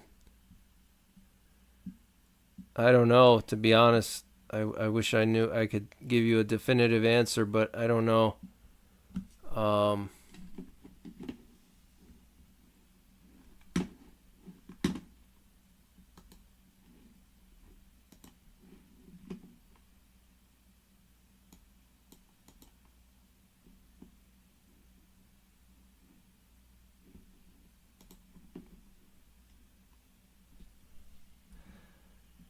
Fox News is reporting that Biden will stand with Israel.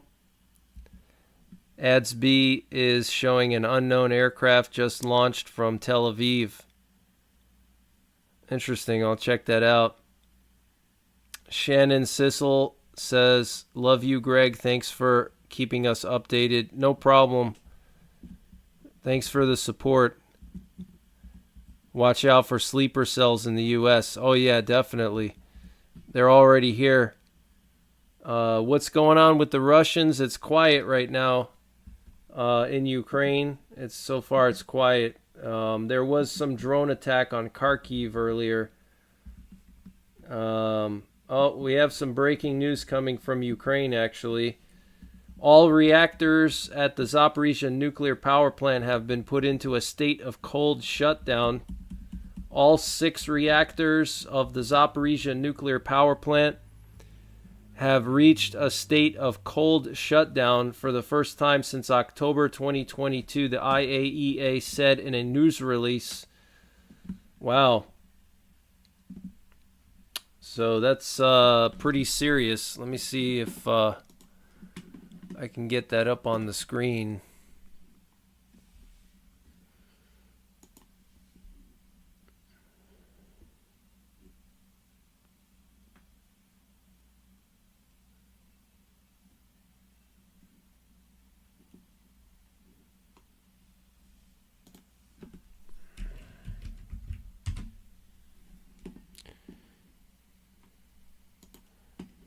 Yeah, we have an update here from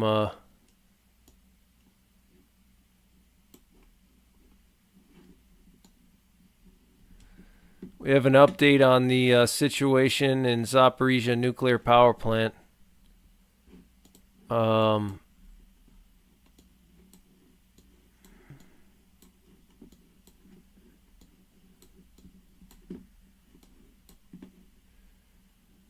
Interesting. These shark planes are crossing over California now. Interesting. Looks like this one plane here did a loop and then... Interesting.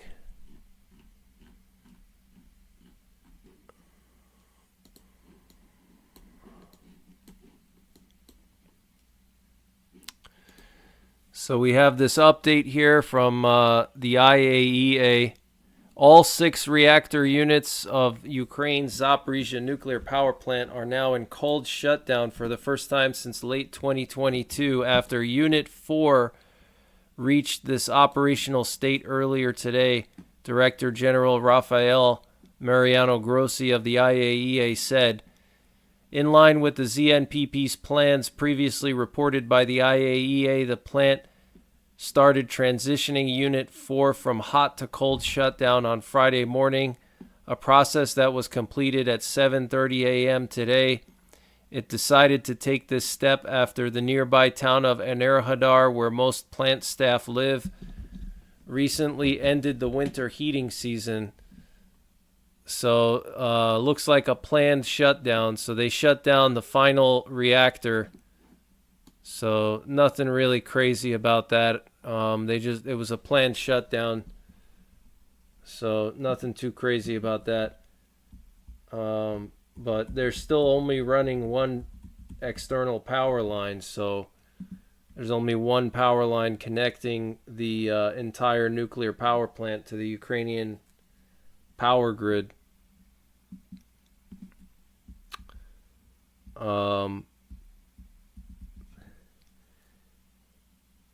How's it going, Ross Niderman? So yeah, we're just hours away. We're hours away from Israeli response. We're just hours away. Lady Caroline says, new subscriber from Canada. Thanks for the great info, Greg. Yeah, no problem. Yes, there was a video of an exo-atmospheric intercept of the Iranian missile with the Arrow 3. Yeah, it's pretty incredible. It's like a shock wave that was, like a big shock wave. Yeah.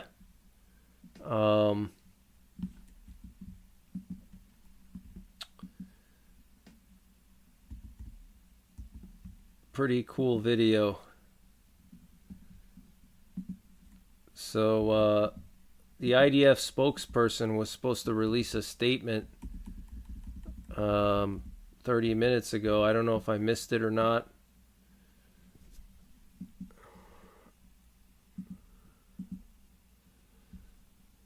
So we're hearing the Israeli army is saying that they're going to definitely respond. There's definitely going to be a response. Okay, so we know that Israel is going to respond.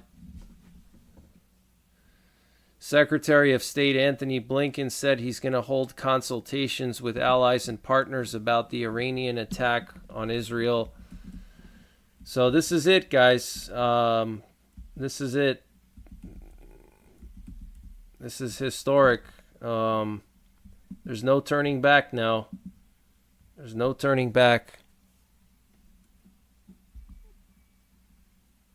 We're hearing that 2 men in their 30s died in a fire in the Pisgat Zeev neighborhood in Jerusalem.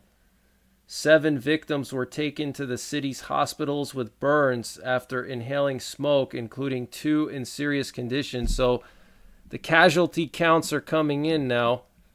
We're starting to hear about casualties now. Okay? So Israel's going to have to respond, guys, because there's civilian casualties here. Here's the difference between Israel and Iran. Okay?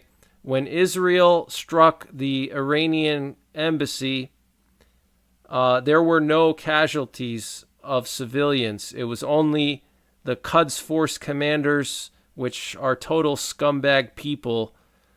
Okay, there were no civilians that were killed in the Israeli strike on one building. Okay, Israel literally struck one building, the Iranian consulate, and there were no civilians that were injured or killed. Now, Iran strikes Israel with hundreds of missiles in response. And now we have civilian casualties, okay? There's going to be civilian casualties from this. There's no way around it. There's going to be civilian casualties from this. So that's when things are going to escalate, because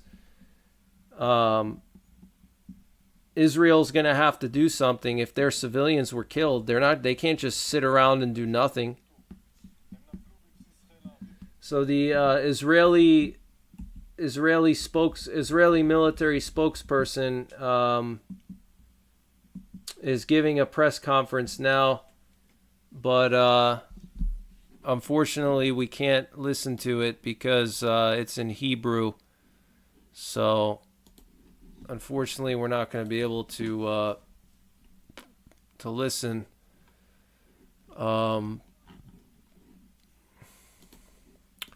See, Benjamin Netanyahu tweeted something here right now.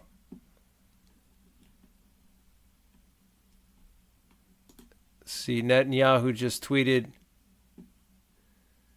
He said, "Together we will win." That's what Netanyahu just tweeted. Let me show you what Netanyahu tweeted here, or posted on X. He said, we intercepted, we stopped, together we will win. Okay, so this is going to be a new war against Iran now. Okay, together we will win. That's what Prime Minister Benjamin Netanyahu just put on Twitter. So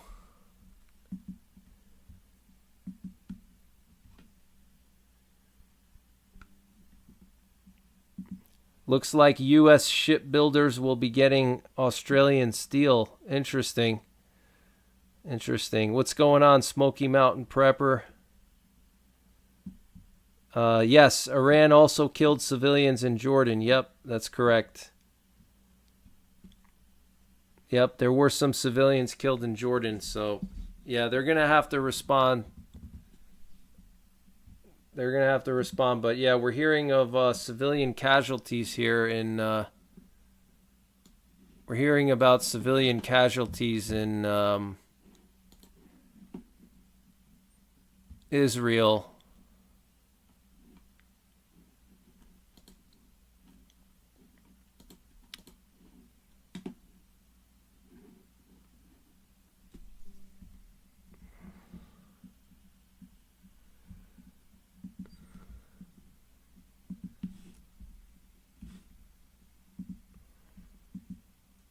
So we're hearing 2 men in their 30s have died in Jerusalem. 2 men in their 30s have died. We're hearing 7 people were sent to a hospital in Jerusalem for burns and smoke inhalation. So civilian casualties are beginning now. The Israeli military spokesman Daniel Hagari said a number of individual missiles penetrated Israel and the rest were intercepted. They fell at the Air Force Base in Nebatim, causing minor damage to the infrastructure. So it looks like Israel intercepted like 90% of the missiles. But I think what Israel's going to have to do is they're going to have to destroy Iran's missiles. Their missile complexes, they're going to have to destroy them. Otherwise, Iran is going to keep launching these missiles. It's going to be like what Russia does to Ukraine. They're going to launch just constant barrages of missiles. So they're going to have to do something, you know.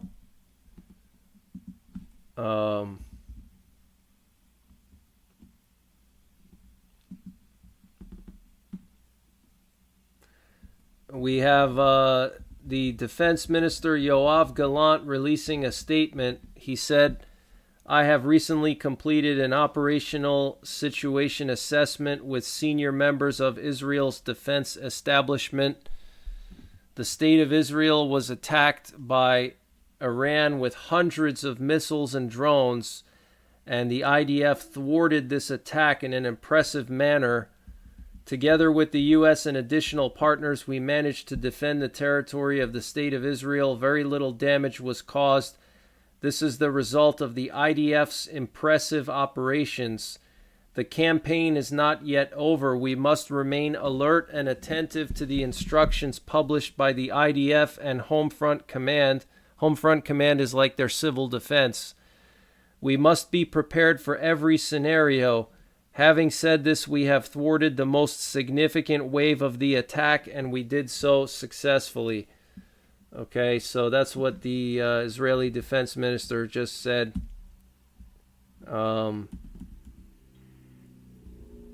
So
just checking some headlines here, see if any new news is coming out.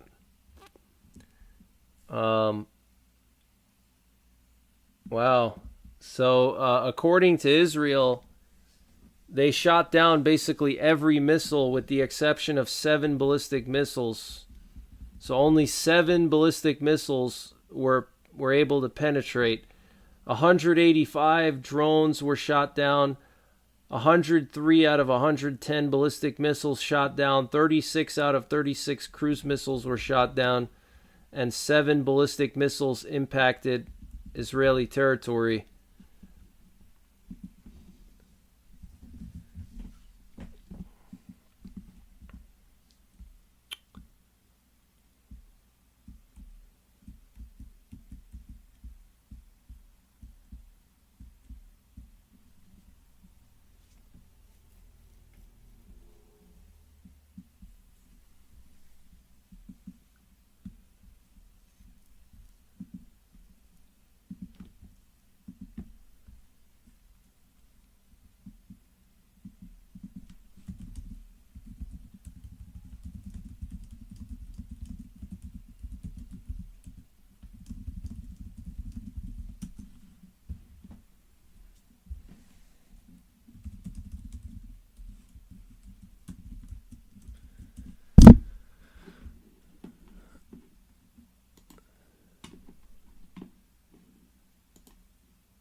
Yeah, that's not bad at all. So it looks like only seven ballistic missiles made it through.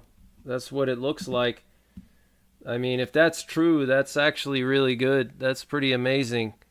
That's actually prayers being answered, and the work of God protecting Israel. If that's true, that's incredible. Um,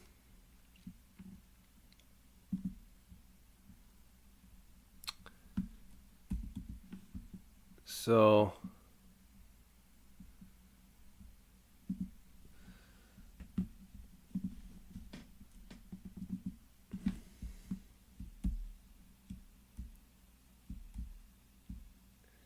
But it wasn't just Israel by itself. Remember, it was Jordan, Saudi Arabia, the US, the UK, and France, I think. All of them were involved in shooting down all these missiles. So it wasn't just Israel by itself, you know. So just keep that in mind. You know, if Iran launched an even bigger attack, like let's say they launched, I don't know, 500 ballistic missiles, or let's say they double what they did tonight, that would be more difficult for Israel and the U.S. to intercept that many missiles. You know, they could probably still intercept a lot of them, but a lot more would get through. So if Israel responds, which I think they will respond because they said they're going to respond, they're going to have to do a pretty serious response, because anything less than a serious response is going to provoke Iran to launch another strike. So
this is pretty interesting. These two planes here, Shark 1 and Shark 2, they flew all across the U.S. and they're now looks like they're heading towards Guam.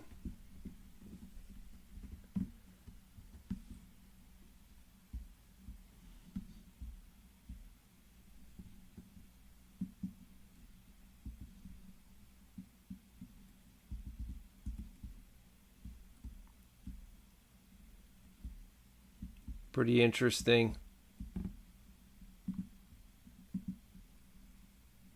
I'll be right back, guys. I'll be back in a few minutes here. I'm just going to make a snack. I haven't eaten anything in a couple hours. I'll be right back.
All right, guys, I'm back.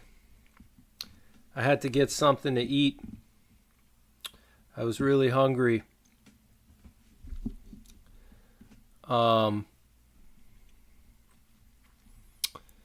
So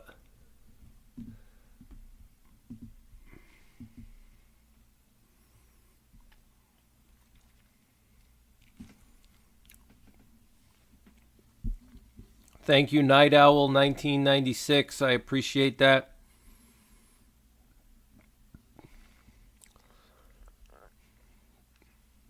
Yeah, I had some tacos. I just had some homemade tacos. Iowa Off-Road, good to see you. I just had some beef tacos and just some sweets, you know. Yeah, did the IDF release their statement? Yeah, it was the press secretary for the IDF.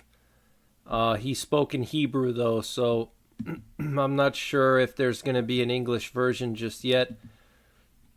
We're hearing that Israel's airspace has been reopened.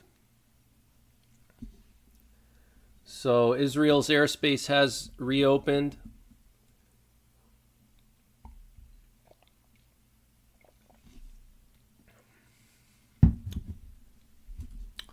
We're hearing that the Israeli War Cabinet will be meeting very soon.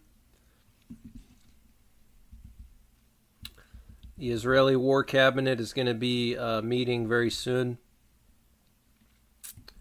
It's already 8 o'clock in the morning over there in Israel. So they're not going to wait too long to have their War Cabinet meeting. It's probably going to be very soon. And then they're going to make their decision on what their response is going to be. But the Israeli airspace has reopened Israel has reopened their airspace. So the airspace is back open now in Israel.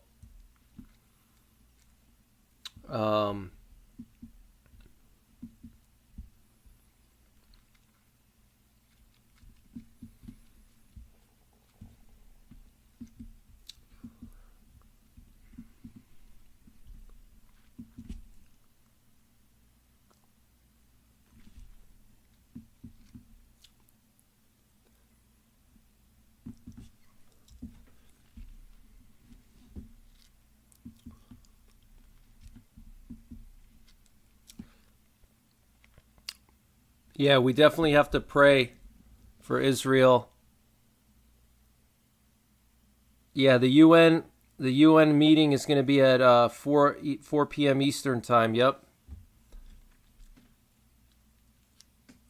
Israel said they're going to respond within 24 hours. So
Israel will be giving their response in 24 hours. So by sometime Sunday evening Eastern time, we're going to see if Israel responds or not.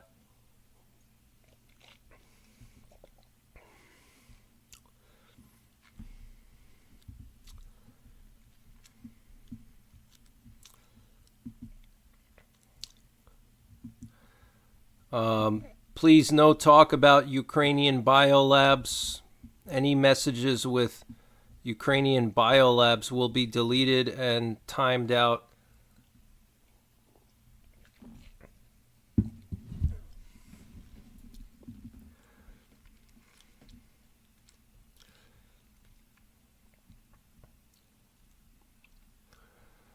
These videos are from the strikes last night. These are not live videos happening now. This is video footage from earlier.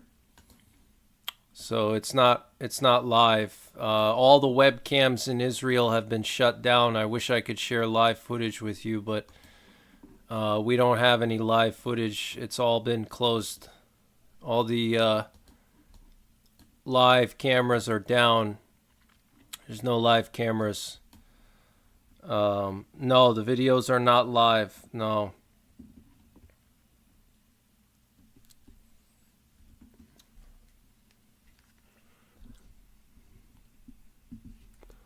Don't time out Matsuko for the flight comment. Okay. David Wilder, thank you for the donation. I appreciate it. Yeah, in Asia, it's actually kind of quiet in Asia. We just have this Apache that was flying over here along the border with North Korea.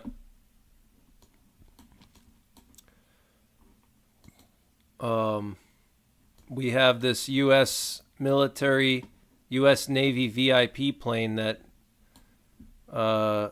flew towards Hiroshima from Okinawa, but yeah, nothing really going on in Asia right now. It's been unusually quiet. Even in Europe, there's not much going on right now, so I don't know what's happening, but it's pretty weird. It's weird these two KC-46 Pegasus planes appear to be heading for Guam. Those are aerial refuelers.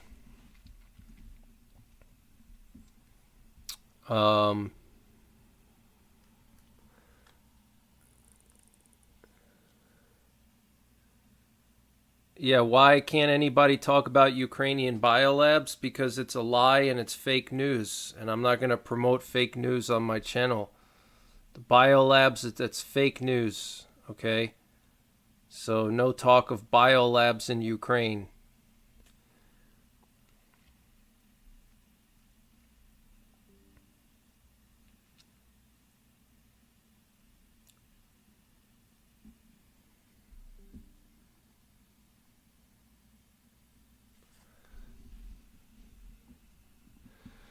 So looks like Israel is preparing for their counterattack already. We're hearing about Israel putting their F-35s on high alert right now.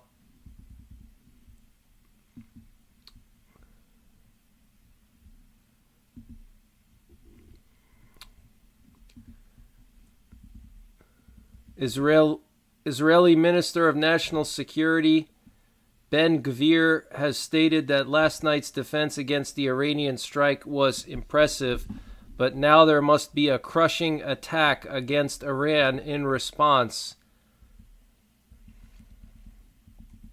Iran is claiming that they inflicted major damage on Israel.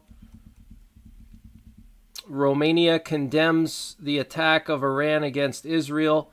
We stand in full solidarity with the Israeli people in these difficult moments. We call for avoiding further escalation. That was the Romanian President Klaus Iohannis.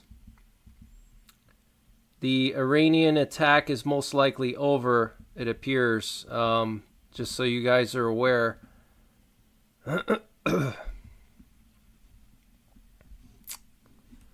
But we do see that Israel is preparing their F-35s right now for some kind of a response.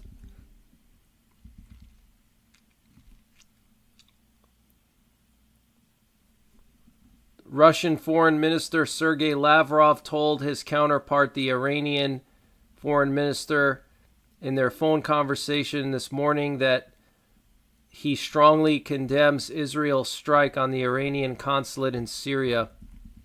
So Russia is backing Iran.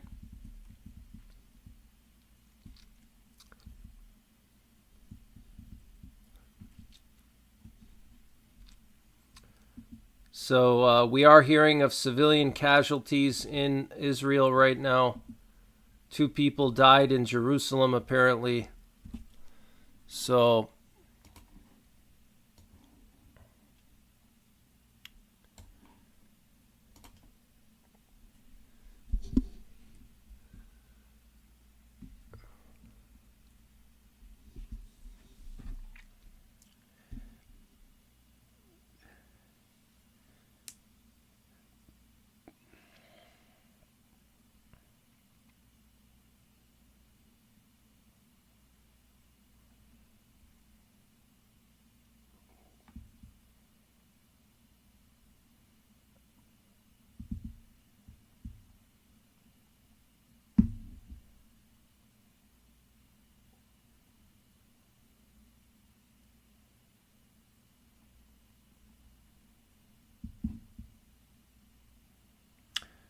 Israel is preparing a response.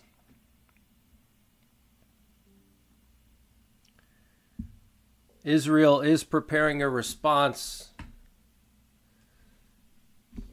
The Israeli War Cabinet is going to be meeting any hour now.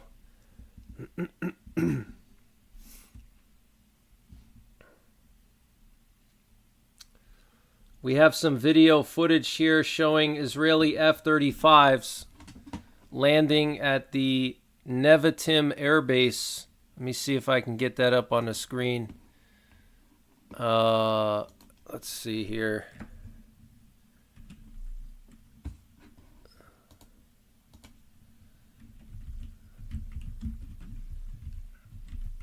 Thank you so much for all the help, Z Cali. I appreciate all your help.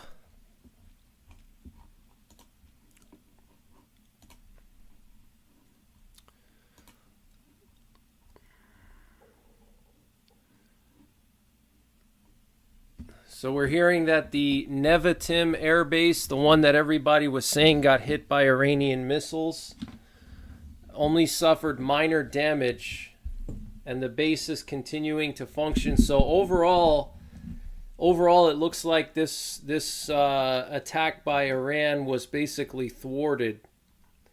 Most of the missiles were intercepted. Only 7 missiles were able to penetrate.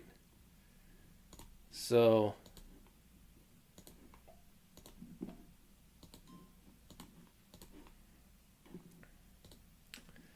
me see if I can share this with you guys. Hold on. So here we have the F-35 coming in. This is just this morning, the F-35. So Israel had their F-35s in the air. That's pretty serious. They had their F-35s. They purchased like 50 of those F-35s.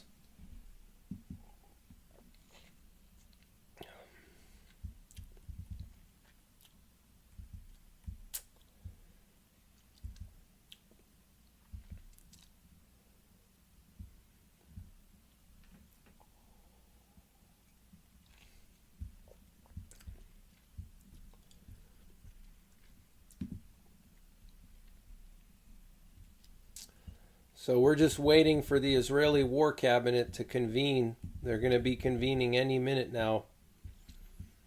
They're going to be convening any minute now and deciding on what to do.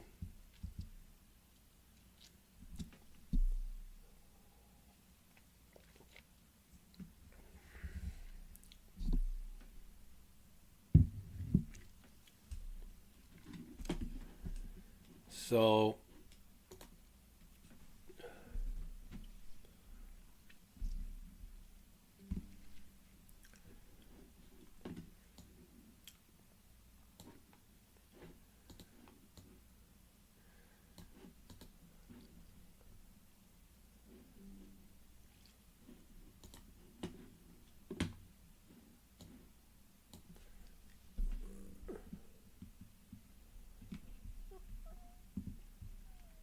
Thank you guys for all your support. I appreciate all your support, all your kind comments, all your prayers. Thank you guys very much. All your donations.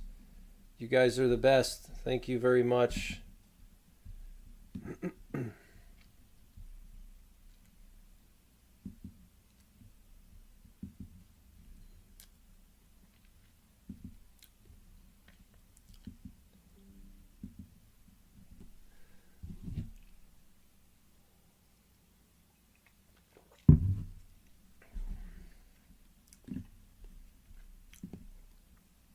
Fox News had an IDF soldier speak a few hours ago in English.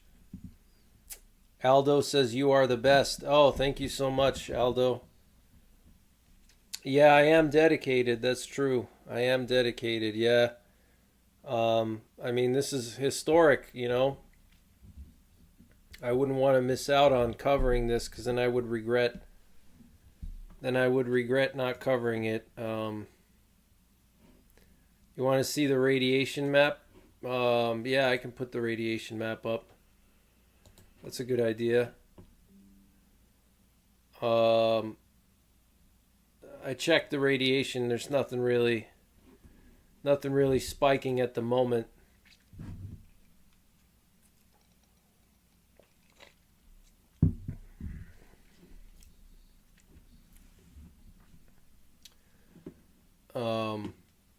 This is absolutely insane, though. Iran launched missiles at Jerusalem, you know. That's just crazy.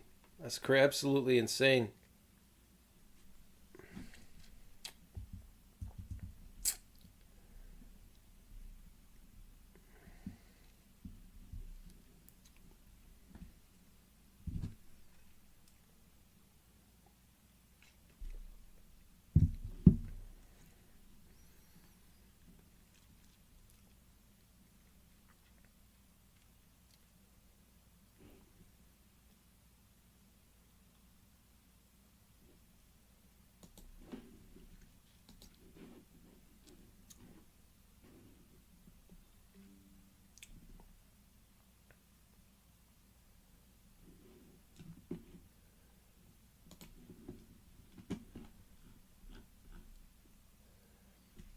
We're hearing that the airports in Beirut and Amman, Jordan have reopened.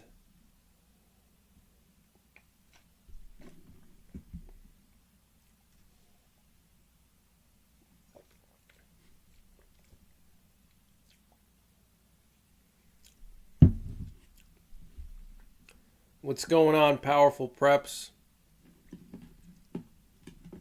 So we're just waiting to see what Israel's response is going to be now. We're waiting to see what Israel's going to do. Their war cabinet is supposed to be meeting any hour now. It's already 8:30 in the morning there, so I don't think there's going to be too much delay. Yeah, I'll share the radiation maps. Let me open that for you. I'll share the radiation maps. Hold on.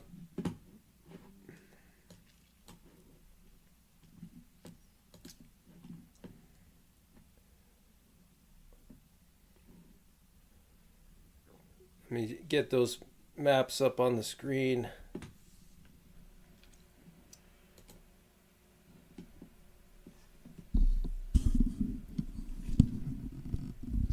How will the stock market react?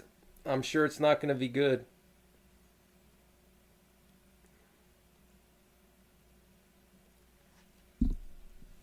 Sounds good, Mama of 6. Thanks for all your support. Thank you very much for helping out. And I hope you have a good night.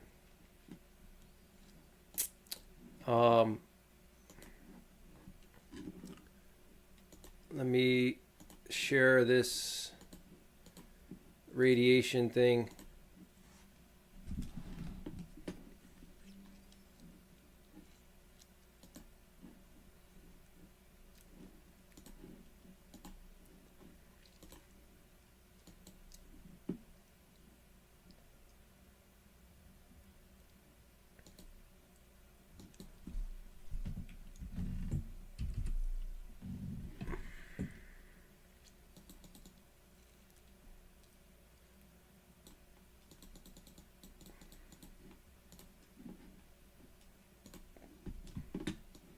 So here's our radiation map.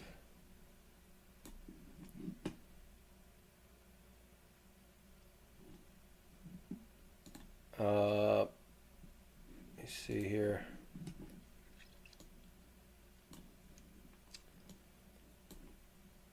Do have a spike here in, let's see,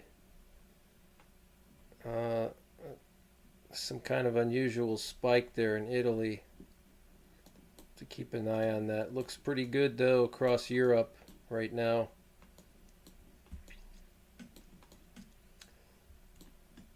Nothing in Israel. Campbell Clan says Greg has the best channel and mods, and the best mods. Thank you, Campbell Clan. I appreciate it. Thank you so much.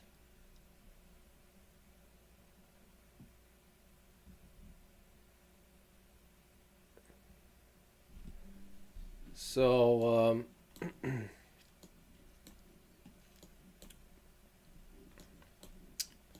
what's going on, Tiffany Hartman? Good to see you. There's some kind of radiation spike here in Leesburg, Virginia. That could be something wrong with the calibration.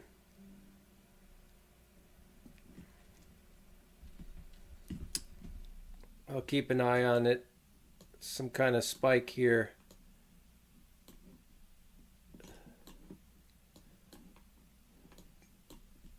Otherwise, not much in the US, not much radiation in the US otherwise, as you can see. Korea, China, it's pretty normal for now. What's going on, North Alabama hiking? Good to see you.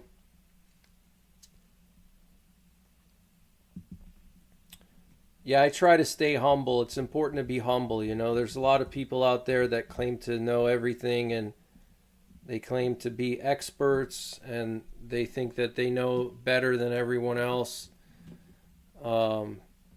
It's just I don't like people like that, and I would never want to be like that, you know. So you always have to stay humble in life, because, you know, as good as you are, as you think you are, no one's the best. There's always somebody better.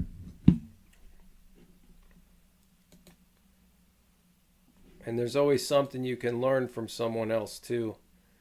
You know, if you're humble, you can learn from other people. If you're not humble, then you're closed-minded and you miss out, because you're afraid to learn from other people because you think you know best. So, you know, there's always something you can learn from someone else. Nobody knows everything except God.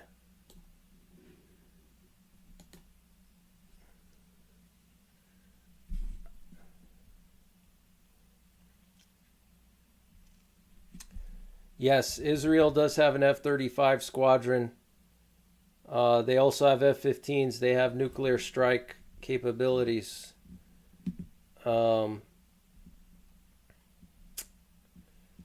We're hearing that there's blackouts in Ukraine, in the city of Kharkiv, Ukraine. They got hit by a lot of drones last night. Russia launched a barrage of drones at Ukraine when Iran was attacking Israel.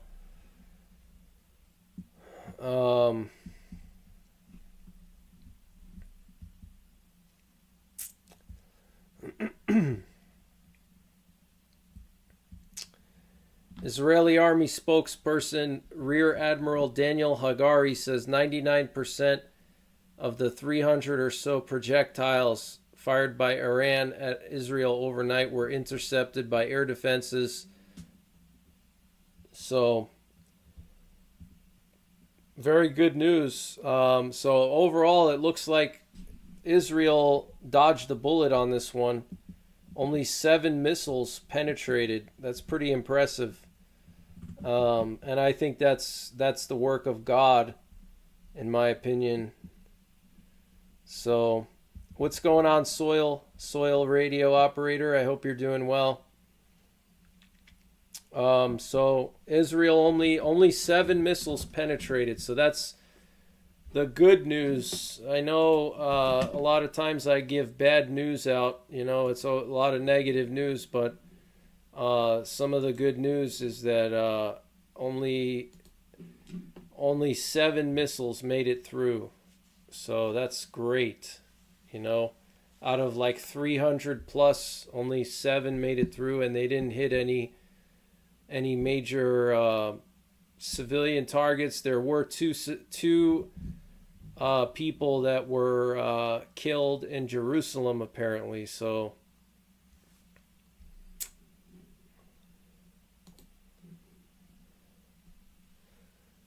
here we have some footage of the Israeli F-35s coming into land after a night out, shooting down drones and missiles.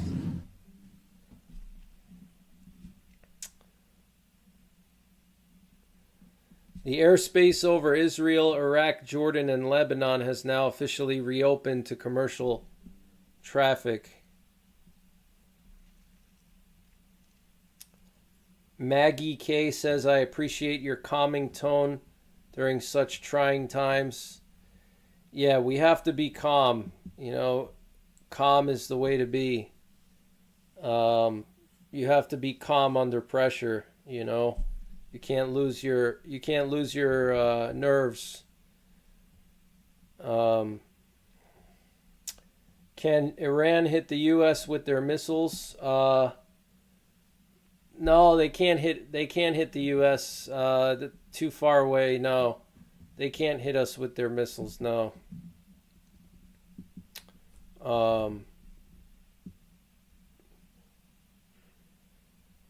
Are there any casualties? Yeah, the only casualties I hear so far is two 30-year-old men in Jerusalem were killed, and then 7 injured with burns and smoke inhalation. So that's what I'm hearing.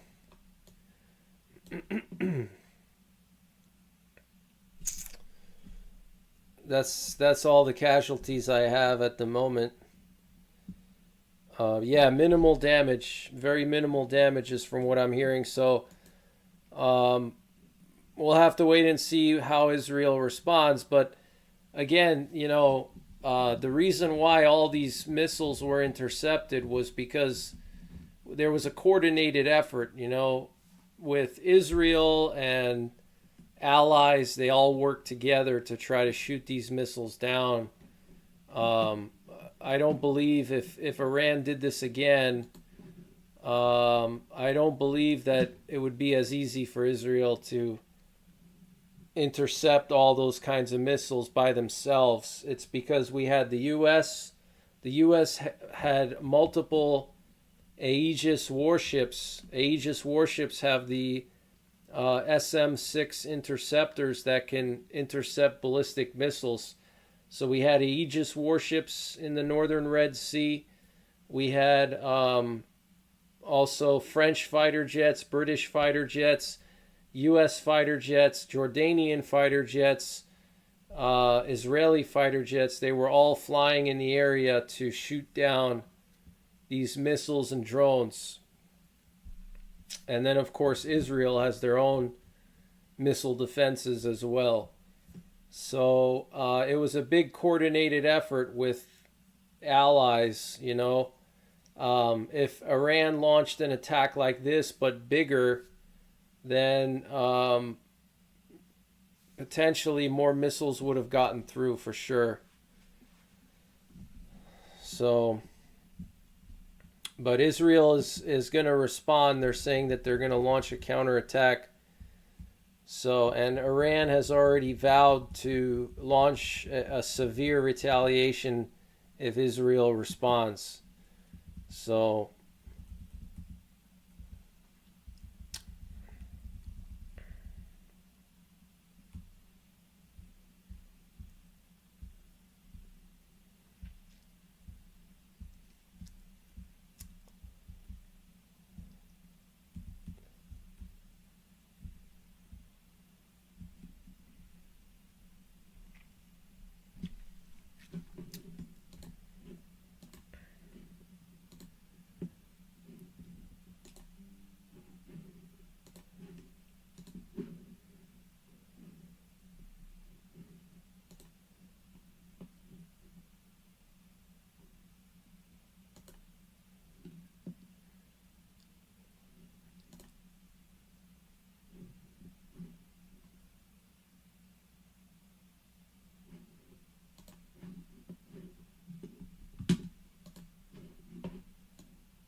So we're going to have to wait and see what the counterattack is going to be like, but I'm sure it's going to be pretty serious.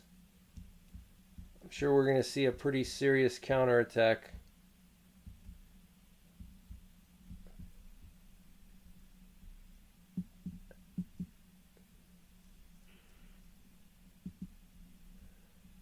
Emergency action messages are quiet right now.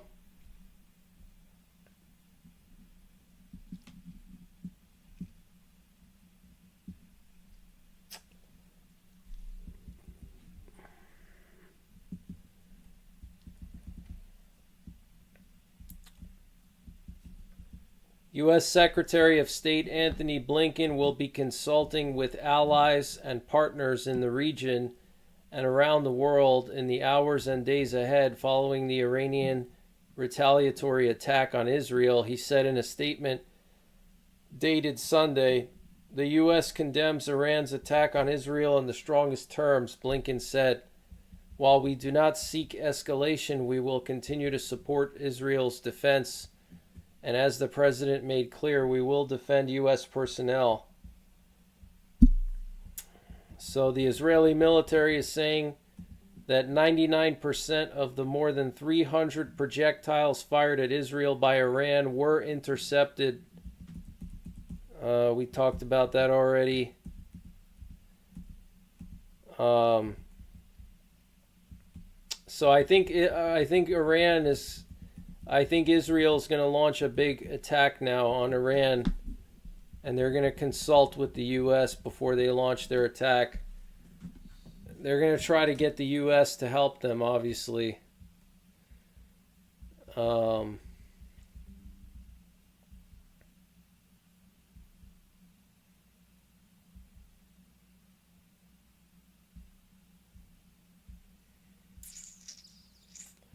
Iran's attack on Israel lasted about 5 hours, officials say.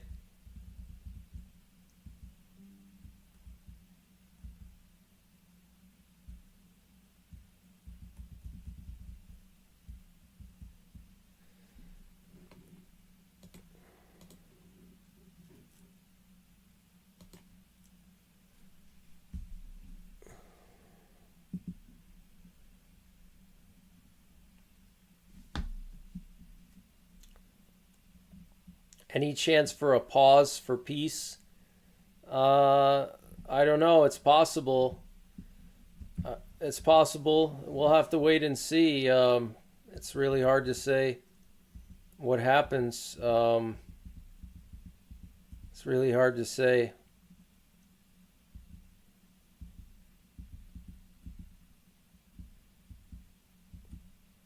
Thank you so much, Z Cali, for staying up and moderating. Really appreciate it. Rodney Middleton, good to see that you're still here.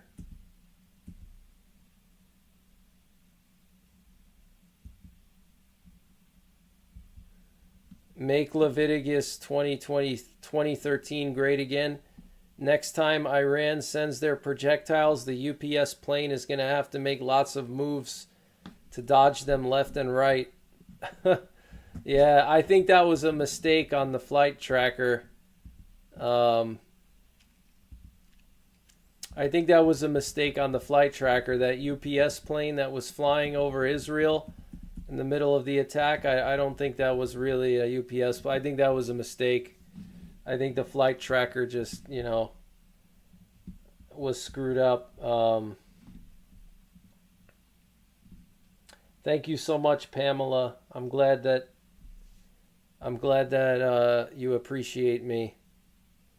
No problem, Sally Cash.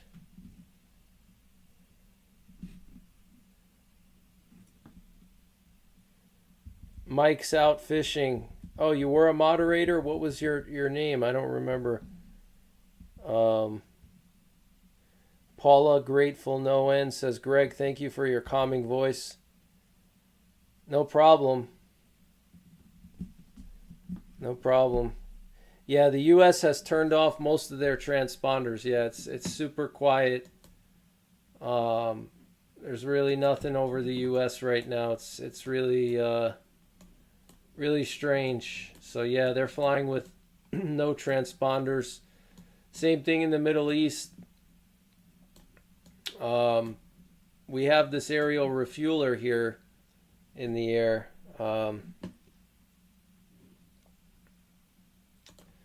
So Dennis Klinger says, I think a pause is possible because the Israeli air defense embarrassed Iran's offensive.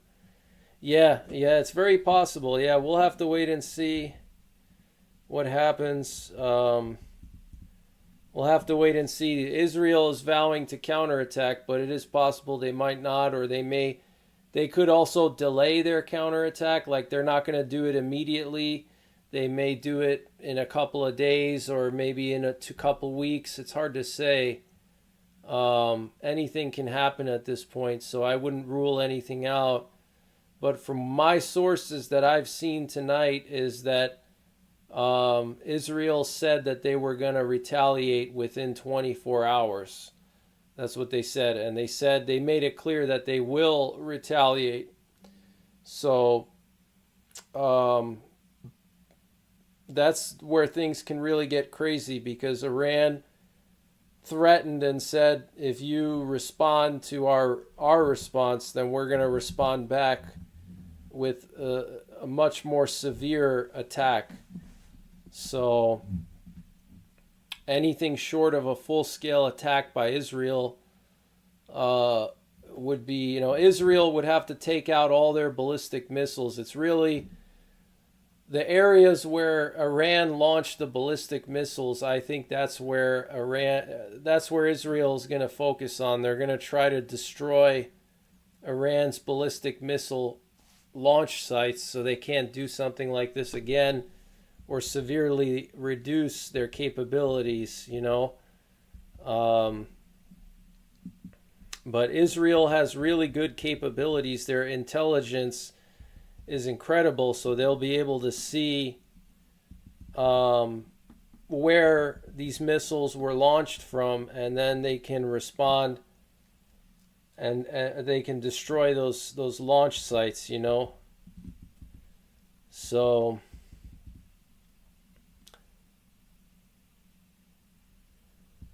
yeah, no one's going to bust out the nukes just yet. No one's going to bust out the nukes just yet. Nukes are the last resort. But yeah, they could hit the nuclear facility. Yeah. They could hit the nuclear facility. I think they should hit the nuclear facility, because it's a matter of time before they have nuclear weapons, and that would be very, very dangerous. If Iran had nuclear weapons, that would be terrible. So yeah, I think what Israel could do, they could do a number of things. They could go after their launch facilities where they launch ballistic missiles from. They could try to destroy their ballistic missiles and the areas they launch from. They could go after the nuclear facilities. They could go after the IRGC Navy. There's a lot of things they can do. So, but I think Israel's going to respond somehow. I just don't know to what extent. It's too early to say if they're going to, if the U.S. is going to join in and they're going to together try to do like a full-scale decapitation strike. That could happen also, So, Shell, thank you for the donation, Shell. I appreciate it. Thank you, Greg, for your time and effort. My husband and I listen to every video. God bless you and your family. Thank you, Shell. Really appreciate that. Thank you very much. And thanks for watching my videos. And I hope you guys are doing well over there.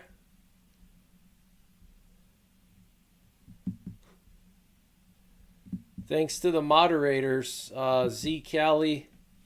Z Cali's really doing a great job. Wow, thank you so much, Z Cali. Appreciate your modding support. Yeah, Israel doesn't have to use nukes. That's true.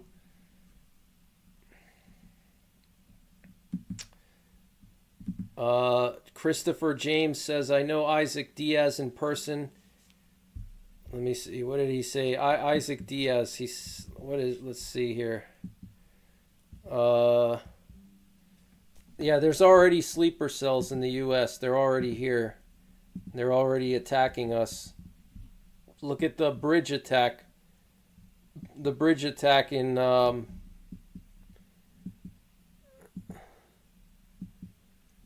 me see. Look at the bridge attack. And then the barges that were just released in the Ohio River. There were like 26 barges that were that somehow broke free in the Ohio River in Pennsylvania. They had to shut down a number of bridges in the Pittsburgh area. I mean, barges don't just break free for no reason. Christopher James says, Isaac Diaz and his family took me in when I was homeless. Oh, wow. Wow, that's really nice. Wow, that's amazing. Wow. That's incredible. Yeah, Isaac Diaz, he seems like a great guy. Very generous for sure.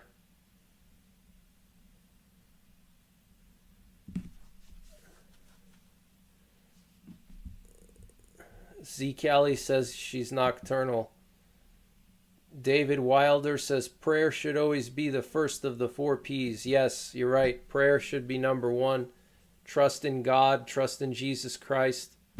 That should be number 1. How many nuclear warheads does Israel have? From what I understand, they have like about 100. If you want, we could actually read about their program. If you want, I can open up some information about it, and we could just quickly read about their nuclear program. But they have the Jericho 3, possibly Jericho 4 missiles, which theorized to have a range of at least 4,000 miles. They can reach all of Western Russia, all the way up to the Russian Arctic. They have about 24 caves where they keep these Jericho missiles on trucks. And the Jericho missiles either have one large singular warhead or they have several smaller warheads. So potentially Israel could have a few hundred nuclear warheads. My guess is they probably have like 500. They probably have like 200 or 300 deployed. And then, because remember, it's not how many total warheads you have, it's how many warheads are deployed and ready to use. And then you also need to have some warheads in reserve. You can't just only have warheads on your missiles and that's it. You need to keep a good amount in reserve in the event that you need more, so they probably have, in my estimation from what I've studied, I would say they probably have like 500 total. And I would say probably about 250 on actual ready to use. And then maybe another 250 stored somewhere as, reserve warheads for backup,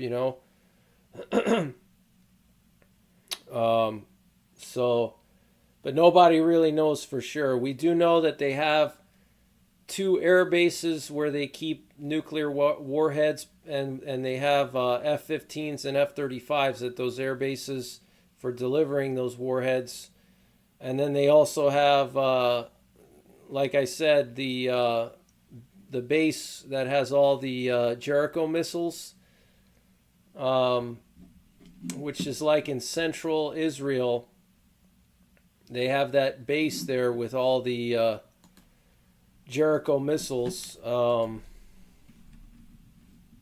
So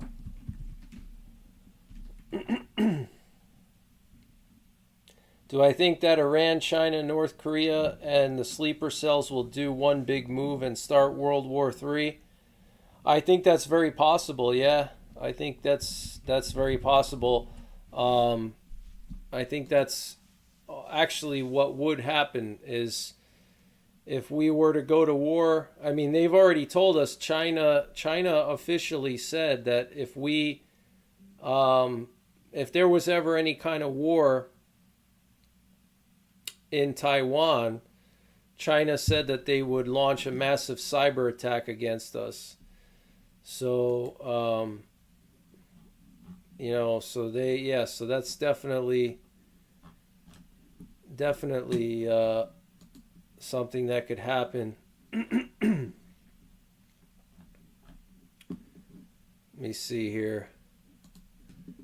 Hold on. I'm trying to find information about, let's see, Israeli nuclear weapons. So a lot of experts say that Israel only has like 100 nuclear warheads, but I don't believe it. I think it's a lot more. Because we really don't know what Israel has. They've never disclosed it. Everything is secret, so nobody really truly knows. But we do know that they have a bunch of Jericho missiles that are nuclear capable, and we know that the French helped. The French helped Israel develop their nuclear weapons, so.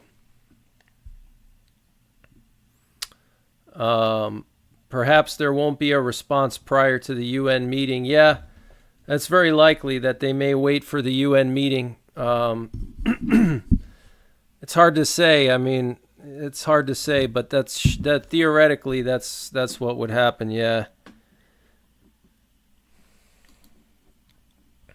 Well, that's why Iran wants to build their own nuclear weapons, because Iran wants to build their own nuclear weapons because they want to be on the same level as Israel. Let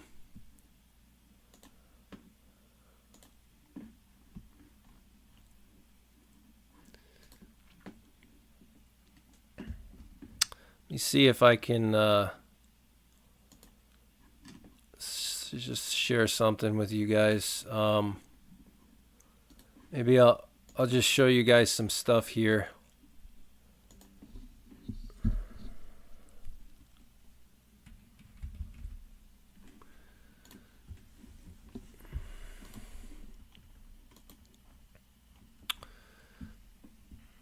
The Israeli nuclear weapons program dates back to the mid-1950s when the country's first prime minister, David Ben-Gurion, began to explore a nuclear insurance plan in order to offset the combined conventional superiority of Israel's neighboring Arab states.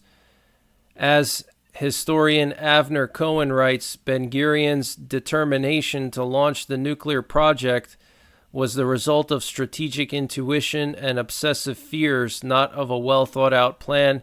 He believed Israel needed nuclear weapons as insurance if it could no longer compete with the Arabs in an arms race, and as a weapon of last resort in case of an extreme military emergency.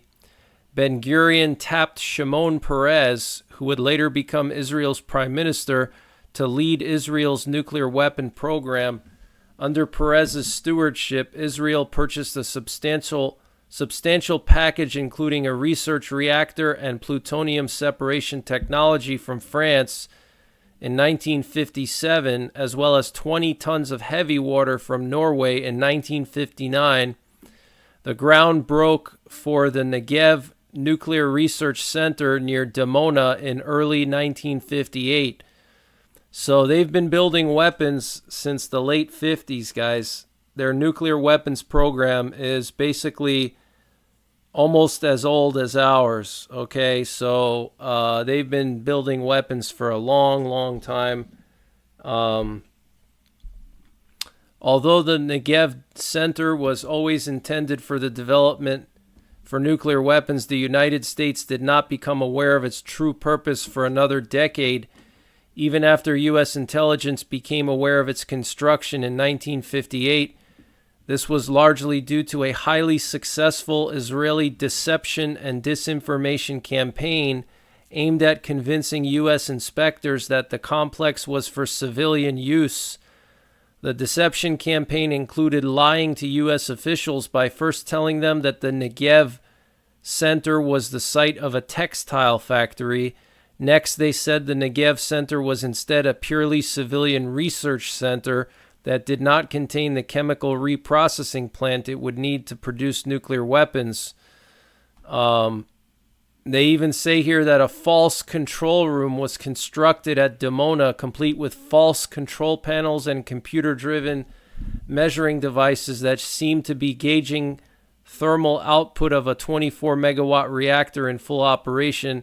There was extensive practice sessions in fake control rooms as Israeli technicians sought to avoid any slips when the Americans arrived. The goal was to convince the inspectors that no chemical reprocessing plant existed or was possible.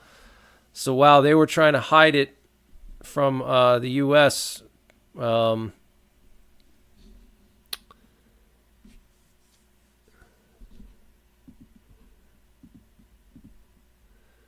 Hopinson, thank you so much for the donation. Thank you, Greg. Your voice has a calming tone even though you bring us urgent news. Appreciate you very much. Thank you. Thank you very much for the donation and for the kind comments. I appreciate that. Yeah,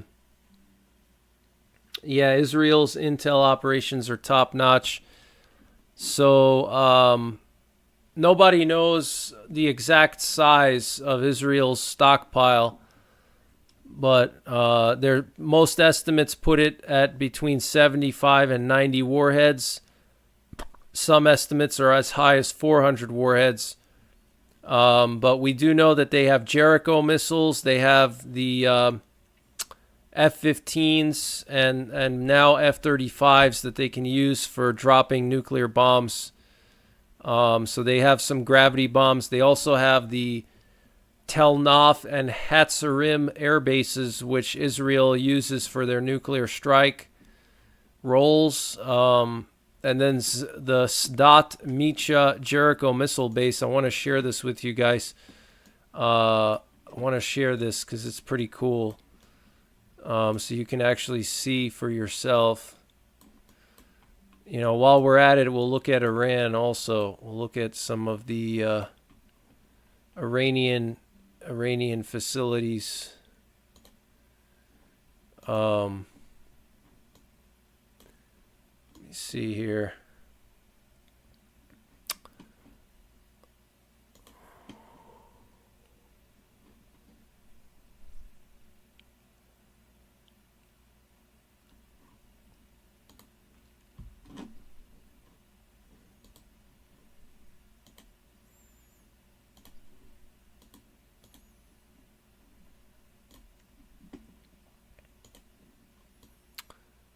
So we're going to look at Google Earth. We're going to look at Google Earth.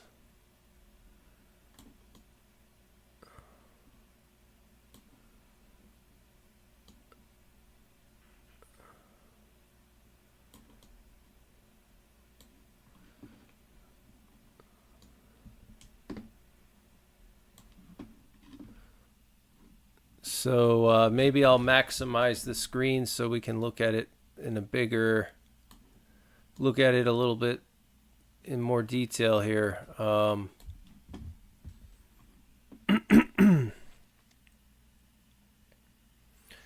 Curious on what your prediction would be moving forward if Israel does not retaliate. If Israel does not retaliate, I think that we're going to see Iran launch surprise attacks. I think Iran is going to see that as a weakness, and they're going to launch a surprise attack at some point in the future. They would launch a surprise attack. So we have some breaking news coming in. Apparently, Israel is eyeballing the following targets in Iran: oil facilities, dams, nuclear sites, and missile silos. Okay? So, breaking news, Israel is currently considering the following targets in Iran: oil facilities, dams, nuclear sites, and missile silos. Okay, so we know Iran has a lot of oil. they could destroy a lot of the Iranian oil facilities, and that would put Iran out of business because they're reliant on that oil to, make money. And then they could go after some of their dams because they need those dams to hold water because Iran is dry, so that would affect their farming. Nuclear sites, that's obvious, and missile silos is obvious. What do I expect of Israel's response? I think Israel's response is going to go after Iranian military bases. I think they're going to go after the missile launch sites where the missiles were launched from. I think they're going to try to destroy the missile launch sites. How can the U.S. commit ironclad for support and still give Iran billions right after? I'm not sure what you mean about giving Iran billions. I'm not sure what you mean by that about giving Iran billions. I'm confused. But I think Israel they could go after their oil facilities to put them out of business because we know Iran makes a ton of money off of oil. So if they destroy their oil facilities, Iran's not going to have money to buy weapons from Russia and China and to continue their nuclear, research. They could go after their nuclear sites. This could be an opportunity for Israel to denuclearize Iran. I think that's a possibility. There's a lot of things that Israel could do. So let me just show you guys here the Jericho missile base where Israel has their Jericho missiles. It's actually quite easy to find. You can see it right here. You can see some warhead storage here. This is looks like warhead storage. Looks like some kind of warhead storage. Let's see here. This looks like more warhead storage.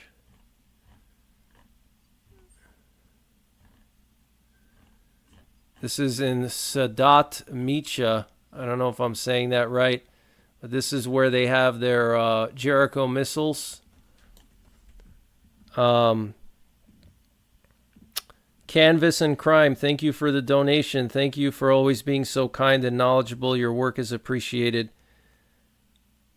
Thank you so much for that donation. I really appreciate it. That's very nice of you. And thanks for the kind comment. So this is where Israel's Jericho missiles are. Sadat Misha, a little town just to the north. And you can see these bunkers here in the hill. Let me see if I can... How do I do? There we go. We'll just do this so you can see the terrain more. Okay, so you can see there's like a little hill here. It's like a little hill, and they have all these bunkers here on the side of the hill. You see that? So, so this is where they have their Jericho missiles, in these bunkers. In Sadat Misha, right here. Okay, you see all these bunkers here? And apparently these Jericho missiles are on trucks. So in these bunkers, they have trucks that are parked in these bunkers. And if there's a nuclear situation, they would pull out of these bunkers and they would launch the missile off the truck. Okay, they would use... it's a transporter erector launcher, kind of like how Russia has or North Korea.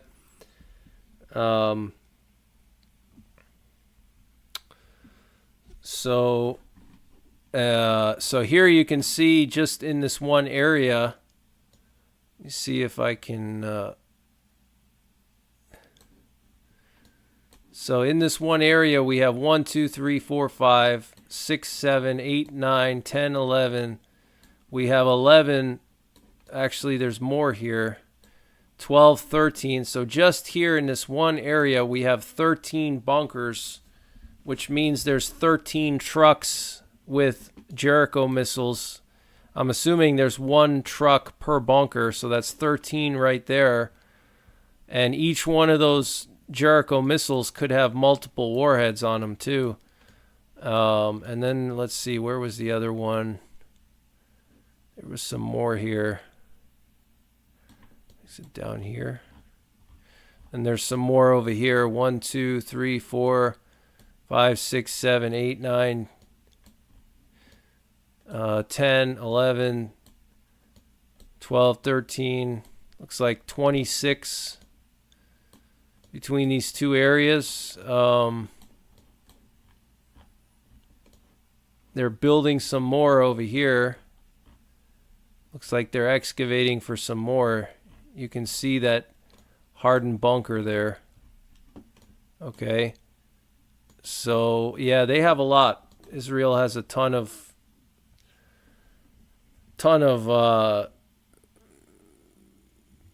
missiles.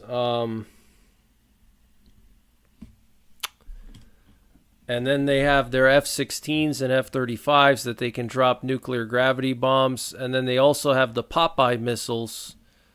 The Popeye missiles are suspected to be nuclear capable. Those are launched from their subs. It's a land attack cruise missile. The Popeye missiles. It's pretty funny name. Looks like they're excavating more over here. So that's where they have their Jericho missiles, and then they also have the Tel Naf Air Base. Let's see, where's Dimona? Dimona's somewhere over here. There it is. Negev Nuclear Research Facility. So this is where they have the. This is Dimona here. This is their nuclear facility is in this area. Right there. Negev Nuclear Research Center. Looks like some kind of reactor here. Yep, there's a reactor right there. So, yeah, Israel's not messing around. Haifa is where the subs are that have the Popeye missiles. Okay. Thank you, Titan Intel. I appreciate that. Gary Tyler, thank you for finding my channel. So let me check up on some of the latest news here. Let's see.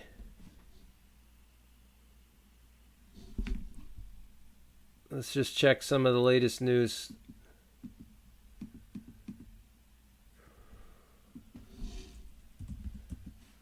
So right now it is already 9 o'clock in the morning in Israel, just so you guys are aware. It's already 9 o'clock in the morning. So the Israeli War Cabinet is going to be meeting very, very soon.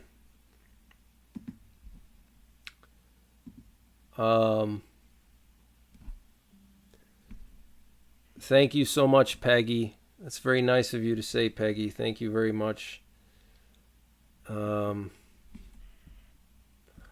So Israel's military said it worked very closely with the US, the UK, and France during Iran's attack. Israel is working closely with the US, the UK, and France, Israeli military spokesperson Rear Admiral Daniel Hagari said, adding that all three acted tonight against the Iranian strikes. We are working closely with the US, the UK, and France who acted tonight. Their partnership has always been close, but tonight it manifested itself in an unusual way. Let me just check some of the sources here.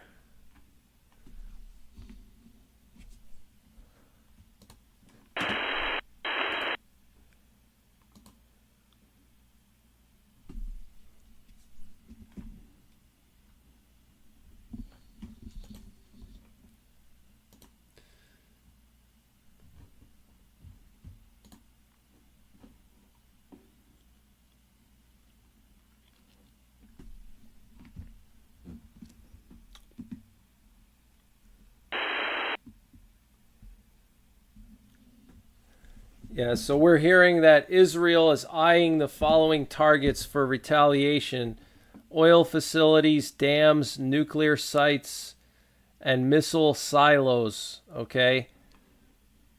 So let me just update this news ticker here. Let me just update this. But yeah, we're hearing from Israeli media that Israel is eyeing oil facilities, dams, nuclear sites, and missile silos. That's what we're hearing.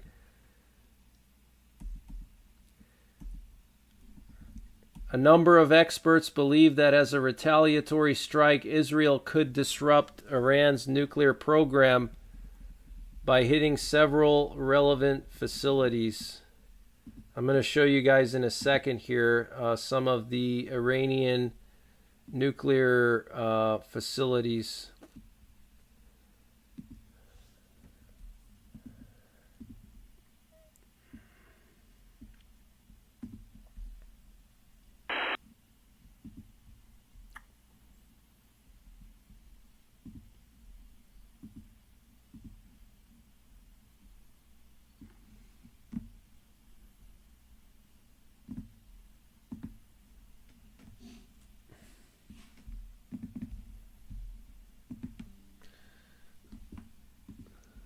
I'll show you guys the nuclear facilities in a moment. We'll explore them together on Google Earth.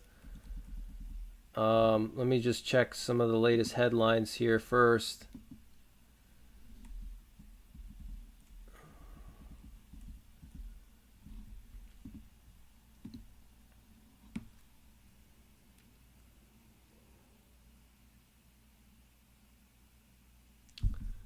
Just checking Israeli news sources here, see what Israeli news is saying.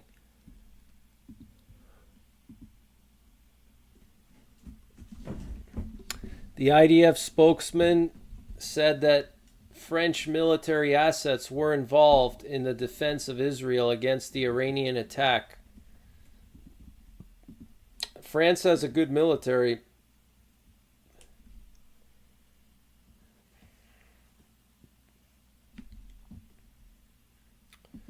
So Israel got a lot of help. They got a lot of help from France, Britain, Jordan. We heard that Jordan was involved.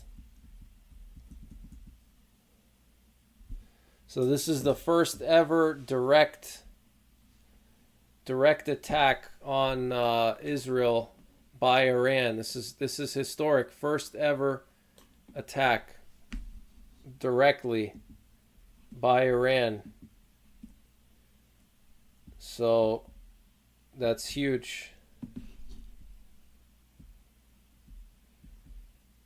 Just scrolling through some headlines here, see if there's any updates.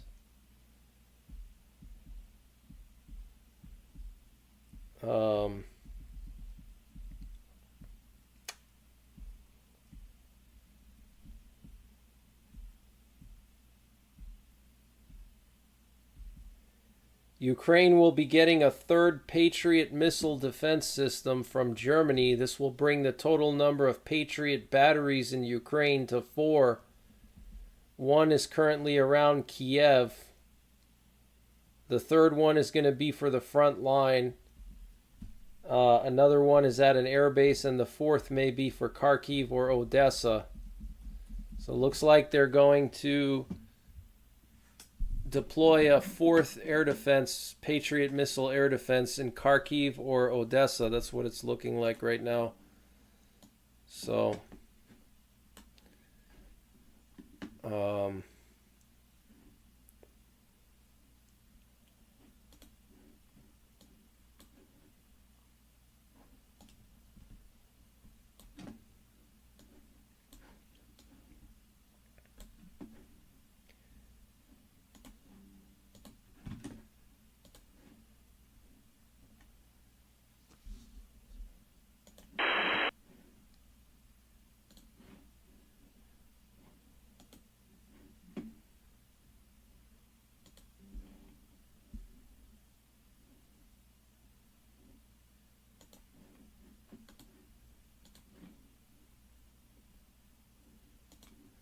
This is absolutely insane, this video footage of the missiles flying over the Temple Mount. I mean, that's insane. So I think that Israel's going to go for their nuclear program. I'll be honest with you, just looking at the way that Netanyahu behaves, Netanyahu, he likes to go big, just like with Gaza. Nobody thought that, Netanyahu would launch a full-scale operation into Gaza, and that's what he's done, and I think he's going to do the same thing with Iran. Israel has wanted to deal with Iran for so long, and I think now is their opportunity. They're justified to do it, and so I think they're going to try to launch a full-scale denuclearization strike is what I think we're going to see. So that's what I think is going to happen. Let me see. I want to explore some stuff with you guys. Let me just open something up here. I want to explore the Iranian nuclear facilities, and this is brought to you by Titan Intel. He was good enough to make this for us here. Look at all this information. Absolutely amazing job by Titan Intel. Lots of time and effort to make this. So let's just check their nuclear facilities out and their dams. Actually, we'll also do their air defense, their air force, ballistic missiles, and drones. So these are all the sites that Israel could potentially hit. We have drone sites here. We have nuclear sites, dams. Let's see, oil refineries. Let's check the oil refineries. Oil fields. Yeah. Okay, so these are all potential targets here on the map. You have all these oil sites here. We got missile batteries here. Look at all these missile batteries. Air defenses right here on the coast here. Uranium mines. Ballistic missile storage tunnels. Look at this. Ballistic missile storage tunnels. Look at these mountains though, guys. I mean, these mountains are massive. So here you can see these tunnels here. Look, you see that? Let me see if I can rotate this around. There we go. Look at this. This is insane. Look at how steep these mountains are. I mean, I don't know, the elevation here is, let's see, what's the elevation? I don't know. So you look, this mountain here is 4,700 feet. Down here it's 3,000 feet, so they're under 1,000 feet of stone.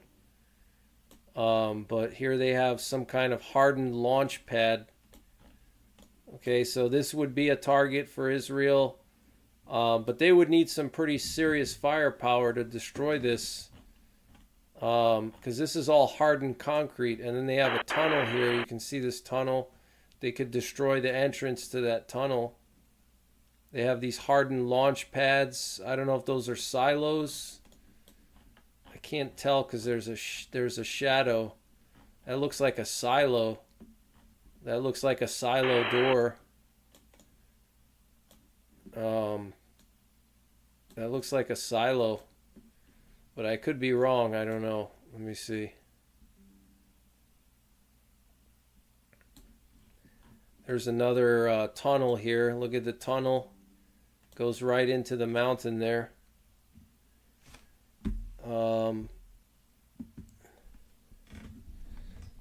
Maybe I'm going to make this bigger Should I make this bigger, or is it good the way it is? Should I make the screen larger?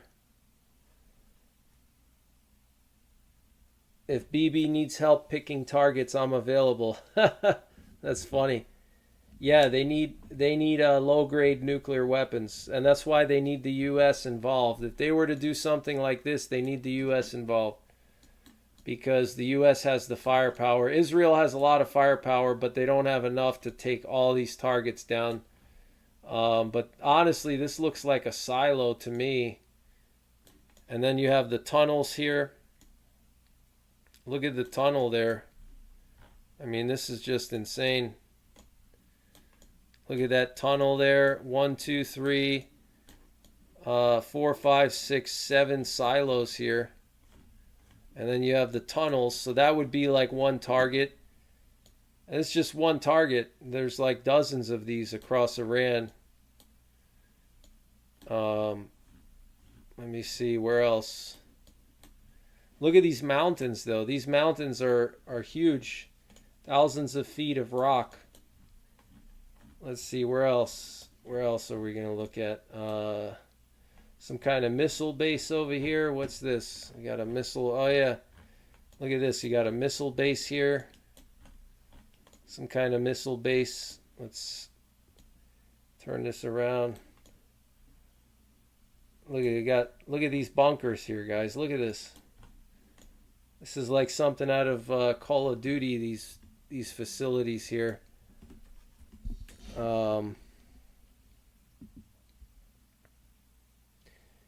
Yeah, the 30,000-pound mop will go through 200 feet of reinforced concrete. Yeah, but they can only drop, to be able to fly that 30,000-pound bomb, you need a special plane. And, it's not going to be easy for them to penetrate with that huge bomb. So they need, really the best option for them is going to be low-grade nuclear warheads. To destroy all these different facilities, they're going to need a lot of small nuclear weapons. Some kind of missile base here. Look there. And they're building more. Look, there's 2 tunnels here going into the mountain. Then they're building more here. Look, they're excavating here. Here's another tunnel that they're working on. There's 2 right here. So, they're like ants, They're like ants, like in those ant farms, just tunneling in. They're just tunneling in everywhere like rats. Yeah, I can show Natanz. Yeah, I'll show Natanz. Natanz is just one facility. I don't think that's the one that everybody talks about, but it's not the most important facility. But they also have the Isfahan facility. Maybe what I'll do is I'll uncheck the drones, dams. Let's see. I'll uncheck the Air Force. We'll just strictly do military. So this is strictly nuclear. I mean, this is strictly nuclear facilities now.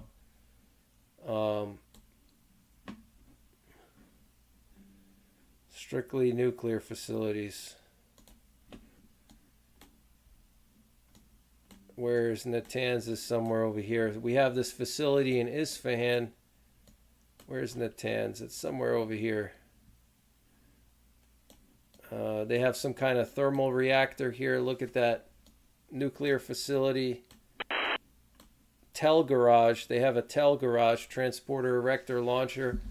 Fordow fuel enrichment plant. They could go there. Oh yeah, here we go. Here's Natanz. There's Natanz. Yeah. So they're building tunnels here. Look, this is Natanz, the famous Natanz facility. I think they're going to go for it. I think they're going to go for these areas. I think they're going to try to hit Natanz and all these other places. I think they're going to try to do it. Yeah, so here's the Natanz nuclear facility right here.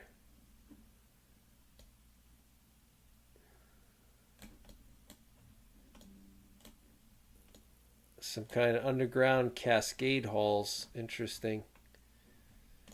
Yeah, so you can see that something's under there because it's like bumpy. The ground is like bumpy here. Looks like they're excavating here. You see this is all excavated out, almost like a strip mine. It's like a strip mine. They stripped out the top layer of earth there. I don't know if they're mining for uranium or if they're going to be building a underground facility. I don't know much about nuclear centrifuges. So, pilot fuel enrichment plant, centrifuge assembly building. So yeah, this is where they enrich their uranium. So this would be a prime spot. I mean, they could hit this whole thing, all these buildings with conventional weapons and do a lot of damage. They don't necessarily need nuclear weapons to destroy this. The problem is, if Israel destroys their Natanz facility, Iran is going to go crazy. I mean, Iran is going to launch like massive amounts of ballistic missiles. So,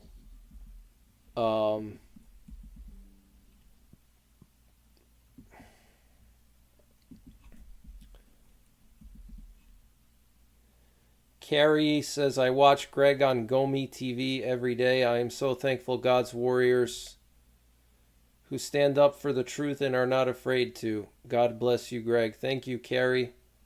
I appreciate it. Iran would likely use a nuke because the rest of their arsenal is garbage. Yeah, that's very true.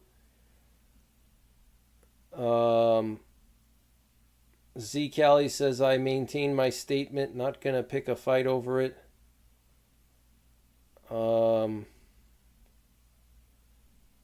So, yeah, I mean, Israel could easily fly over with F-35s. They could penetrate this, Iranian airspace and destroy this facility with conventional weapons because a lot of the buildings are underground. Iran could rebuild them.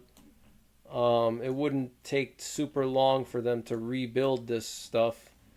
So if they're going to strike, they have to do a serious strike because they don't want to just hit a couple of buildings and then 6 months from now Iran is going to rebuild, and then they're going to be motivated to build their nuclear weapons faster because they're going to be afraid that Israel is going to strike them again. So if Israel doesn't do a proper job and they don't fully annihilate this facility, then Iran is going to feel like more motivated to build their weapons faster, you know?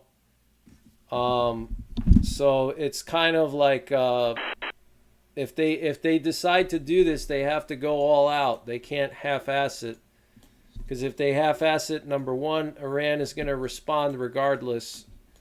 They're going to respond with hundreds of ballistic missiles, and who knows what else they're going to do. They're going to tell their proxies to attack Israel. So if they're going to go for this facility, they better make sure that they go all the way. You know, no half-assing here. They have to completely annihilate this facility to the point where Iran's nuclear program is done. And it would take 20 years for them to start rebuilding, you know. That's what they have to do.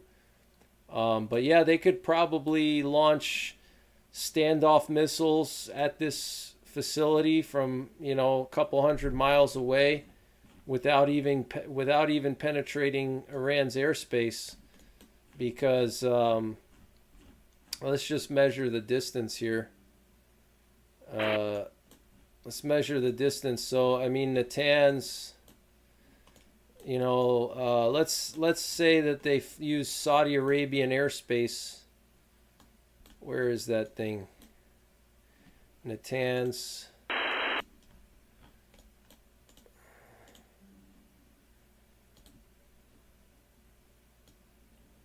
Let's just measure distance here.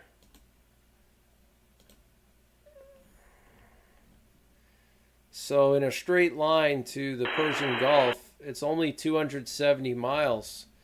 So it really wouldn't be hard for Israel to just, they could fly their jets over Saudi Arabia, for example. So here's Saudi Arabia. They could come around here, go to the northern part of Saudi Arabia, and they could release missiles from this area here, and it would only be 300 or so miles directly to the Natanz facility. They have missiles that can reach that far. I don't know exactly what kind of cruise missiles Israel has. I'm sure they have a lot of American missiles. So, sounds good, Rodney. Sounds good. That's a good idea. It's important to do that. So, yeah, they could use standoff missiles. They wouldn't even have to enter Iran's airspace. They could use standoff missiles and just launch from Saudi Arabia, you know. So, yeah, Tehran was celebrating in the streets, but I would say that that's probably BS, because I saw the videos of that and it was only like a few people, and honestly a lot of Iranians don't like Khamenei. You know, they're in the same situation that people in Russia are, or people in North Korea. You know, they have no choice. You know, they have to do what the government says, right? Otherwise, they're going to get arrested or killed or something.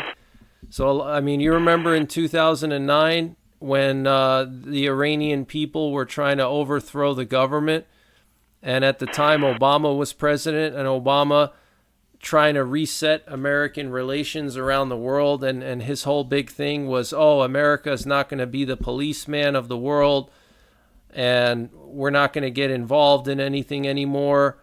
And we didn't support the Iranians that were trying to overthrow the government, you know, in Iran. We could have supported them. We could have used the CIA to help them overthrow Iran, because they were in the streets. I mean, they were in the streets. They were rioting. And Obama, because he didn't want to, you know, he had this whole thing about America being the world's policeman, and he was so against that, he didn't support them, and, you know, we lost an opportunity there. But there's a lot of Iranians that don't like the current government there. So, you know, it's just like Russians in Russia, right? Most Russians, probably half of Russians, don't like Putin. They just have no choice. You cannot say anything bad about him. You can't do anything. You get arrested. Same thing like in North Korea, you know. So I would take that with a grain of salt, because that's usually propaganda. The Iranians want to make it look like everybody's celebrating, like, oh yeah, you know, we did a good job, you know, everybody's celebrating. But I would say that it's probably propaganda, you know. So yeah, 300 miles, and then you also have the Fordow facility here. Fordow, that's another fuel enrichment plant. That one's a little further. Let's see if I can move that to Fordow. Fordow is 350 miles. Then they also have the Isfahan facility. Where's the Isfahan? Is over here. Is that Isfahan? No. Yeah, Isfahan. There's a facility in Isfahan. So there's another facility here, uranium conversion facility. Look at these tunnels here, guys. Look at this big mountain here.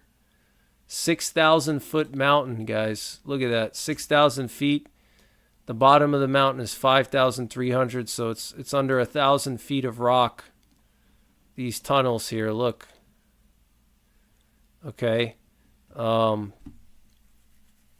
So yeah, they could hit most of these facilities with standoff weapons. They wouldn't even have to penetrate Iran's airspace. They could hit most of them with standoff weapons. It's just whether or not the warheads are big enough. I mean, if they're launching like missiles equivalent to our JSAMs or like Storm Shadows, similar to like Storm Shadows. They're going to need a good amount. Honestly, even Tomahawk missiles, you would need a lot of Tomahawk missiles to destroy all these facilities, because they're so extensive. They're underground. Look, here's some more Fordow tunnels. Look, fuel enrichment plant. Check that out. It's another target right there. So they would need a lot of missiles, and it wouldn't be like a minor attack. You know, you're talking a full scale. This would be a very serious attack that would require a lot of planning, and probably help from the U.S. because the U.S. has the firepower. You know, so yeah, they could strike Natanz. They could destroy Natanz. There's a bunch of other facilities here. Look at all these. They have different ICBM silos that they could hit. Look, there's silos here. They could hit these silos, for example. Look, here we have silos. So they could hit these silos. The problem is, if you hit the silos are hardened. So they're designed to withstand direct impacts from nuclear weapons. I don't know to what extent they harden them. Yeah, there are a lot of Christians in Iran, and there's also a lot of moderate Muslims as well. But these silos are hardened, so it's not like, you know, it's going to be super easy to destroy. You know, that's why you need the nuclear weapons to destroy these types of facilities.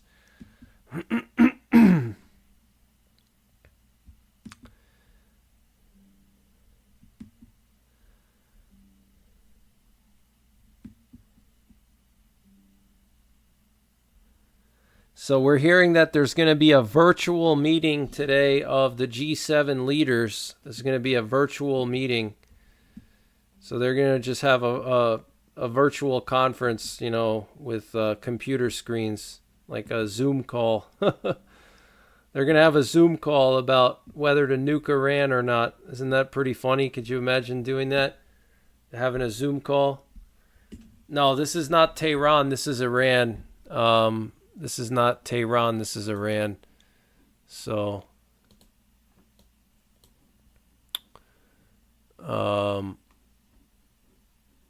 yeah.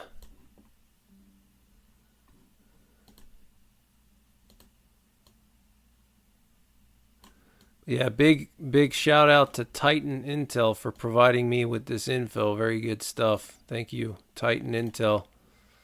You're the man.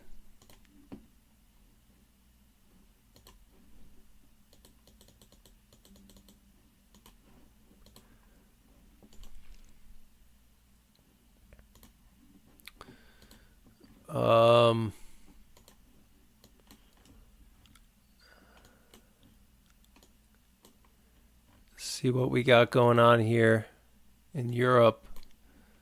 So we got these Italian planes from Fairbanks. Looks like they're about to land in Italy. It's pretty interesting.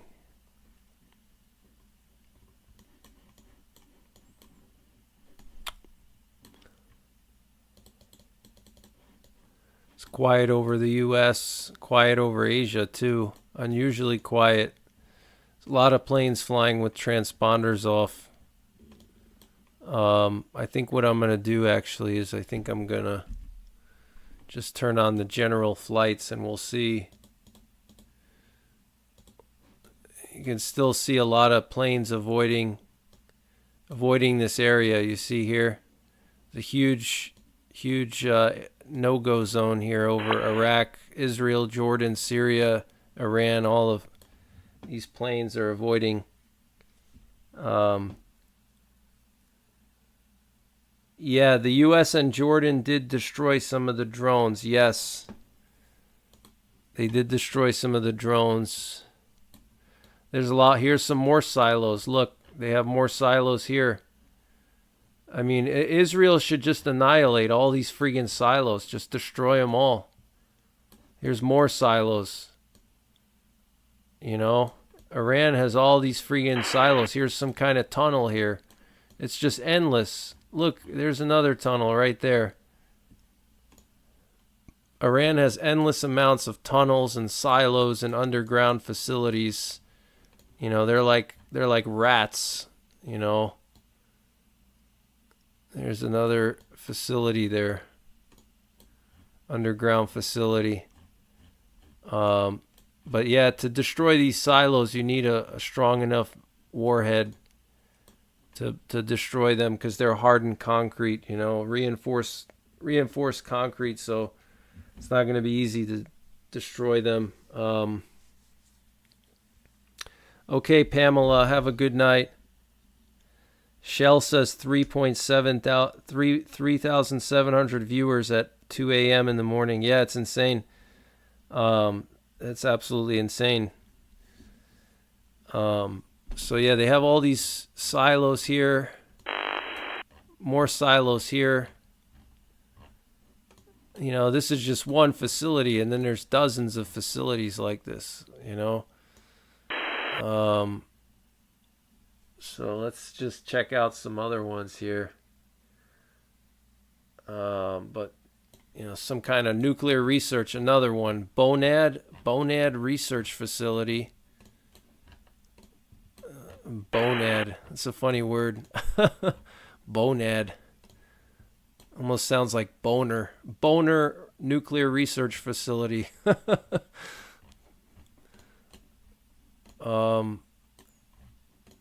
Some kind of research center. Bonab or Bonad. Boner.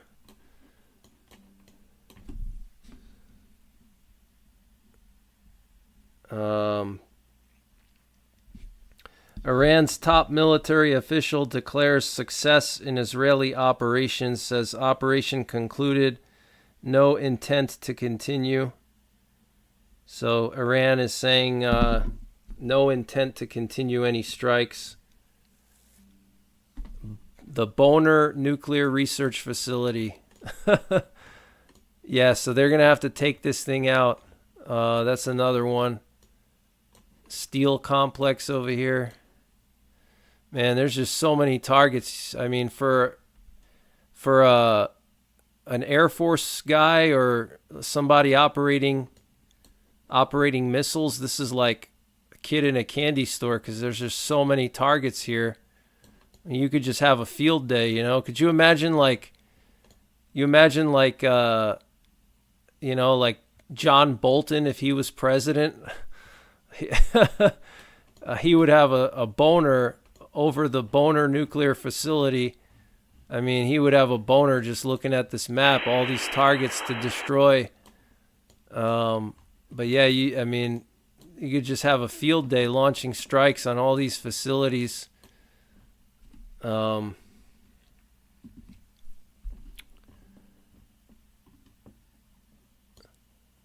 some more silos here. Missile storage site. Let's see this missile storage site. Look at this. Yeah, you see these bunkers here? Look at these bunkers. These could all be taken out. Each one would require at least 1 or 2 missiles for each to ensure destruction.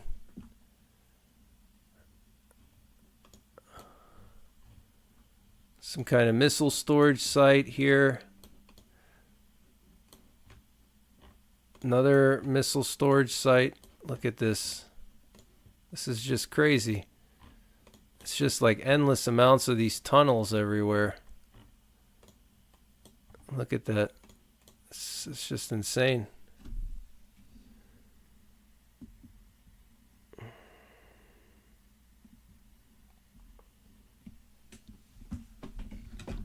Bolton and Graham. Yeah, Bolton and Graham.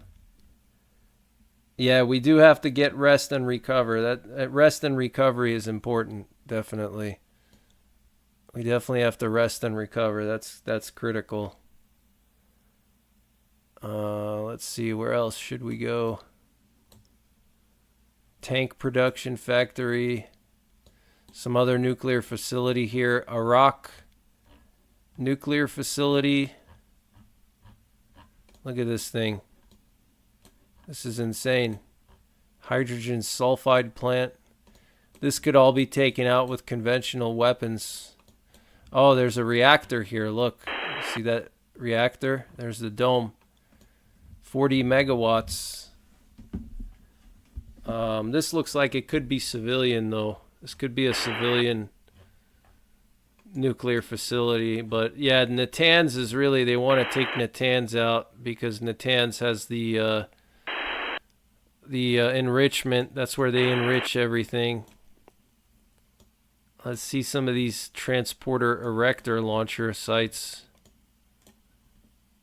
Tel garage. Let's check out that Tel garage. Those Tel garages would be good to take out. Here we go. Tel garage. Oh, wow. This is insane. I've never seen anything like this before. Wow. Look at this, guys. This is absolutely crazy.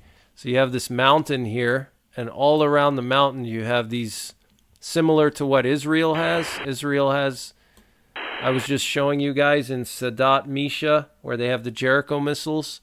Very similar. They have also this mountain here that they've had. They have these bunkers under the mountain for their transporter erector launchers. I don't see any tunnel entrances, though. I just see like these flat pads. I don't know what that is. That doesn't look like a tunnel entrance. Oh, maybe those are the roofs of the garages. I don't know. Maybe it's covered.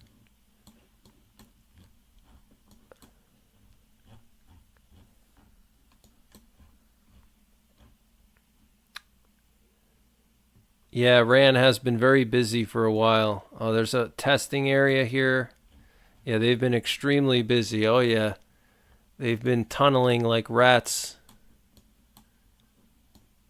Here we are in Tehran.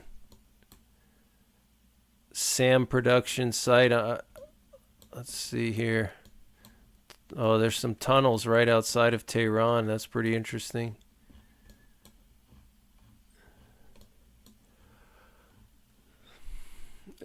Iran looks like a beautiful country, aside from the fact that they're a dictatorship.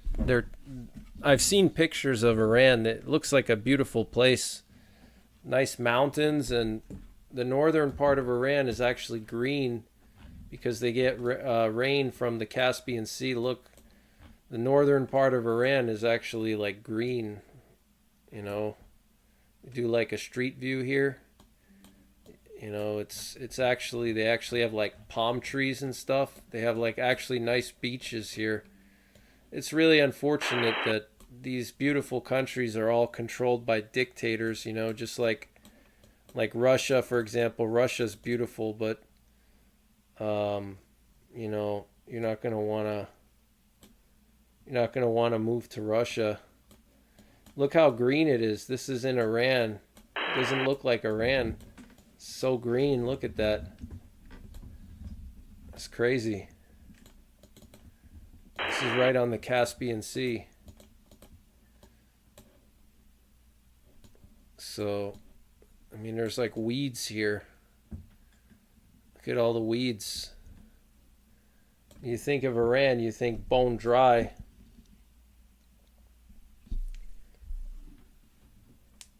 Parchin is another key nuclear production site. Parchin? Okay, I'll take a look. Parchin. I'm going to take a look at that right now.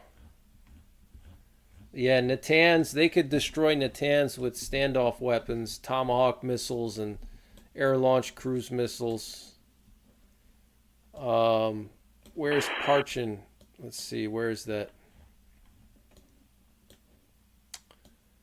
Where's Parchin? Oh, they have some kind of transporter erector garage right on the ocean there. They could also take out Iranian Oh, here's the Boucher reactor everybody talks about, the Boucher. Where's that Boucher reactor? Where's that thing? Where's that Boucher? Here's the Boucher reactor. There's all a bunch of air defenses here too. What's this? Some kind of... Look at these garages here. Wonder what that's for. Looks like for fighter jets maybe. Yeah, it's for fighter jets.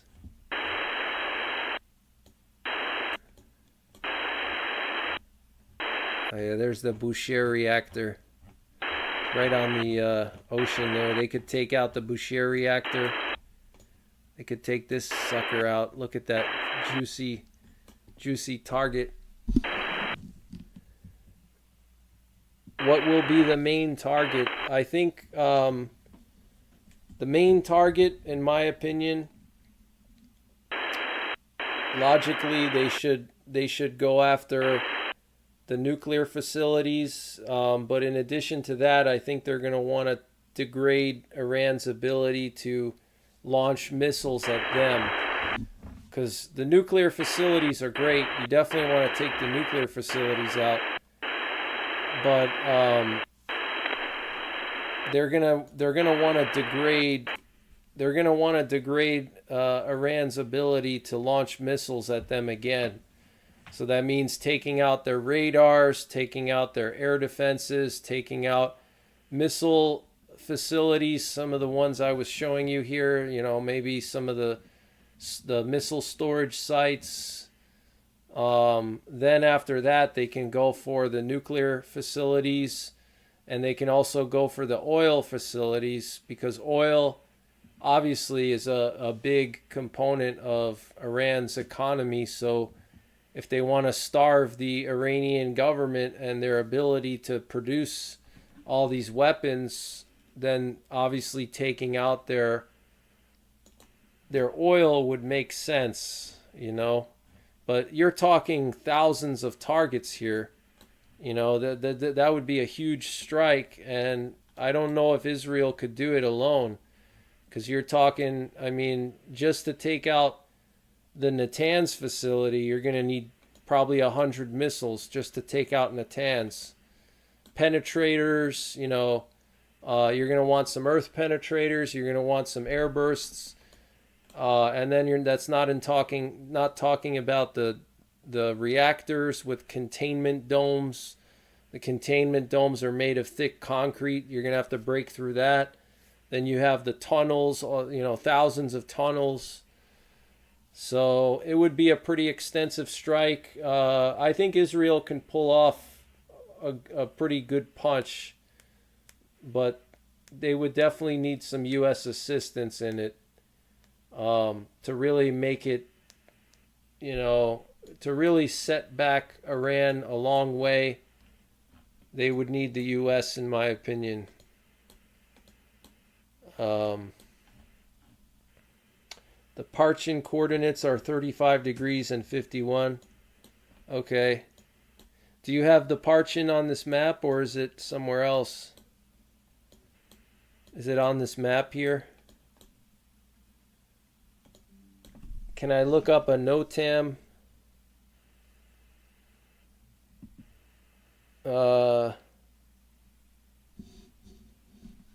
Why would you have so many silos if you only have conventional arms? Yeah, they would have the silos. Yeah, potentially they have nuclear missiles. It's hard to say. You know, but yeah, like the ICBMs,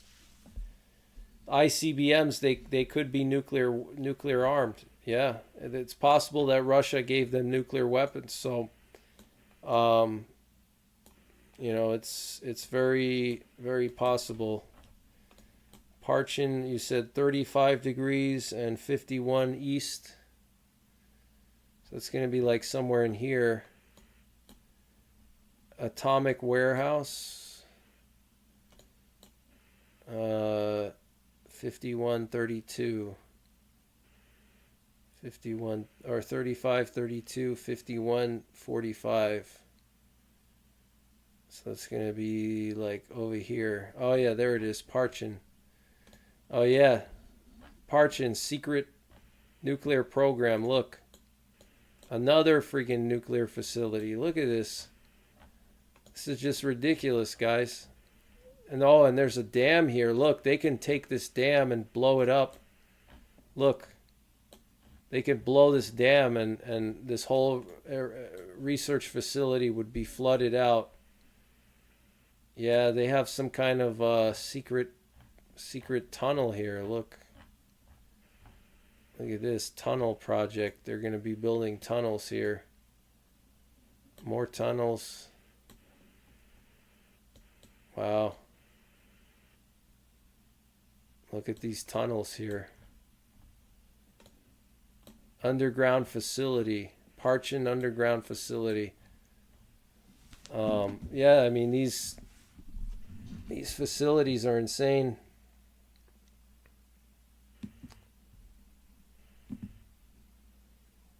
Yeah, they need aerial refueling capabilities. Oh, the NOTAM rocket alert. Yeah, I've looked at the rocket alert. That's just like a general. It's just like a general area. It's not specific targets or anything. EAMs are unusually quiet right now for some reason. And EAMs are unusually quiet.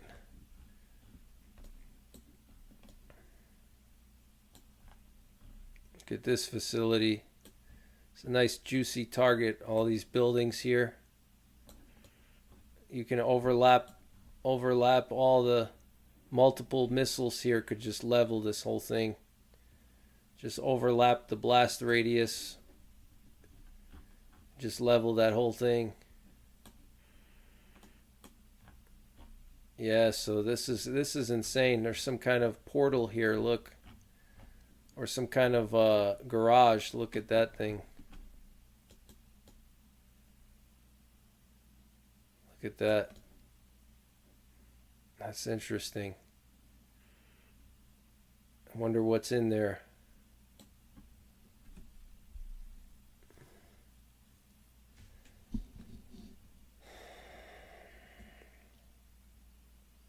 Yeah, I'm pushing on 8 hours. Yeah.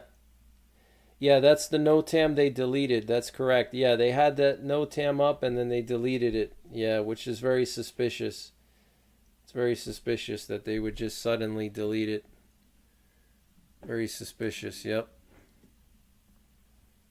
Very weird.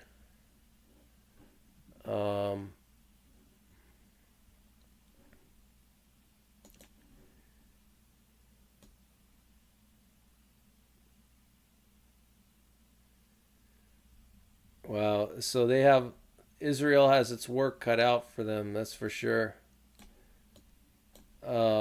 They should definitely hit their nuclear facilities, though. I think they should destroy as much as they can. So we have Fordow, we have Natanz, we have Parchin, we have the Bushehr reactor. There's also Isfahan. Isfahan is another one. Where is that Isfahan? Oh, some kind of missile base. Secret test site. Man, they've been busy, huh? Oh yeah, so here's Isfahan. Isfahan is another one. Bunch of facilities. Missile complex. I think we looked at that one already. Another nuclear reactor here. More nuclear reactors. Darkoven. Nuclear reactors. Thank you for the donation. I appreciate that. I'm not sure how to pronounce your name, but thank you for the donation. I really appreciate your loyal support. Thank you very much. And even if you can't donate, you know, just watching my videos helps me a lot. You know, watching the videos through to the end helps a lot. You know, commenting, sharing makes a difference. Some kind of ballistic missile facility here. What's this? Here's another one. Another facility here. Ballistic missile facility.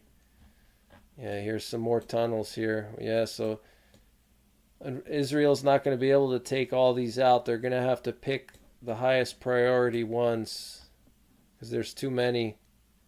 And with Biden in charge, Biden's not going to want to do like a big attack. You know, if I was president, I would do it. But Biden's not going to do that. He's not going to go for a full-scale attack like that. So Israel's going to have to pick and choose the most important ones out of all of these. They're going to have to pick like the most important nuclear sites, the most important oil refineries, the most important missile sites where they can launch missiles from. You know, the most important radar bases where they have radars and stuff like that, air defense sites. They're going to have to prioritize and they're going to have to just do the best they can, you know, and take out the highest priority ones. Yeah, as far as damage reports go, from what I'm hearing is just 2 people have been killed. Is what I'm hearing. 2 people were killed in Jerusalem and 7 people were injured. That's what I'm hearing so far. Samuel Turner, thank you for the donation. I really appreciate it. Wow, thank you so much. It's very nice of you.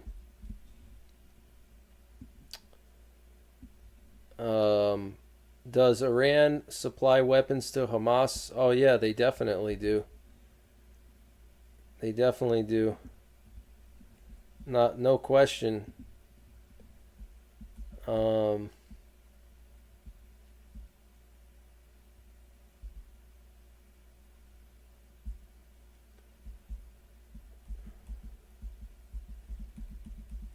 So Saudi Arabia played a big role in stopping the attacks on Israel tonight, so that's pretty cool.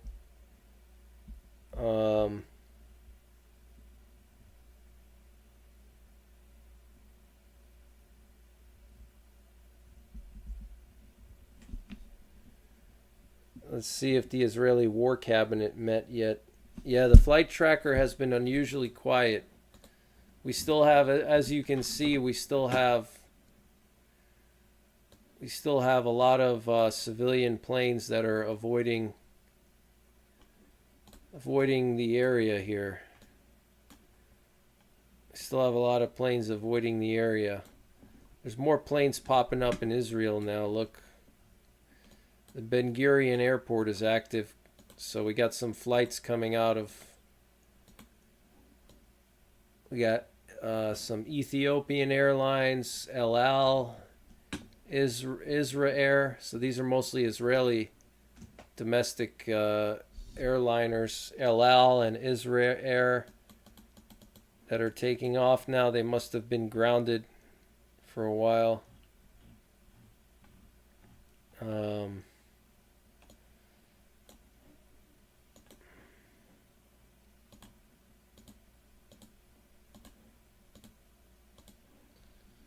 Yeah, it's pretty unusually quiet. We do have an Apache flying over here. U.S. Army Apache flying near Kaliningrad. That's pretty interesting. Yeah, Rodney. Yeah, the Saudis had a huge role in intercepting these missiles. The Saudis were involved. Z Cali says their transponders are off. Yeah, I'm pretty certain. Pretty certain their transponders are off. Am I going to be on for a while? Well, it's pretty late here. It's 3 in the morning. So I'll probably be on for a little while longer and then I'm going to go to sleep. And I'll probably restart the stream tomorrow to cover Israel's response, their retaliation.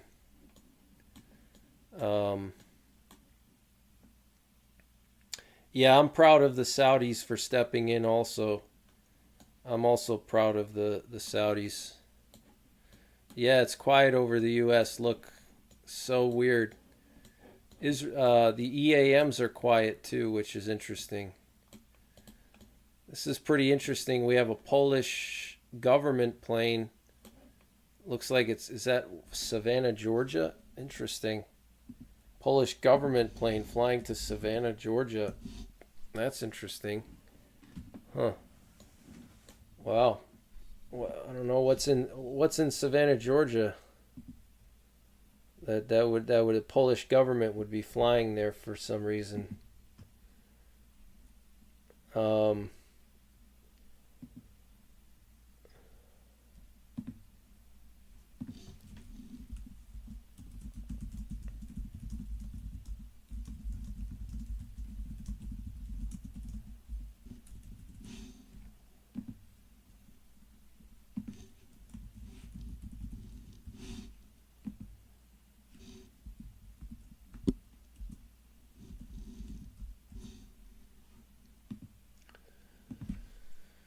So yeah, we have this Apache helicopter flying. Looks like it's going back to base here. There's a base here in northeast Poland where a lot of the Apaches are like to station. There's Bemowo Piskie right here.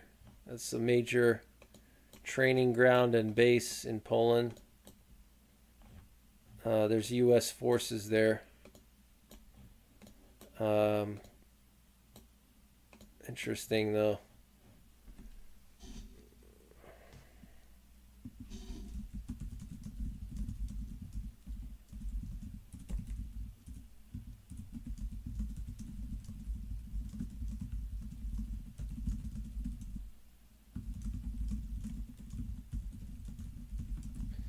So I'll probably be covering the UN Security Council meeting. If you guys are interested, I'll cover the UN Security Council.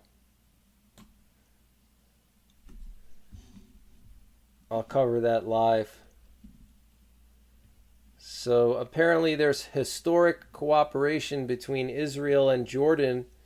For the first time ever, military cooperation between the countries was done openly. Wow. So that's some good news. That's some really good news. Jordan and Israel teaming up. So that's good.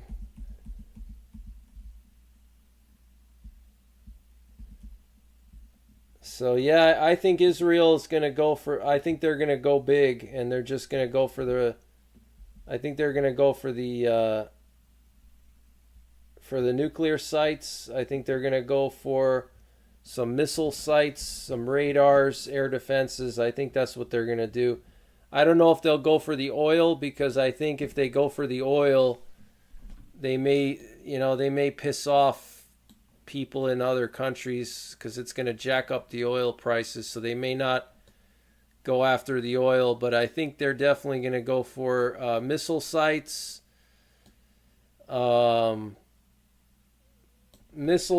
radar sites, air defense sites, and nuclear facilities, nuclear enrichment facilities. And like I said, they're not going to be able to hit all the targets. They're going to have to prioritize, because as you can see here, I mean, these are just the nuclear sites. This is not including, if we take off nuclear and then we put on Air Force.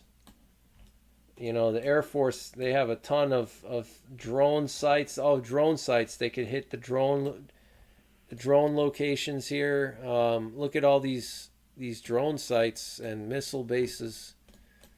It's absolutely insane. Some kind of Air Force base here. Ballistic missiles.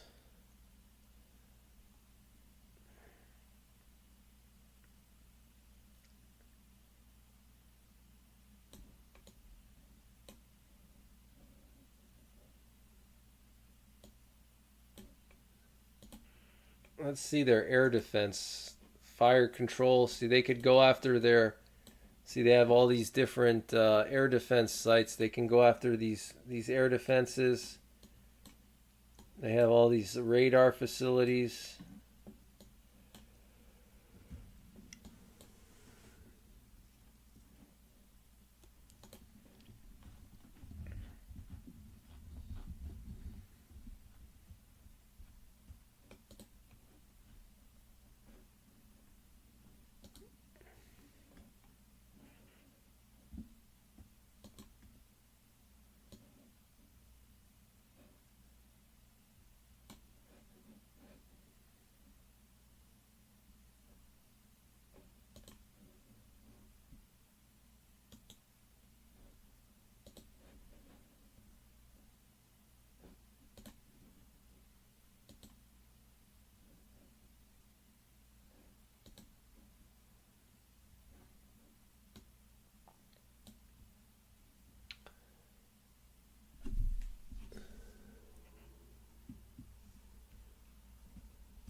Yeah, Biden would be upset if fuel prices go up before an election year. Yeah, that's right.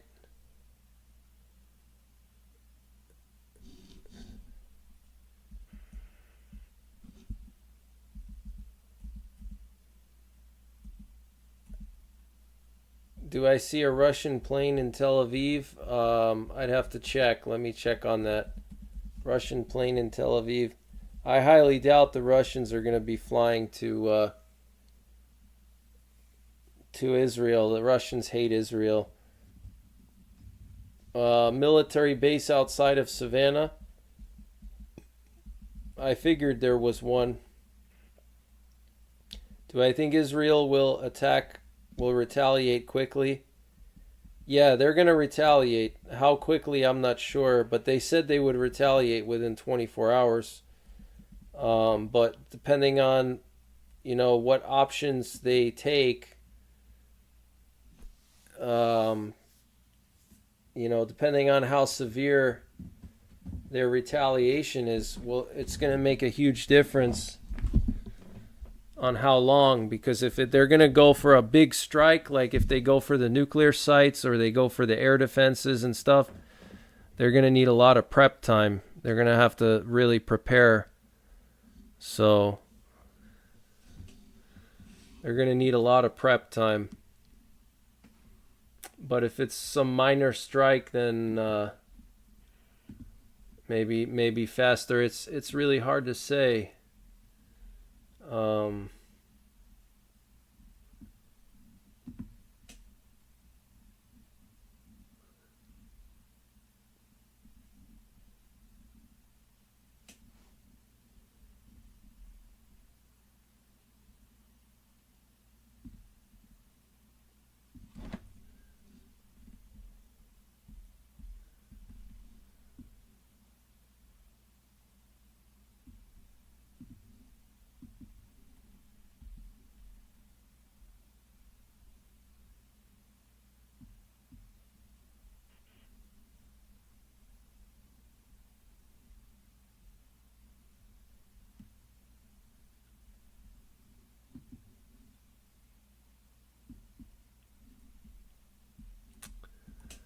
So yeah, it's really hard to say, but I think Israel's going to respond. I'm almost certain. I'm like almost 100% sure that they're gonna respond. I'm like almost 100% sure.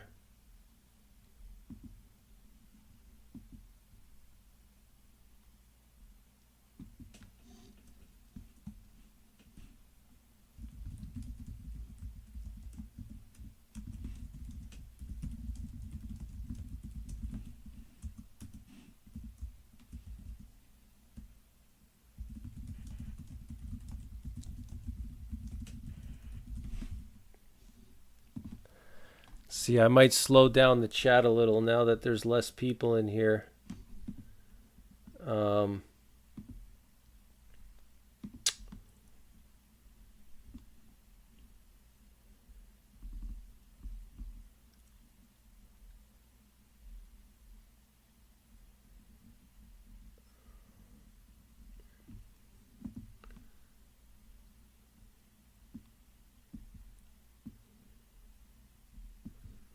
I'm gonna speed up the chat a little because there's less people in here. I sped it up a little bit so people don't have to wait as long to chat. Lover of the Lion says, Greg, thanks for showing us such an in-depth detail. I think all 3K of us appreciate your in-depth discussion. Yeah, 3,000 people at 2:30 in the morning. Yeah, it's incredible.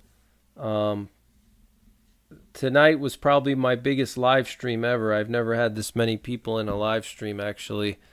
Tonight was my biggest stream. I think at one point I had like 8,000 people, 8,200 or 8,300 people. It was insane. So I think it's only going to get crazier. Once Israel launches this strike, I think what's going to happen is Iran is going to retaliate back. And when Iran retaliates back, it's going to be a massive retaliation, like much bigger than what we saw last night or overnight tonight. So right now it's 10:30 in the morning in Israel. So the Israeli War Cabinet's probably going to be meeting very soon.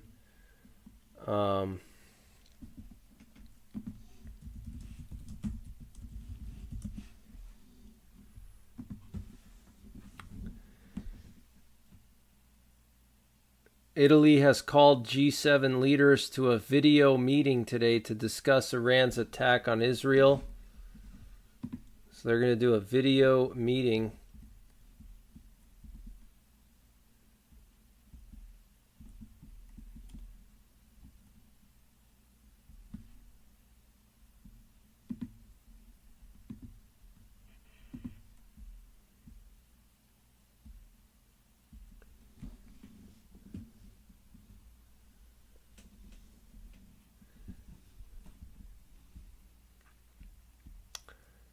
I think they're going to attack Iran. I think it's going to happen. Hamas has rejected the ceasefire deal that Israel proposed.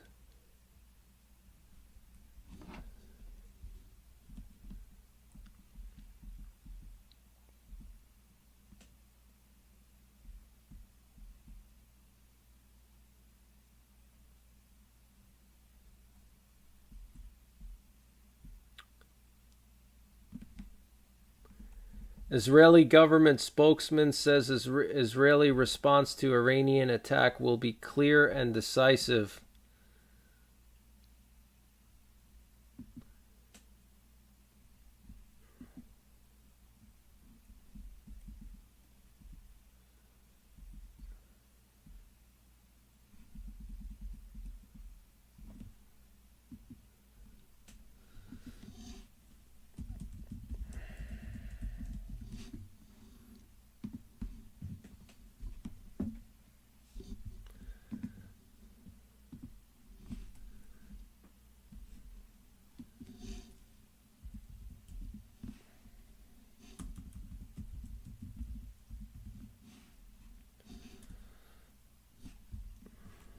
You see, I'm just checking Israeli news to see some of the latest from Israeli news.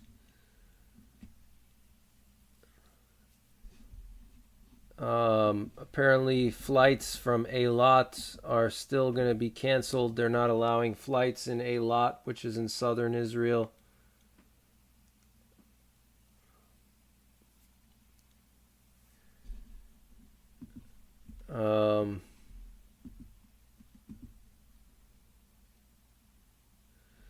The Iranian chief of staff says we have finished the attack. If Israel attacks, our response will be much more extensive. Okay. So that's what Iran is saying. So we'll have to wait and see. We'll have to wait and see what Israel does.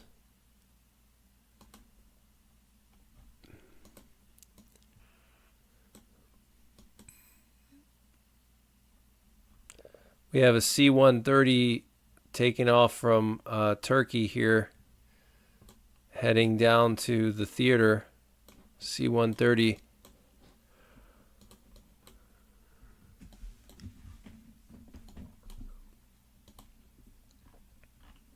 Still have this Apache helicopter. Looks like it's patrolling the Russian border in Poland. Check this out. So yeah, the Iranian chief of staff is saying if Israel attacks, our response will be much more extensive. Wow.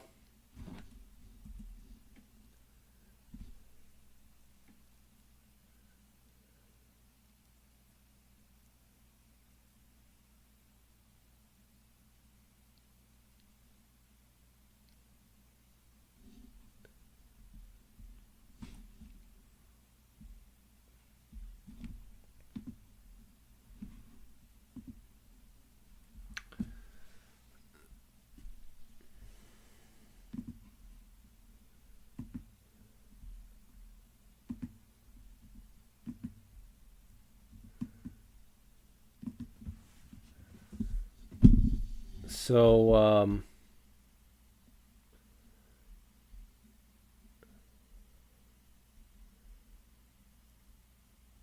yeah, we should catch some rest while we can. Yeah, definitely. Yeah, I'm probably gonna go to sleep in a little bit here. So I don't know. I'll probably have to wind down the stream shortly here and catch some rest because tomorrow I'm gonna restart the stream tomorrow and cover the UN Security Council meeting.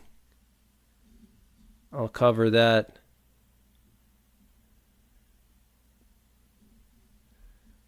Troubled days ahead in Jordan. Yeah, for sure. Definitely. Look at this Apache, though. This is interesting. This Apache flying along the Russian border. Attack helicopter. It's pretty interesting.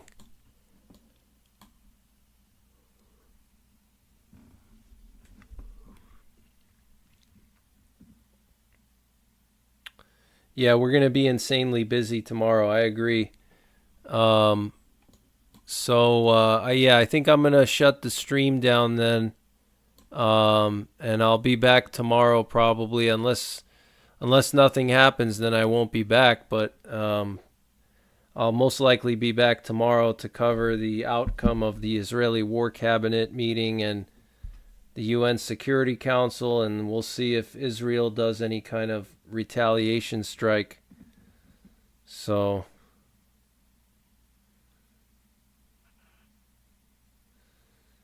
thank you guys for all your support. I really appreciate it. It's really amazing that there's still 3,000 people in here so late.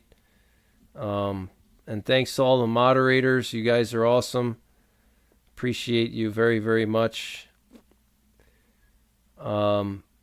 Z Cali, thank you for staying up. Joe Patterson, rest well yourself. Devis08. Harley Lady, good to see you, Harley Lady. Dia Prasia, hope all is well. Yes, get some essentials, right. Yeah, fill up your gas tanks, water, food. Thank you, lovers of Lion of Judah. Thank you very much. Wolfgang, Rodney Middleton. I will send you the bill later. That's funny. Yeah, 7-hour live. Yeah, I've done long live streams before. It's not my first rodeo. I've covered a lot of events like these. Yeah, the second wave was intercepted. The second wave of missiles and drones that was launched at Israel was intercepted already. So it's all the all clear has been given. Looks like we have an EAM coming in. Hold on. Let's just check the EAM. It sounds like an EAM is coming in. What was that? Interesting.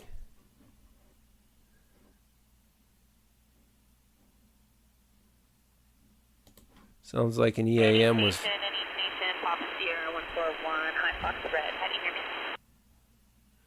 It sounds like an EAM coming in. Hold on. Before I go, I just want to hear See if anything comes out of this. Should I leave the stream up? I mean, if I leave the stream up, there's nothing I can really do. I can't put up any cameras because there's no cameras of Israel. So, yeah, 4 p.m. Eastern time. Yeah, the U.S. is the U.S. in danger of attack? Not right now, but it could be. It's very possible. Not like immediately, right this second. An EAM is a nuclear attack option. It's a nuclear attack option sent to our nuclear forces. Lover of the Lion of Judah, if you need a mod for late night streams with everything coming up, I've got you. Oh, thank you so much. I appreciate that. Yeah, thank you. Maybe I'll add you as a moderator now.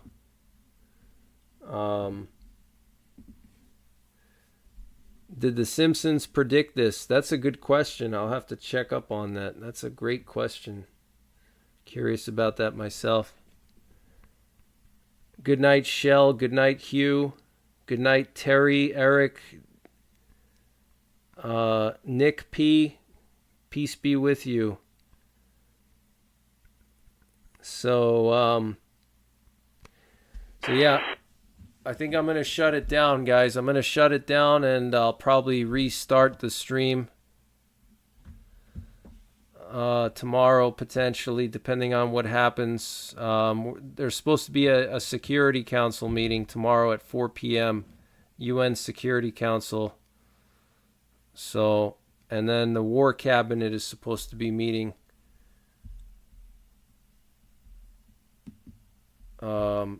Let me just check real quick if there's any news. Sweden's Prime Minister has strongly condemned Iran's attack on Israel. So, lots of countries are uniting.